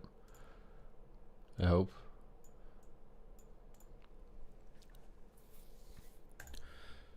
Good morning, good afternoon, and good evening, everybody. Thank you for tuning in to another Super Tease video. And Blizzard has now officially unveiled and lifted the curtain on patch 12.1 for Midnight, which is the Curse of Ulatek and its content update, which includes various activities. So we're going to be taking a look at what exactly is going on and how excited are we exactly for what is happening. So the content outline here is that there's going to be the campaign continuing, obviously, a new outdoor zone called the Coiled Isle, which I think a lot of people were anticipating is the island off the coast of Zalaman, that giant pillar of rock. So it might be a troll patch, is what it's looking like.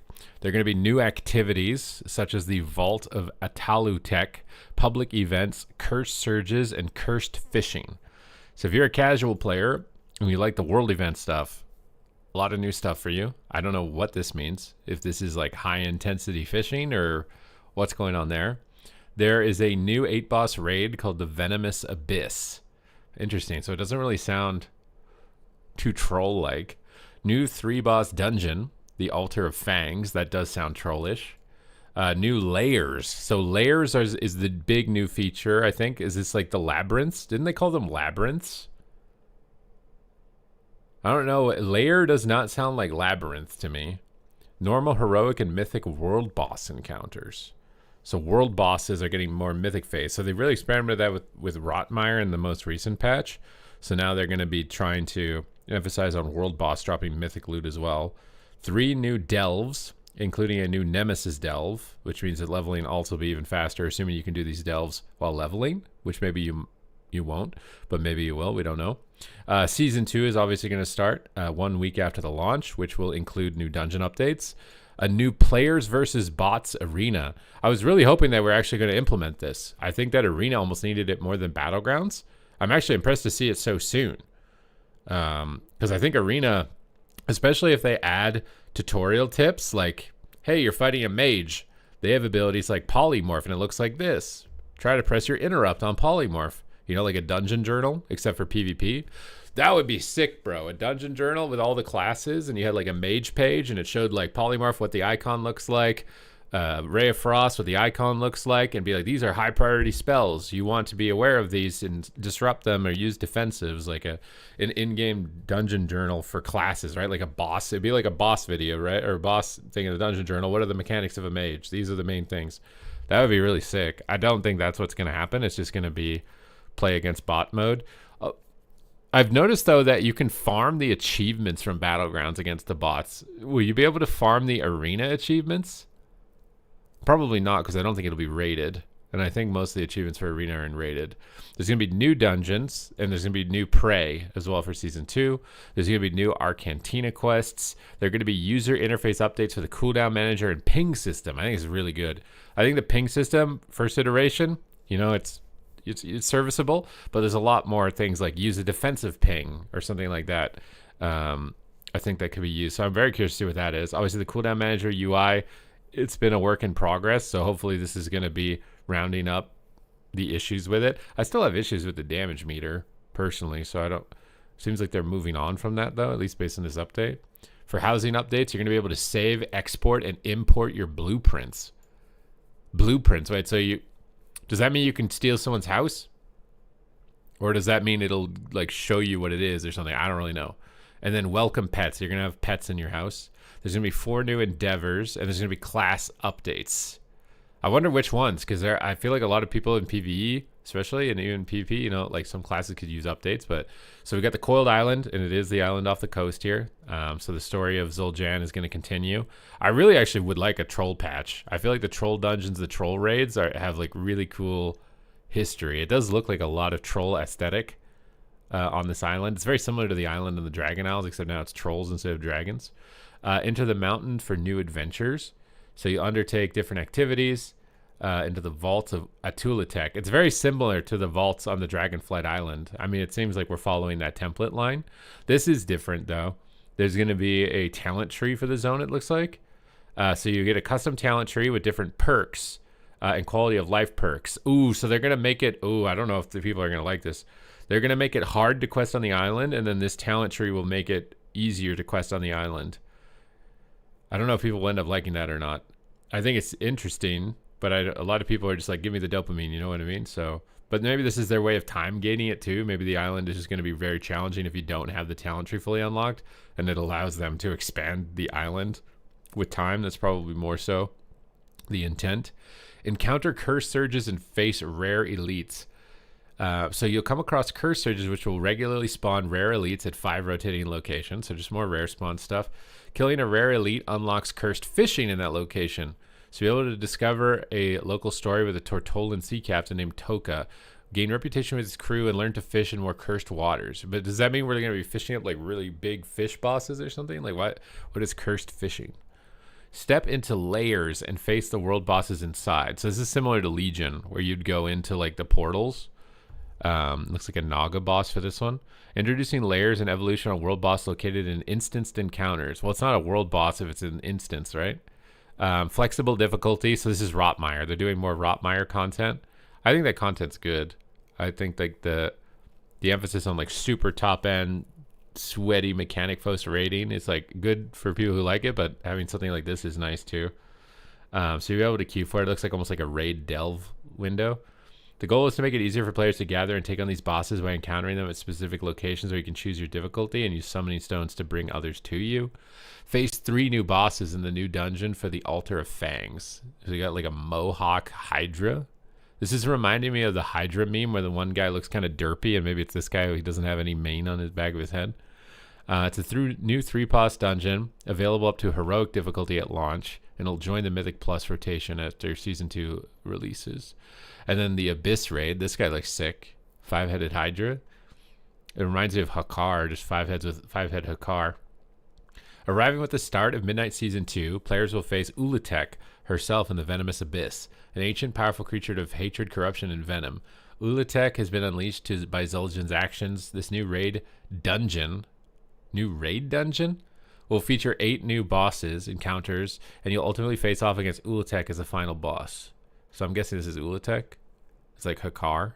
Venture into the new delves, including a new Nemesis delve, so the Ring of Glory, Gnarldor Isle, as well as Venomfall Deeps in the Nemesis delve. In the Curse of Ulatek content update, players will be able to take on 3 new delves, with one of these delves as a new Nemesis delve. So the same seasonal release here for delves. You'll step into the Ring of Glory, all the new ones, with Bountiful delves available later, with Tier 7 later. You'll also begin encountering new Snake and Venom variants in all of the other delves. So they added new trash mobs to the existing delves. Get ready for Midnight Season 2. After 1 week, it goes live. So you'll be able to get so the new dungeons are Altar of Fang, Murder Road, Den of Narlac, Blinding Veil, Voidscar Arena. as well as King's Rest. Now, this has been a hot topic because there was a sword from here for warriors in BFA that was best in slot in PvP, Getty EQ. And if the item level is the same as PvP gear, you might need to get it. Now, hopefully the bonus roll, tech for PvE will still be there, so you're at least eventually going to be guaranteed to get it if you do ultimately need to get it. But that is something to note, because that sword was really strong. And if it is tuned even remotely the same as it was in BFA, probably a best in slot in PvP. The Ruby Life Pools from Dragonflight and Temple of Sethralis from BFA are also going to be making their return. So actually, a lot more new dungeons for this patch as opposed to being half and half. You're actually getting new ones. The new Prey system, which is stock. Season 2 brings in new affixes, new targets, and some new hunts on the Coiled Isle in Prey. So just what you would expect with this. And then gear up for PvP Season 2. So Training Grounds have introduced more players to the PvP ecosystem. And after the introduction to Battlegrounds versus bots, we are introducing Arena versus bots to players who want to dip their toes into the arena and start learning the ropes. I think this is really good.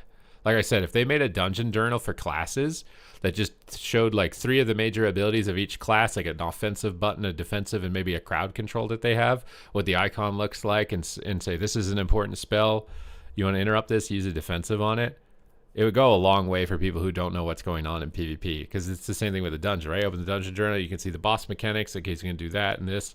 I think that would be very nice. I think this is really good, because the onboarding for Arena is very tough. It's very harsh if you've never done Arena before. I think this is really good.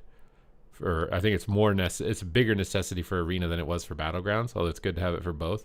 I think this is good. The Cooldown Manager UI interface update. So the Cooldown Manager is getting some additional updates, and we will be able to track trinkets and potions, helping with consumable management. For managing other resources, we're making more updates to the ping system. Players will be able to ping their action bar or the Cooldown Manager itself, providing your team with the status of your spells. So like it'll tell that you have link soon, or that you're going to tell it you're going to link. So this seems mostly around PvE. Like maybe the cooldown thing could be. I'd have to see what it looks like. You can also ping your own unit frames to convey things like your health to the group. Oh, people are going to spam ping on low health. 100%. People are going to spam ping. I don't know if that's an issue people have, is knowing what their health is. New configuration. Maybe it will be, actually, if you're a healer and you can ping someone else's health. Like, hey, you're low health. New configurations for healers on raid frames are also coming, allowing you to configure which kinds of healing buffs and what priorities there are for what you want. This is really good. Do it for debuffs too. Oh my god, please do it for what I can remove from debuffs. The debuffs are occupying so much space in PvP at the moment, and in PvE it's not a problem because the monster only puts 1 debuff on you. But in PvP, the DK puts 7 debuffs and the Rogue puts 10 debuffs on you. It's too many icons that are completely irrelevant to what's going on in the game. I really want some filtering for debuffs. This is nice for buffs, but I really want filtering for debuffs too. This kind of seems like hopefully the UI is going to be a very good product by the end of midnight type of deal is what it feels like on this type of cadence. I think it's good they're updating this. Housing updates make the most of housing with new blueprints. So what does this mean with blueprints? You can export the entirety of your exterior or interior or a single room. So you will be able to copy people's houses. Other players will be able to import your exports to use in their own homes. If they want to try something new, you'll also be able to save what you currently have in place and then play around with it. If you want to start with a clean slate completely, you'll also be able to renew reset option to send everything back. That's good for people like houses. You get the pets, little pictures of the pets, and then new endeavors in the housing. And there's an Amani troll endeavor, and a kobold endeavor, and an Onarin endeavor. So continue the hunt for Xal'atath with Eretor. We'll also get an update on Eretor as he deals with the fallout from the Voidspire, and we'll also investigate the resurgence of the Twilight's Blade with him as we continue to hunt for Xal'atath. Check out the PTR for all of the new content. We don't see any new PvP talents. The 12.1, like the 0.1 patches are normally new PvP talents. We don't see anything for that. We see class changes at the very top, like we talked about earlier on. So I don't know if that's going to be included in that. I don't know if that should be taken as a bad sign or not. If it isn't, if there are actually no like PvP talent changes whatsoever, like this is the only thing. But that means there will be hopefully some class changes of significance coming up in the near future. So if you want to make sure you stay up to date and you want to stay ahead of the competition, smash that subscribe button. Your support is greatly appreciated as always. So thank you guys very much for tuning into the video, and I will see you in the next one. Okay, we got it done, dude. It's done. I don't know if my queue popped or not because I had everything muted. Hopefully we didn't, but we will see. Oh, my video. No, my freaking thing is covering up my guy. I don't know if I should be troubled by that update or not. I think it's really good that they're getting onboarding experiences for PvP, but I'm a bit worried that they didn't highlight new PvP talents because it's almost always new PvP talents in a 0.1 patch. I'm not gonna take that. I gotta get my video thingy. Let me turn the audio back on. It's unfortunate, but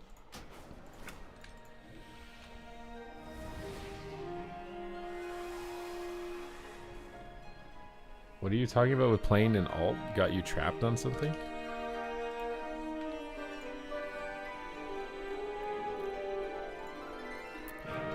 Maybe it'll be announced later. Yeah, I don't know. Or maybe they don't think that it's a huge selling point, so it's not worth putting on something like that. Maybe that's possible.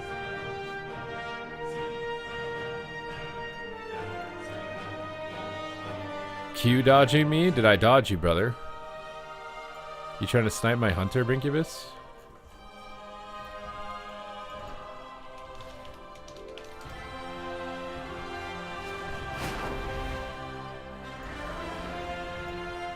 We have to encode that video now really quick.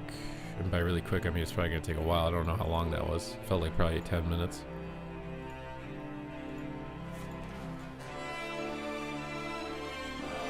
Good morning, good afternoon, and good evening, everybody. Thank you for tuning in to another...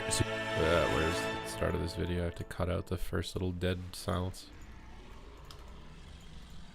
Add into these. And Blizzard has now officially... Okay, there we go. Export. 12.1. Export. There we go. It's going. It's going, gone, baby. Most of that stuff just seems in line with what they normally do. Maybe like a little bit of an extra sauce layer with like the Venom stuff or whatever on the new island. Yeah, no, Arena with bots is sick. I wanted that more than BG's. Arena with bots is really good.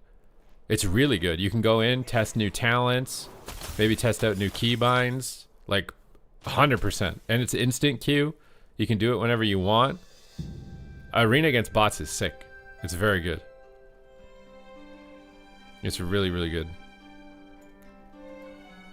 And I think if they keep the rewards easier to get, so now people can be like, I'm kind of scared of Arena. Well, I'll try against bots. And then it's like, okay, figure out your rotation, how to CC your kicks, and then... Yeah, I hope the bots aren't awful. But the BG bots are pretty tough. But it's also hard to replicate exactly how someone's going to play in an arena match, I think, compared to maybe a BG. If they put the BG bots in arena, is that good enough? I don't know. Like, most of the BG bots don't press defensive cooldowns. I think that's bad. Mind you, a new player experience at low rating, people probably don't press defensive cooldowns either. So maybe it's okay. Did they say a date? Oh, I didn't even look. I don't remember seeing a date. The PTR is live on the July 7th. So I don't know. They probably didn't announce the release date. But usually, isn't a PTR usually like a couple of weeks later and it releases? Historically?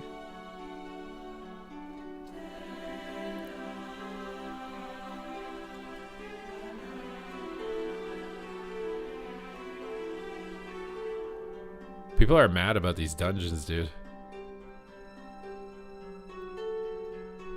People are saying that Temple of Sethlorlith was bugged so bad they had to remove it from the MDI and everyone hated King's Rest. Mythic Plus people are mad about it.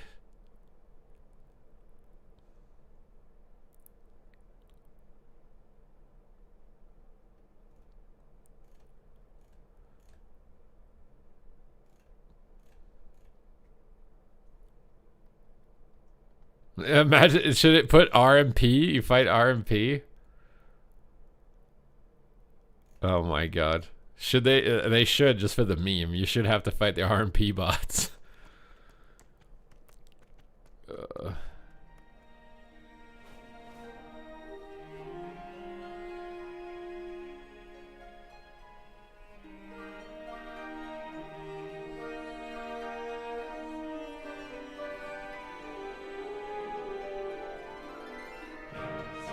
5 weeks of folio? Oh, you're right. It's at least 5 weeks. And you would think that they would leave a little time after that, no? Maybe not, though, if they think that that's like the thing keeping you playing. Like the thing you're upgrading, and that's what's... Maybe they would just end it after 5 weeks.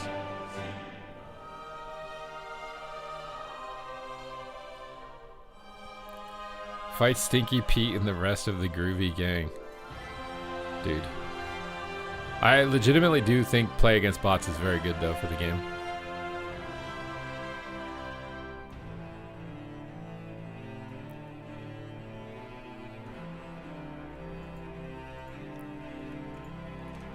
I feel like it's weird to call them world bosses when they're basically like Rotmeyer style boss, which was good. I think Rotmeyer is a good like one-off boss.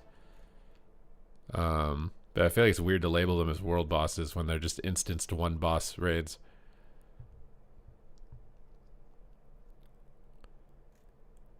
But people are so mad about the dungeon pool, dude. Oh my god, bro. The people who do Mythic Plus are actually so mad. My entire Twitter feed is just people mad about the dungeons they picked. I actually can't believe how many people are mad.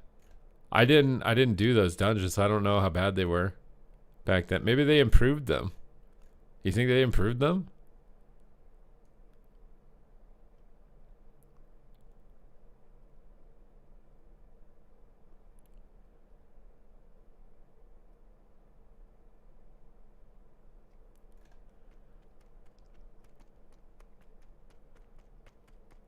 You can evaluate them, just queue them against the bots. Wait, you want, that's how they'll balance the game? They'll just queue bots against each other and they can see how balanced the game is?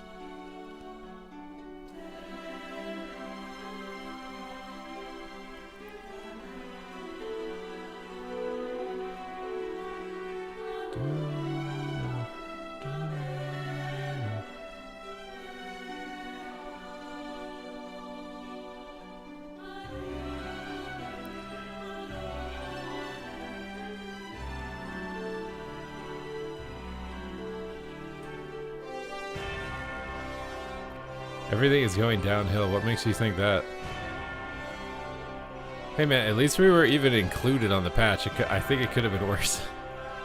I legitimately think they could have not said the word PvP at all. I legitimately think it could have been... I don't think I can take this cue. My video's not done encoding. Man, I was hoping this would like line up well. What was wrong with Temple? It's because the last boss is a healing boss, right? I think I remember that. You have to heal like the trash, and that's how you beat the boss, is by who can heal the boss the fastest or something like that. So that might be an issue for some healers who are maybe worse at single target healing or are bad at like don't have good like I don't know. Who's that bad for? Exactly. Which healers was it bad for? I'd assume healers that are more AoE focused, like prayer mending probably sucks because it can't really balance if it's you're just healing one boss.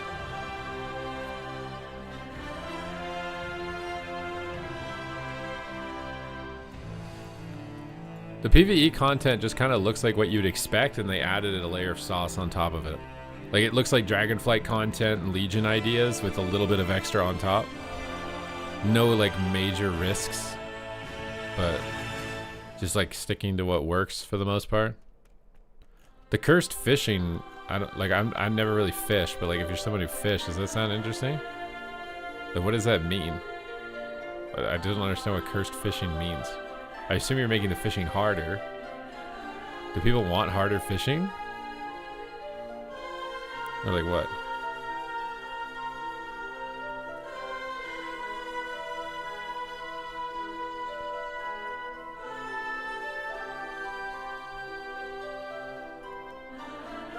Why are you hating Blizzard, Henriksen? What happened?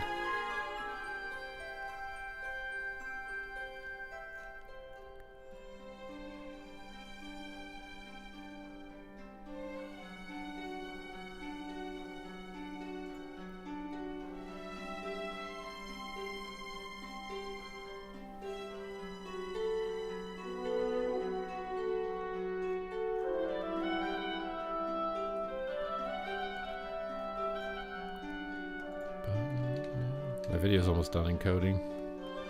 What's up, Bum? Bum-ba-da-bum? Welcome to the stream. Fishing, but with corruptions, you have to dodge the eye. Do people want that for fishing? I feel like people fish because they're vibing. Do you really want a skill check while you're fishing? Is that a thing? Do people who fish want that?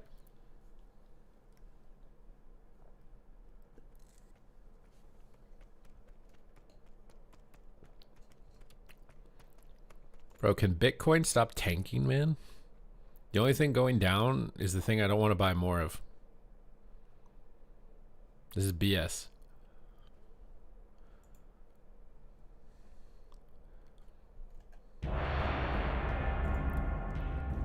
Okay, my video is like 5 seconds away from finishing encoding. I think I can take this.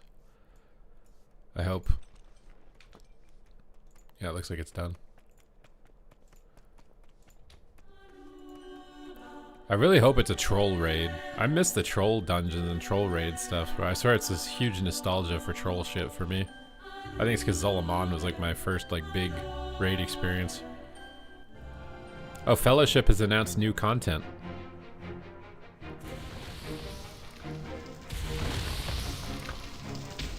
Which Omnium Folio talent should Ellie go for? Everyone's playing the fire one, from my understanding.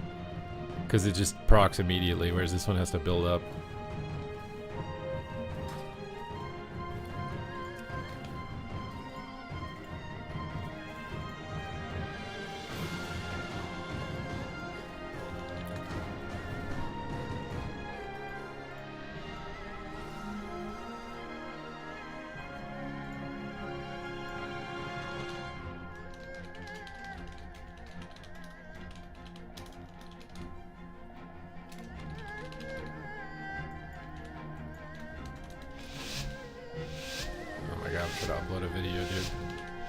I swear every single online platform changed their default text file or text whatever text style to the same thing. WoW did it, YouTube did it, Twitter did it. I swear like AI like decided that a specific text is the best text and now every single website has the same text. I don't know what's going on. Are we going healer? I kind of like it as survival rogue. Oh wait, he's a devastation rogue. Why did I do it? I'm fucked. I thought he was freaking Prez. Definitely go dev though. Mage is too tanky. Am I dead here?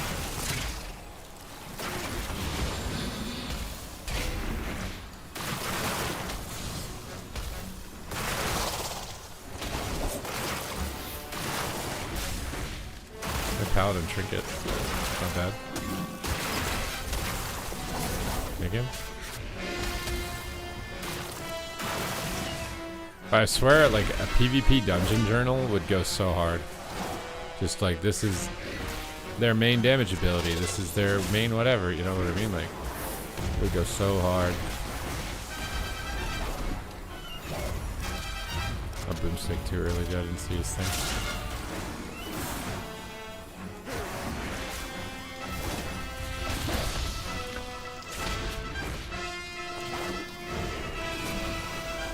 You still have no idea about evoker abilities?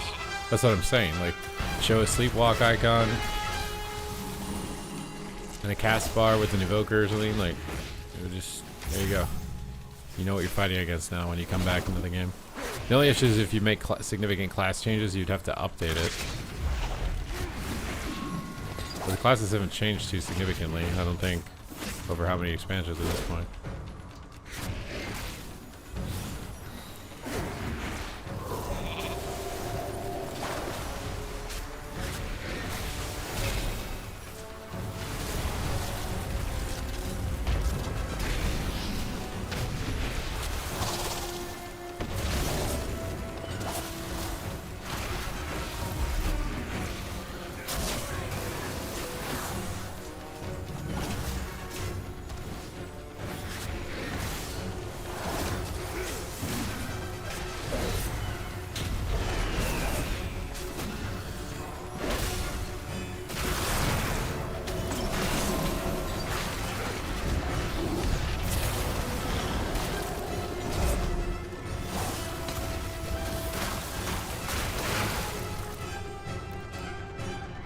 Which class is best with Ret Pally and 2v2? I would assume like a Resto Druid or a Disc Priest.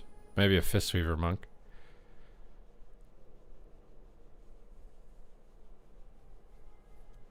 I don't use add-ons, Studsy. No add-ons. None. 0.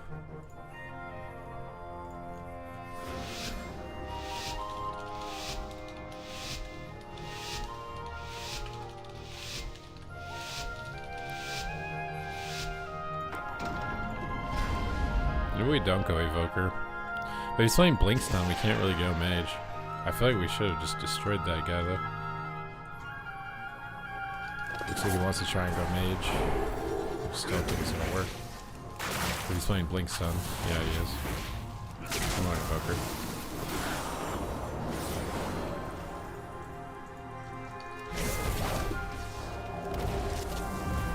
Maybe I'll swap Mage's land up.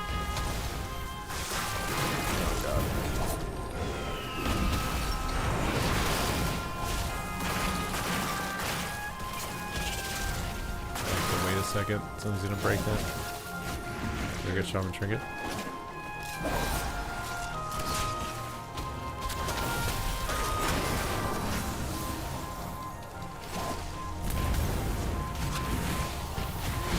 Pet's dying.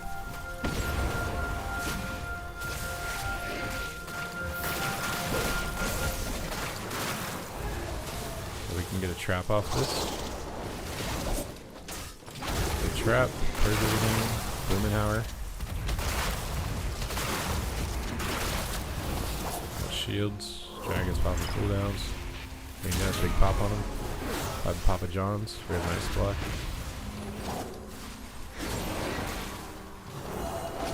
Swap on the Evoker for a second. Time shot the Shaman. Trap him. Time stop.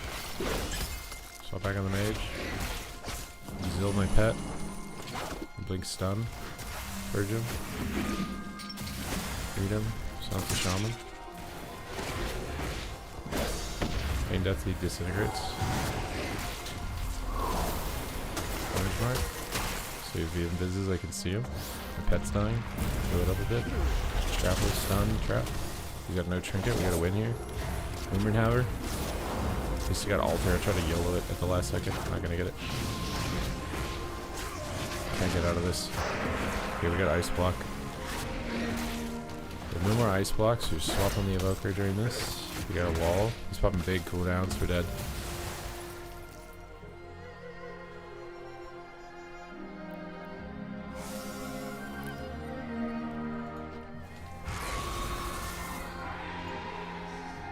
Okay,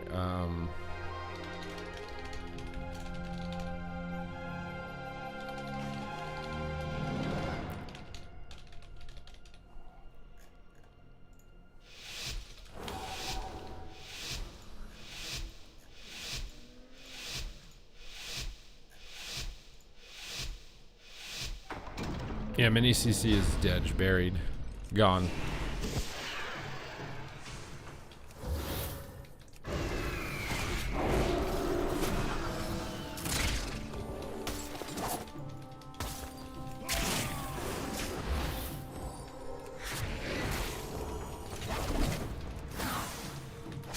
Ooh, baby! Shotgun, headshot, literal headshot, dude.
I swear Pally Mage is bad just because Pally gives him like no purge protection.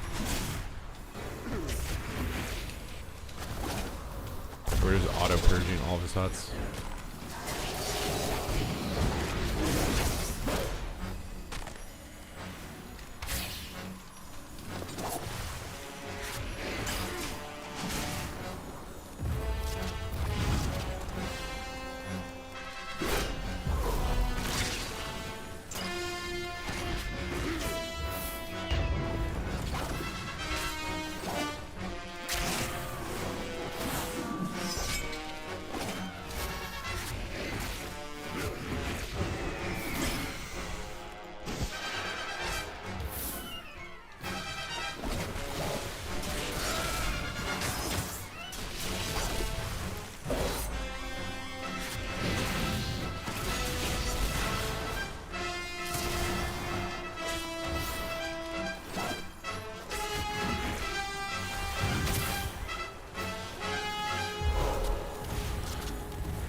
Oh my god, we're about to die. We're about to die, but we survive.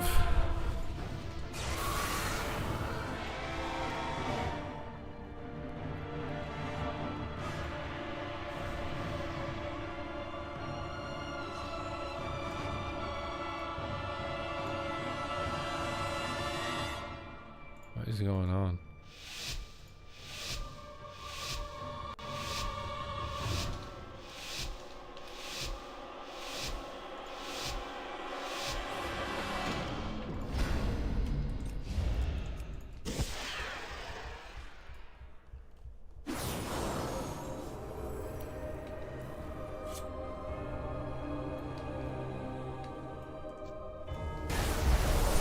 Well, that mobile games probably have a lot of young people, but not a lot of old people. And then PC games have a lot of old people, but not a lot of young people. So everybody's trying to yoink the other audience. When in reality, it's just the tech that you were exposed to at what age you were at the time.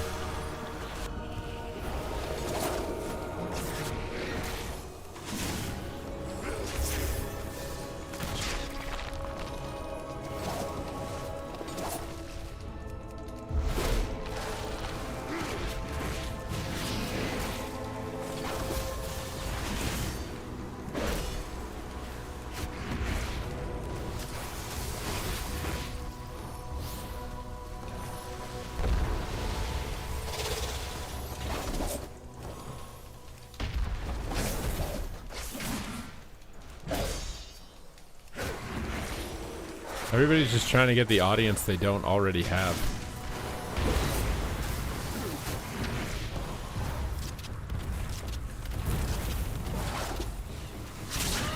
It's like McDonald's, right? Like McDonald's is junk food, right? So it's like, well, we don't have people who buy health food, so we need to have health food options so we can get people who buy health food to come to McDonald's. What they don't realize is that they're known for unhealthy food. The people who buy health food are just not going to come now. Like, you've lost that. You don't get to get both. You don't get to be the most notable unhealthy food and also sell to people who want to buy for health. You don't get to have your cake and eat it too. You know what I mean? This idea that you can appeal to everyone.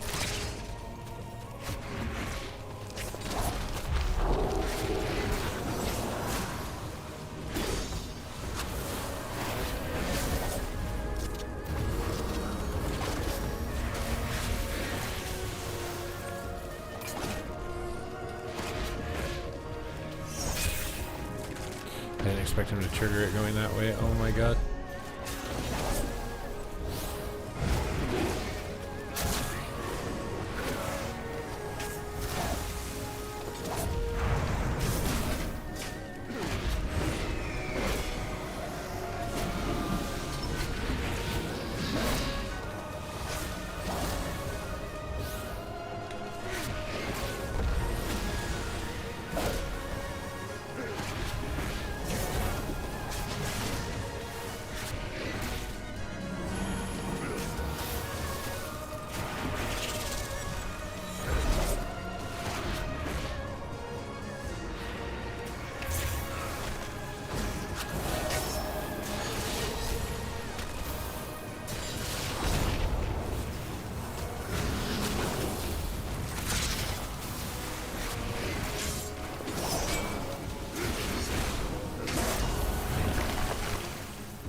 I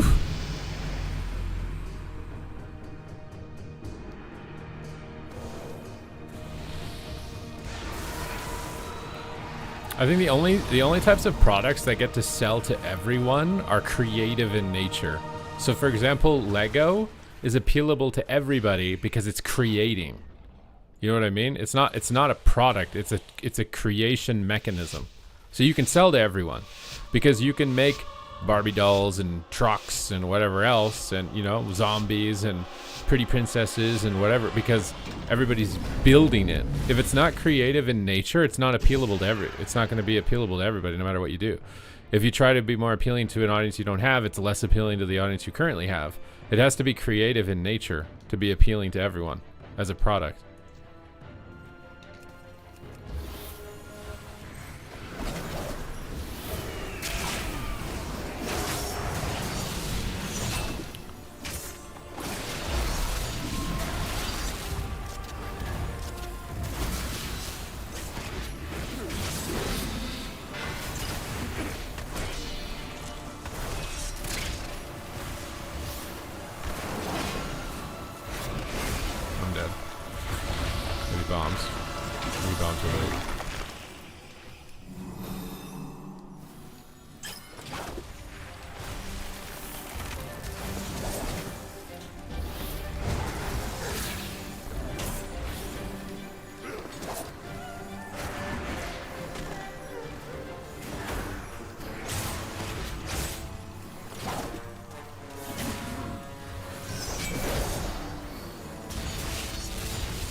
New Lego Batman? Bro, I loved the Lego video games as a kid. Do you remember there was a racing game with Lego and you could like build your own race car? Bro, that shit was so fun. I swear that was low-key the best racing game. It was better than Mario Kart. I swear it was better than Mario Kart.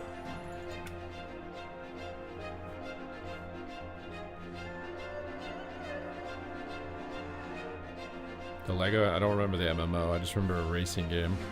It was so fun. So good too, with all the little customizations you could do on your own little Lego cart.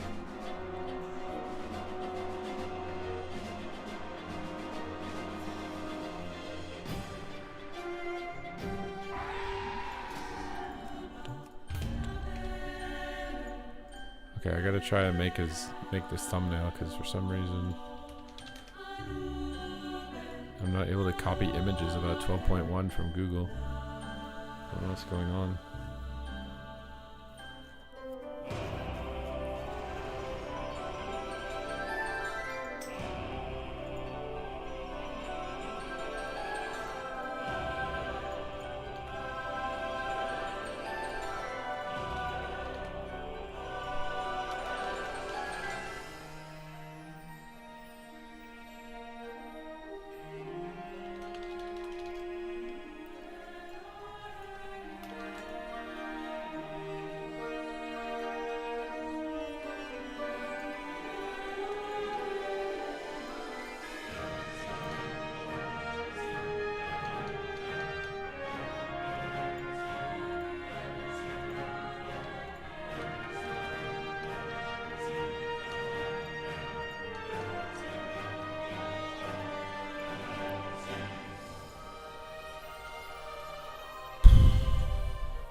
Wait, what?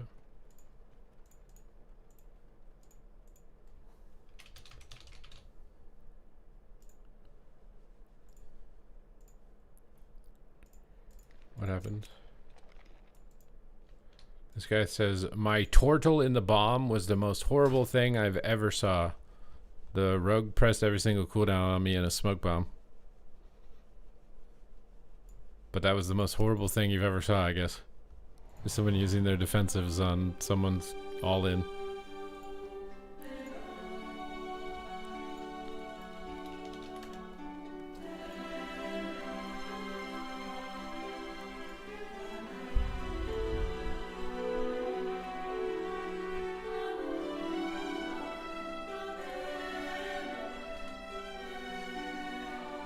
Good morning.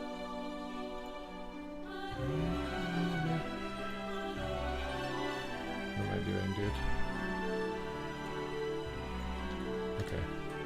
YouTube video is up. Good morning, prison. If there's a game mode where you got random into a non-tank spec shuffle, would you be rank 1? I don't know what that means. What does that mean?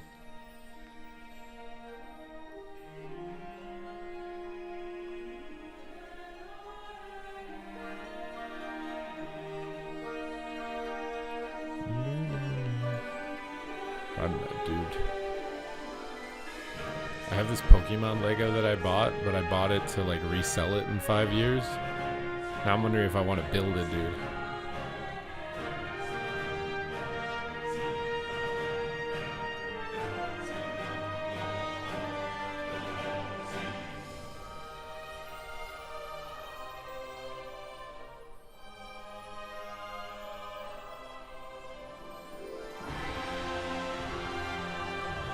Dude, so many people are mad about the dungeons they picked. What if this ends up leading to like a huge drop-off in Mythic Plus participation?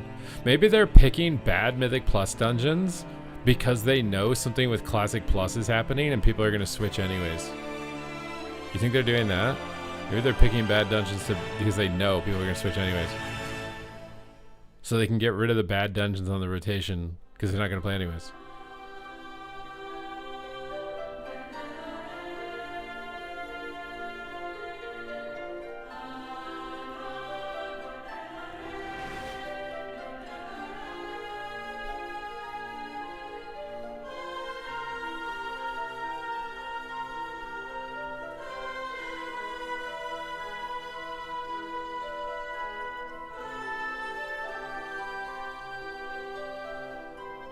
Tinfoil? I am pretty tinfoily, dude.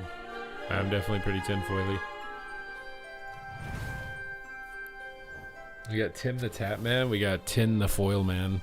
That's me over here. Tin the Foil Man. Your thighs are too thick? I feel like that's a good problem to have, my guy. You gotta go train in the gym. Turn them into steel. Turn them into iron.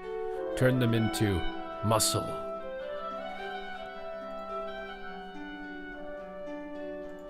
I feel dizzy for some reason right now. I don't know if it's because I've changed my schedule up so much or what, but I don't know. I almost feel like I'm going to be nauseous. Just so nauseous. Just so nauseous.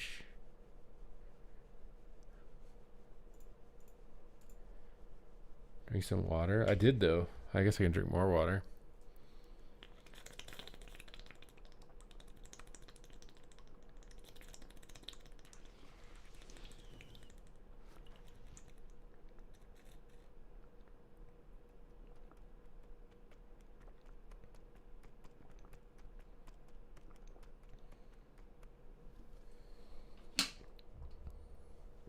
Yeah, subscribe, bro. I drank water. Twitch streamer life, dude.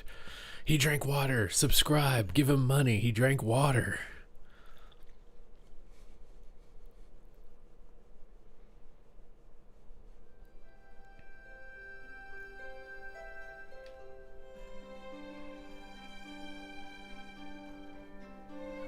Full mana now. Still kind of I think I need some Twitch primes.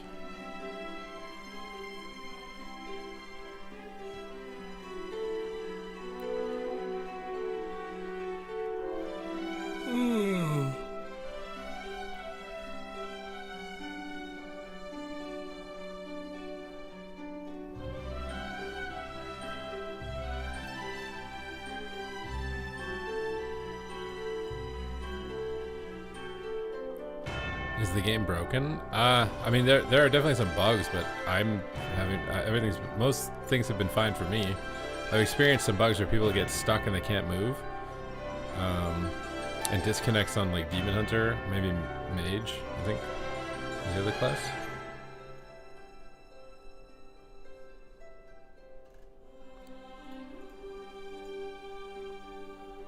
Would you like some salt in the water? Salt in what? What do you mean?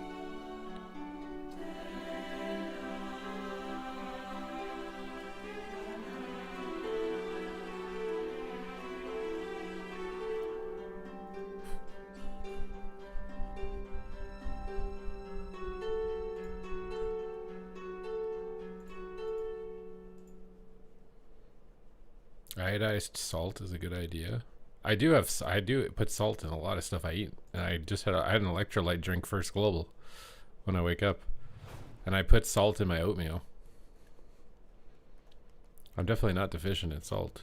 Can't you tell how salty I am on my stream? There's no way I'm deficient in salt, my guy. You just think I'm deficient in salt. What is this? That's insulting to me. All right.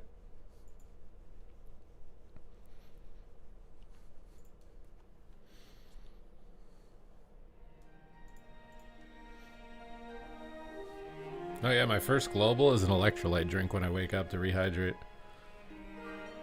And then I do some calf raises to get my heart rate up so it's cycling my blood around my body from laying down all night. This coconut water I'm drinking tastes like water. I think I have to buy expensive stuff. Why do they call it coconut water and not coconut juice?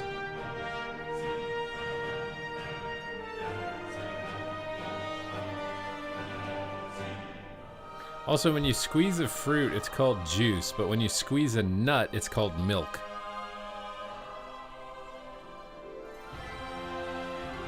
Why is that? Like they say almond milk. They don't say orange milk, coconut milk, and they never say almond juice.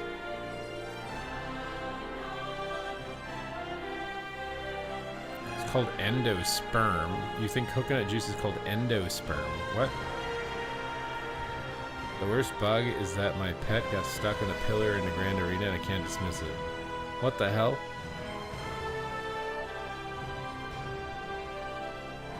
You need to make an ability that lets you hurt your own pet. So if it gets stuck, you can just kill your own pet to release it somewhere else in the game where it's not stuck.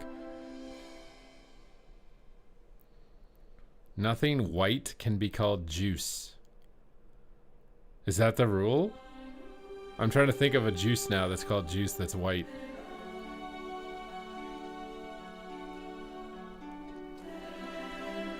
There has to be. There's got to be something that's white that's called juice. What is it though? I'm pretty sure cactus juice is white, right? Let me... Cactus juice. Yeah, cactus juice is it looks white. Oh, it's kind of green. Wait a minute. No, it's kind of white. I don't know. Depends on which one it is. I don't know which one it is.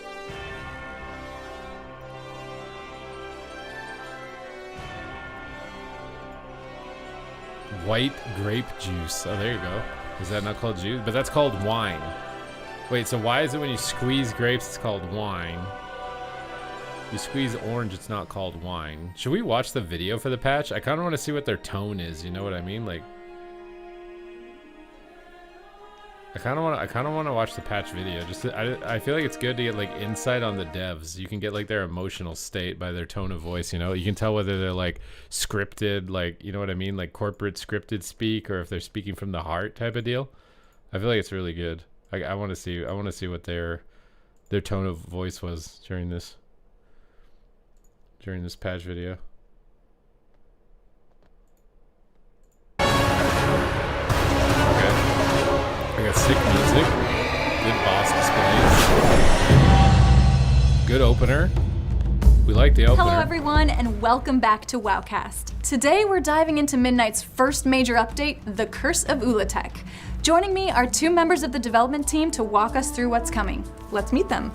Hey there, my name is Rachel Vogt. I'm one of the lead quest designers. I've worked on everything from populating Legion order halls through Zuldazar, Emerald Dream, and more recently I have helped with supervising story on Zul'Aman.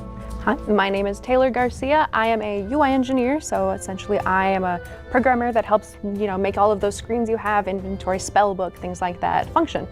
You may know me from such hits as Floating Houses, because our players are incredibly clever and we're constantly surprised by the things they manage to do. Thank you guys for joining us. All right, let's set the stage. Why do I feel like the floating houses was unintentional? Why do I feel like that was low-key a shot? Why do I feel like that was low-key a shot at the players? Why am I interpreting that way? Did they say floating houses was intentional? I could have sworn they said it was unintentional. I feel like that sounded like a shot at the players without being a shot. Where does the Curse of Ulatek fit into the ongoing story? In the 1207 update, Revelations, Zul'Jan is looking for a weapon. It was a bug. A weapon that he believes will secure the future of the Amani without having to I'm pretty rely sure it was a bug on and the they Loa. changed their mind. This puts him at odds with his sister, So I think they were mad Zuljara, that who, players as the figured that out or Hache, something, has as put if her it was, faith like, in the Loa. insulting to their Zul'Jan work or is something, you know what I manipulated by a mean? mysterious spirit who lore enthusiasts will find rather I think what familiar. she's saying is that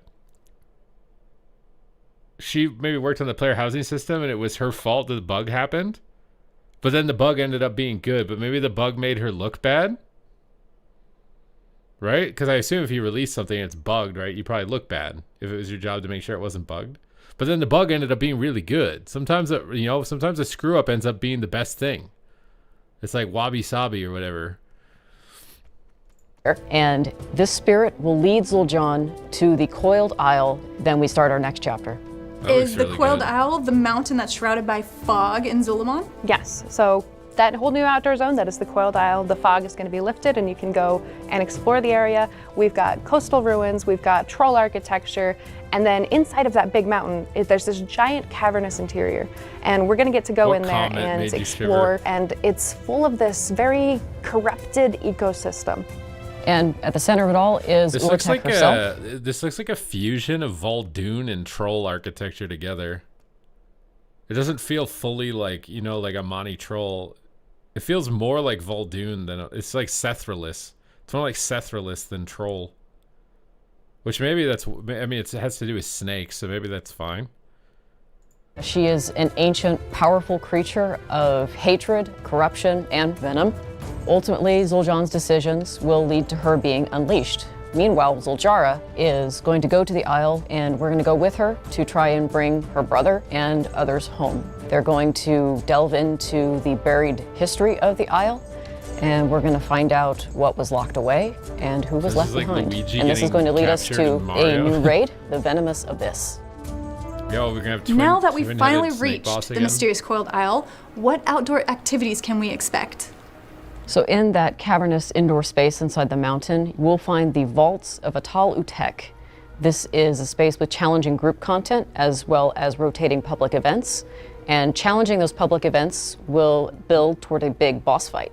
While we're in the zone, there will also be this custom talent tree that'll give you some different perks of player power, but also some quality of life perks as well. So for example, something to reduce the potency of some of that venom because it can be very strong as you're exploring early on.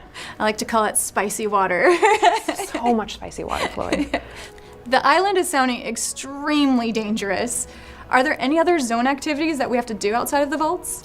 Yeah, so there's We'll also find going out to be midsummer throughout the by island listening. these curse surges that are just kind of rolling through, and they're spawning these rare elites regularly at 5 different rotating locations. And once you've killed one of those rare elites, it unlocks some cursed fishing in that spot. It's also going to include a Oh, we got a game. We have a game. Houston, we have a game. Spicy water, is it juice or milk? Oh my god. I think it would you consider spider venom milk? Cuz like, you like milk it, right? Like it's kind of milk, right? It wouldn't be snake juice if it comes out of its teeth. It'd be snake milk.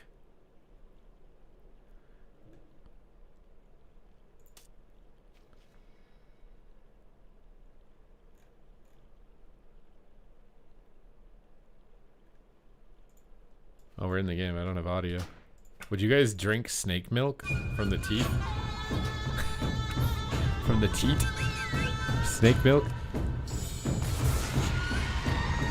Did they bring DJ Khaled to BlizzCon? I don't even remember that.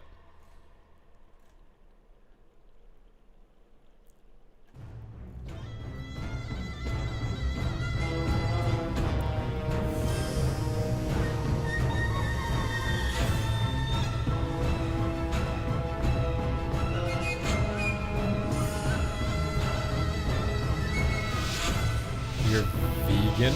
That's gross. I'm talking about venom from their teeth.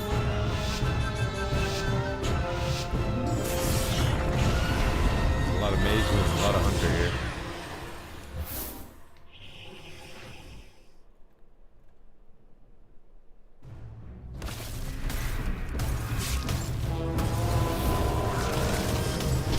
What the frick, dude? The guy's over here. We go ham.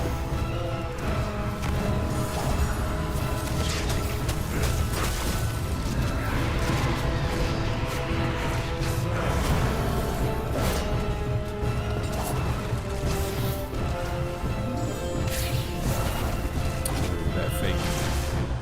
That fake though.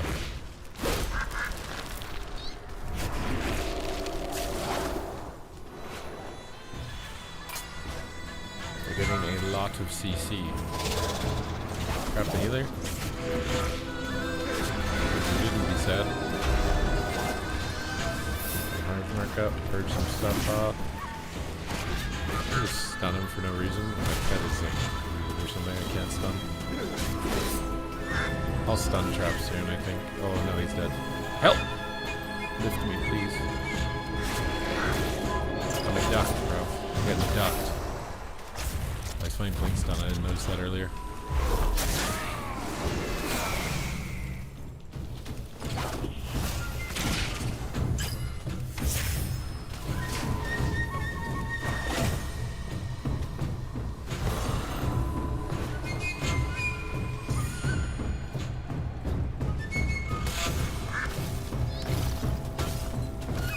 You know what I've noticed with a lot of vegan people is that it's like around 5 years they realized that they had a bunch of like stored amino acids from the proteins they used to eat, and then once they lose those they end up feeling really poopy, and they usually end up going back to eating animal products again.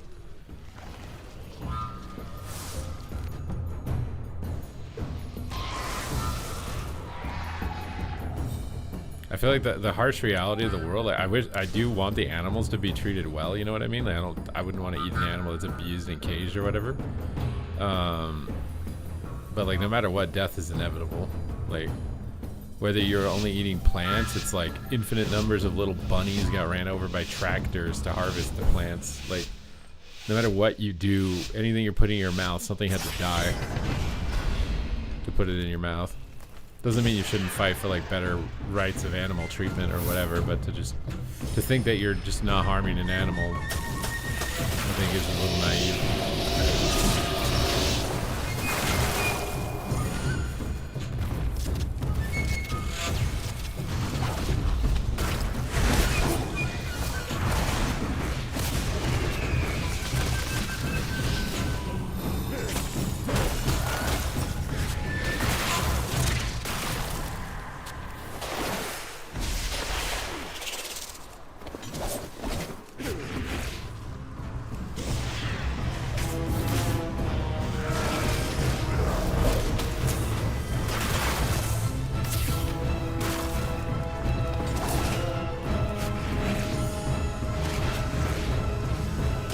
Turbines will kill birds. Yeah, anything. I mean, the truck that had to drive your plants to the grocery store probably ran over a bunny or something, or a deer maybe, or a squirrel or whatever. Like, throughout the entire process of getting your food to the grocery store, something probably died. The druid says the game broke all of his spells. They don't work. Try to relog.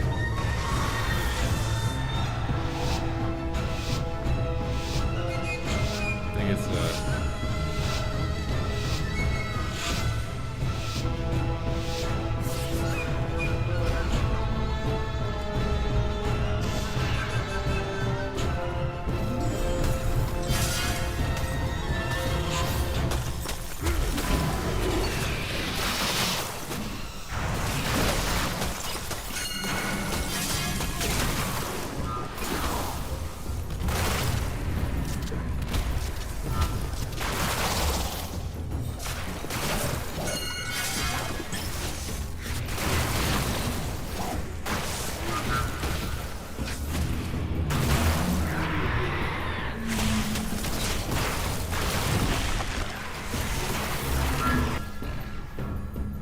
Please watch it, DJ Khaled BlizzCon. What happened? It's probably copyright, bro. I don't think I can watch it. I think this might be LG for me. I'm gonna go to the gym, get my heart rate up, and come back, and we'll do an evening stream. I can feel myself like needing to move.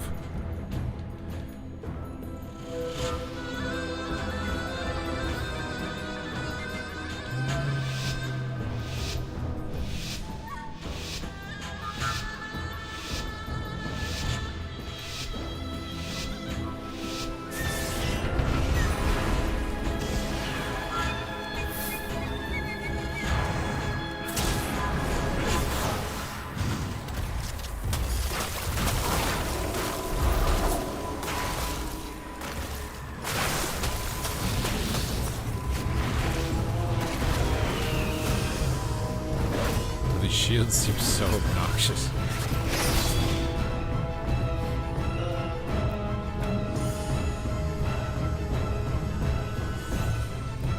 Okay, let's finish watching this video.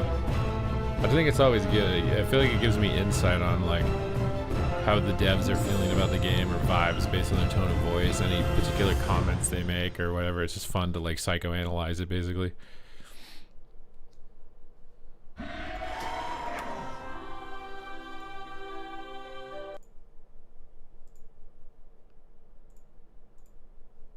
Local story with a Tortolan sea captain named Taka, and you will gain reputation with his crew, and as you do, you're going to learn to fish in other cursed waters. Well, then let's jump into the systems. What are some of the standout features? Yes, so we're going to be introducing layers. This is not like a layer cake, it is like a dragon layer. This is an evolution on world bosses. So you are familiar with world bosses, you find them in the open world. In this case, they're going to be instanced encounters. So you're actually going to be able... Am I being a dick? It's just a raid. Like, am I being a dick? Like, it's just a raid. You put the raid boss in an instance. It's a raid now. It's a single player raid or single boss raid. It's a raid. Like, am I a dick?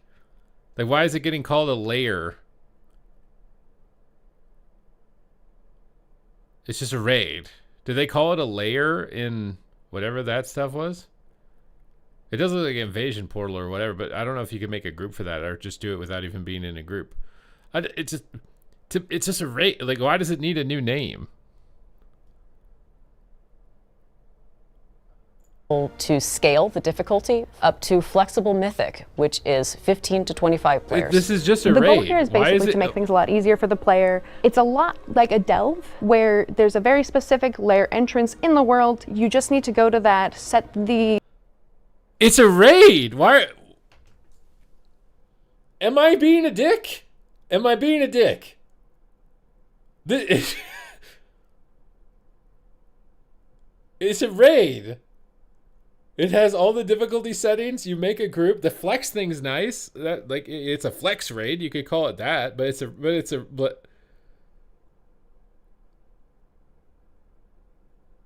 why are we calling it a lair? difficulty that you need, and there's a summoning stone. It's a lot easier to not have to juggle a lot of the same kinds of party and grouping shenanigans. That should make the zone feel a lot smoother by having the world boss inside an instance location. And of course, a new major update equals a new season. Let's talk about season 2. I think the reason they have to instance it is because they added like the corruption poison thing, no? Right? Like having that corruption poison thing and trying to kill a world boss, depending on how big that is. I don't know, like how big of a deal it is. It makes sense that you maybe have to instance the bosses. But it's just a raid. Am I being a dick? It's a raid with the delve. Instead of like right clicking the party portrait or whatever in the top left and like switching difficulty, you're gonna get a UI menu in your screen to switch the difficulty. That's the difference. It's like a better laid out interface for changing the difficulty of the raid. Does that justify renaming the content? That's what I'm saying. Like the term, like, again, maybe I'm just being a dick and this is like facetious and doesn't matter. It probably doesn't. But like it's like to be a world boss, it needs to be in the world. If it's in an instance, it's a raid? I don't. And what's in all those details? Yeah, so season 2 is going to be starting a week after the content update goes live. There's going to be a 3-boss dungeon, Altar of Fangs, and as we mentioned earlier, there's the Venomous Abyss, which is a new raid. It's going to include 8 bosses, and Bulatek herself as the main final boss. And we're going to have 3 new delves. We'll have the Ring of Glory, Gnarldor Isle, Toxatal, which is the new Nemesis delve, and we'll have new Snake and Venom variants to existing Midnight delves. To our Mythic Plus dungeon rotation, we're going to add a new dungeon, Altar of Fangs, and the remaining Midnight dungeons, which include Murder Row, Den of Nalarak, the Blinding Veil. I'm not gonna lie. Based on what I've seen on Twitter and my own experience with these dungeons, I haven't done a lot of Mythic Plus, but I got 3,400, almost 3,500 IO this season. I think that this Mythic Plus season is going to go down in history as the worst Mythic Plus season. Because these dungeons are all annoying as fuck. I swear they're going to be annoying as fuck. This one that's on the screen, the Blinding Veil, from doing it leveling, imagining it on Mythic Plus is going to just... I think it's going to be the most incredibly frustrating Mythic Plus season of all time.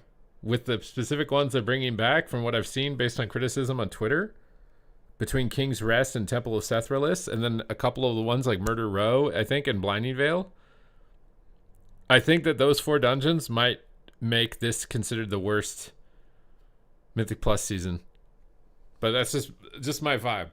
That's just my prediction off of having played my limited time playing it and looking at the criticisms I'm seeing so far. It might be. And Voidscar Arena. We're going to be bringing back King's Rest and Ruby Life Pools, plus the Temple of Sethralis, because, again, snakes. We're also going to have Prey Season 2, which is going to be coming with some new affixes, some new targets, and some hunts on the Coiled Isle. And of course, with hunts, that means Astalor, everyone's favorite. He's going to be having new voice lines, and we're also going to have some new Argentina quests. I love his voice lines. Kill for me. Kill for me. No! On top of that, is there anything on the PvP side? Oh my god, they Training actually Grounds said have it. introduced players to... I just want to say they actually said it. I didn't think... they actually said it at least. We're included. the PvP ecosystem, and sort of like with the Battleground versus bots, we're now adding arenas versus bots. That'll make jumping into the arena easier for those who are intimidated by jumping in with real players, because you'll go against bots. Lastly, is there anything else players should expect in the update? Yeah, so on the UI side, we've got the cooldown manager. That is now going to be able to track your trinkets and your potions, so that should help a lot with a lot of the consumable management. For managing your other resources, we've got a whole bunch of new updates for the ping system as well. Updates, so now you can ping your action bar, the cooldown manager itself, and that will give the rest of your team a communication about the status of your spells. You can also ping your own unit frame, and that will convey your health to the group, which is very helpful for when your healer is watching your health slowly go down as you stand in spicy water for too long and take. See, I think that's good. Being able to ping your ally that they're dying as the healer, I think that's good. Depends what it looks like. Like, I feel like that ping should be interpreted as like either you need to move your ass or use a defensive. I think a ping to do that is good. Because as a healer, that's a big problem, right? Like, whether what they just described, where it's like someone standing in fire, or if someone's just not using a defensive, like a ping to acknowledge, like, hey, use a button. I think that's good. Called the damage. Speaking of your healer, your character becoming a bot was a test for the arena bot system. Maybe that's what it was, bro. I mean, that could be what it was. We've also got some new configurations available for healers on raid frames, where they can now configure which kinds of healing buffs and what the priorities of them are that they want to show up there, so they can track what kinds of heals they've got on the group. And then, of course, speaking of combat, there will be class changes.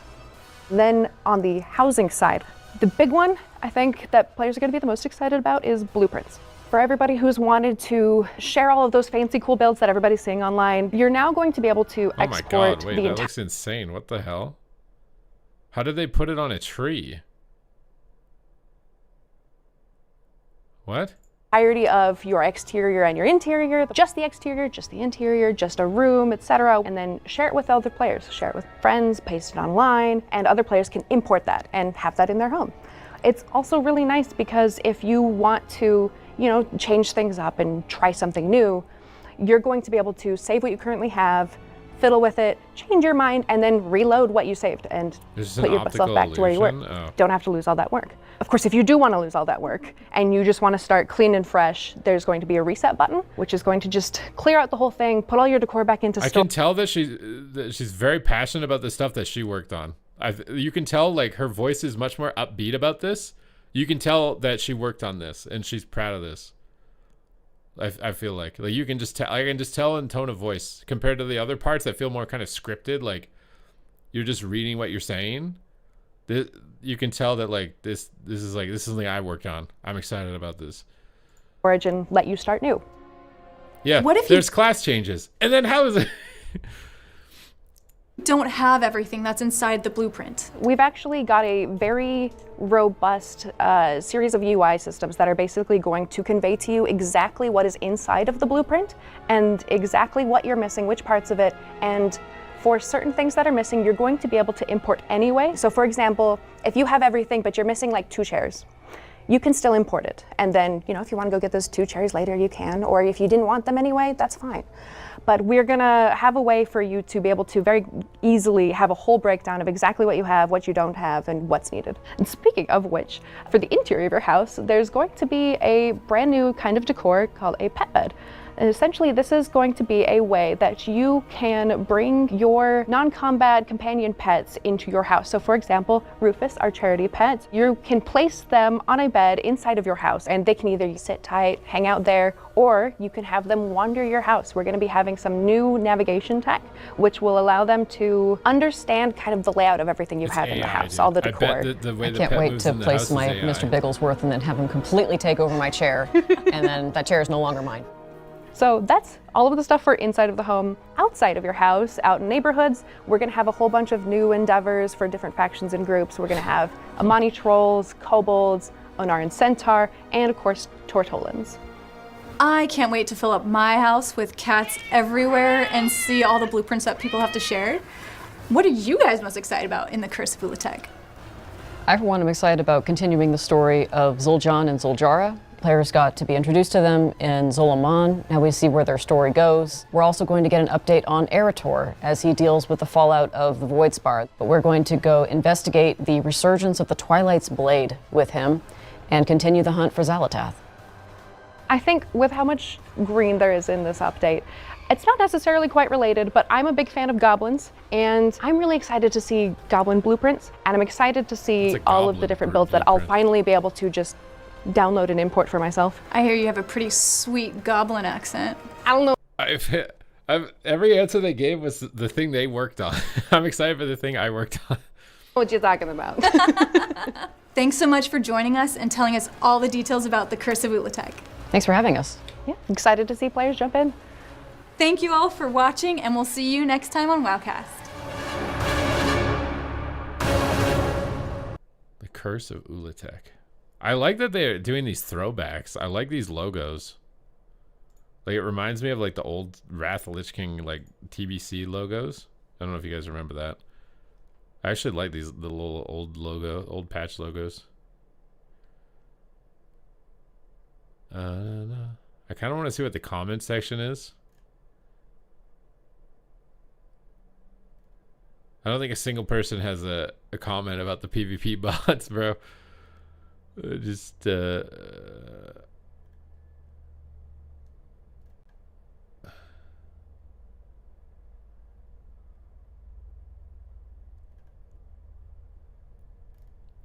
okay, guys. I think that's gonna be it for me here. Let's. I want to raid someone. We gotta pass the raid along. We got the Mez raid. We gotta pass the raid along. You know.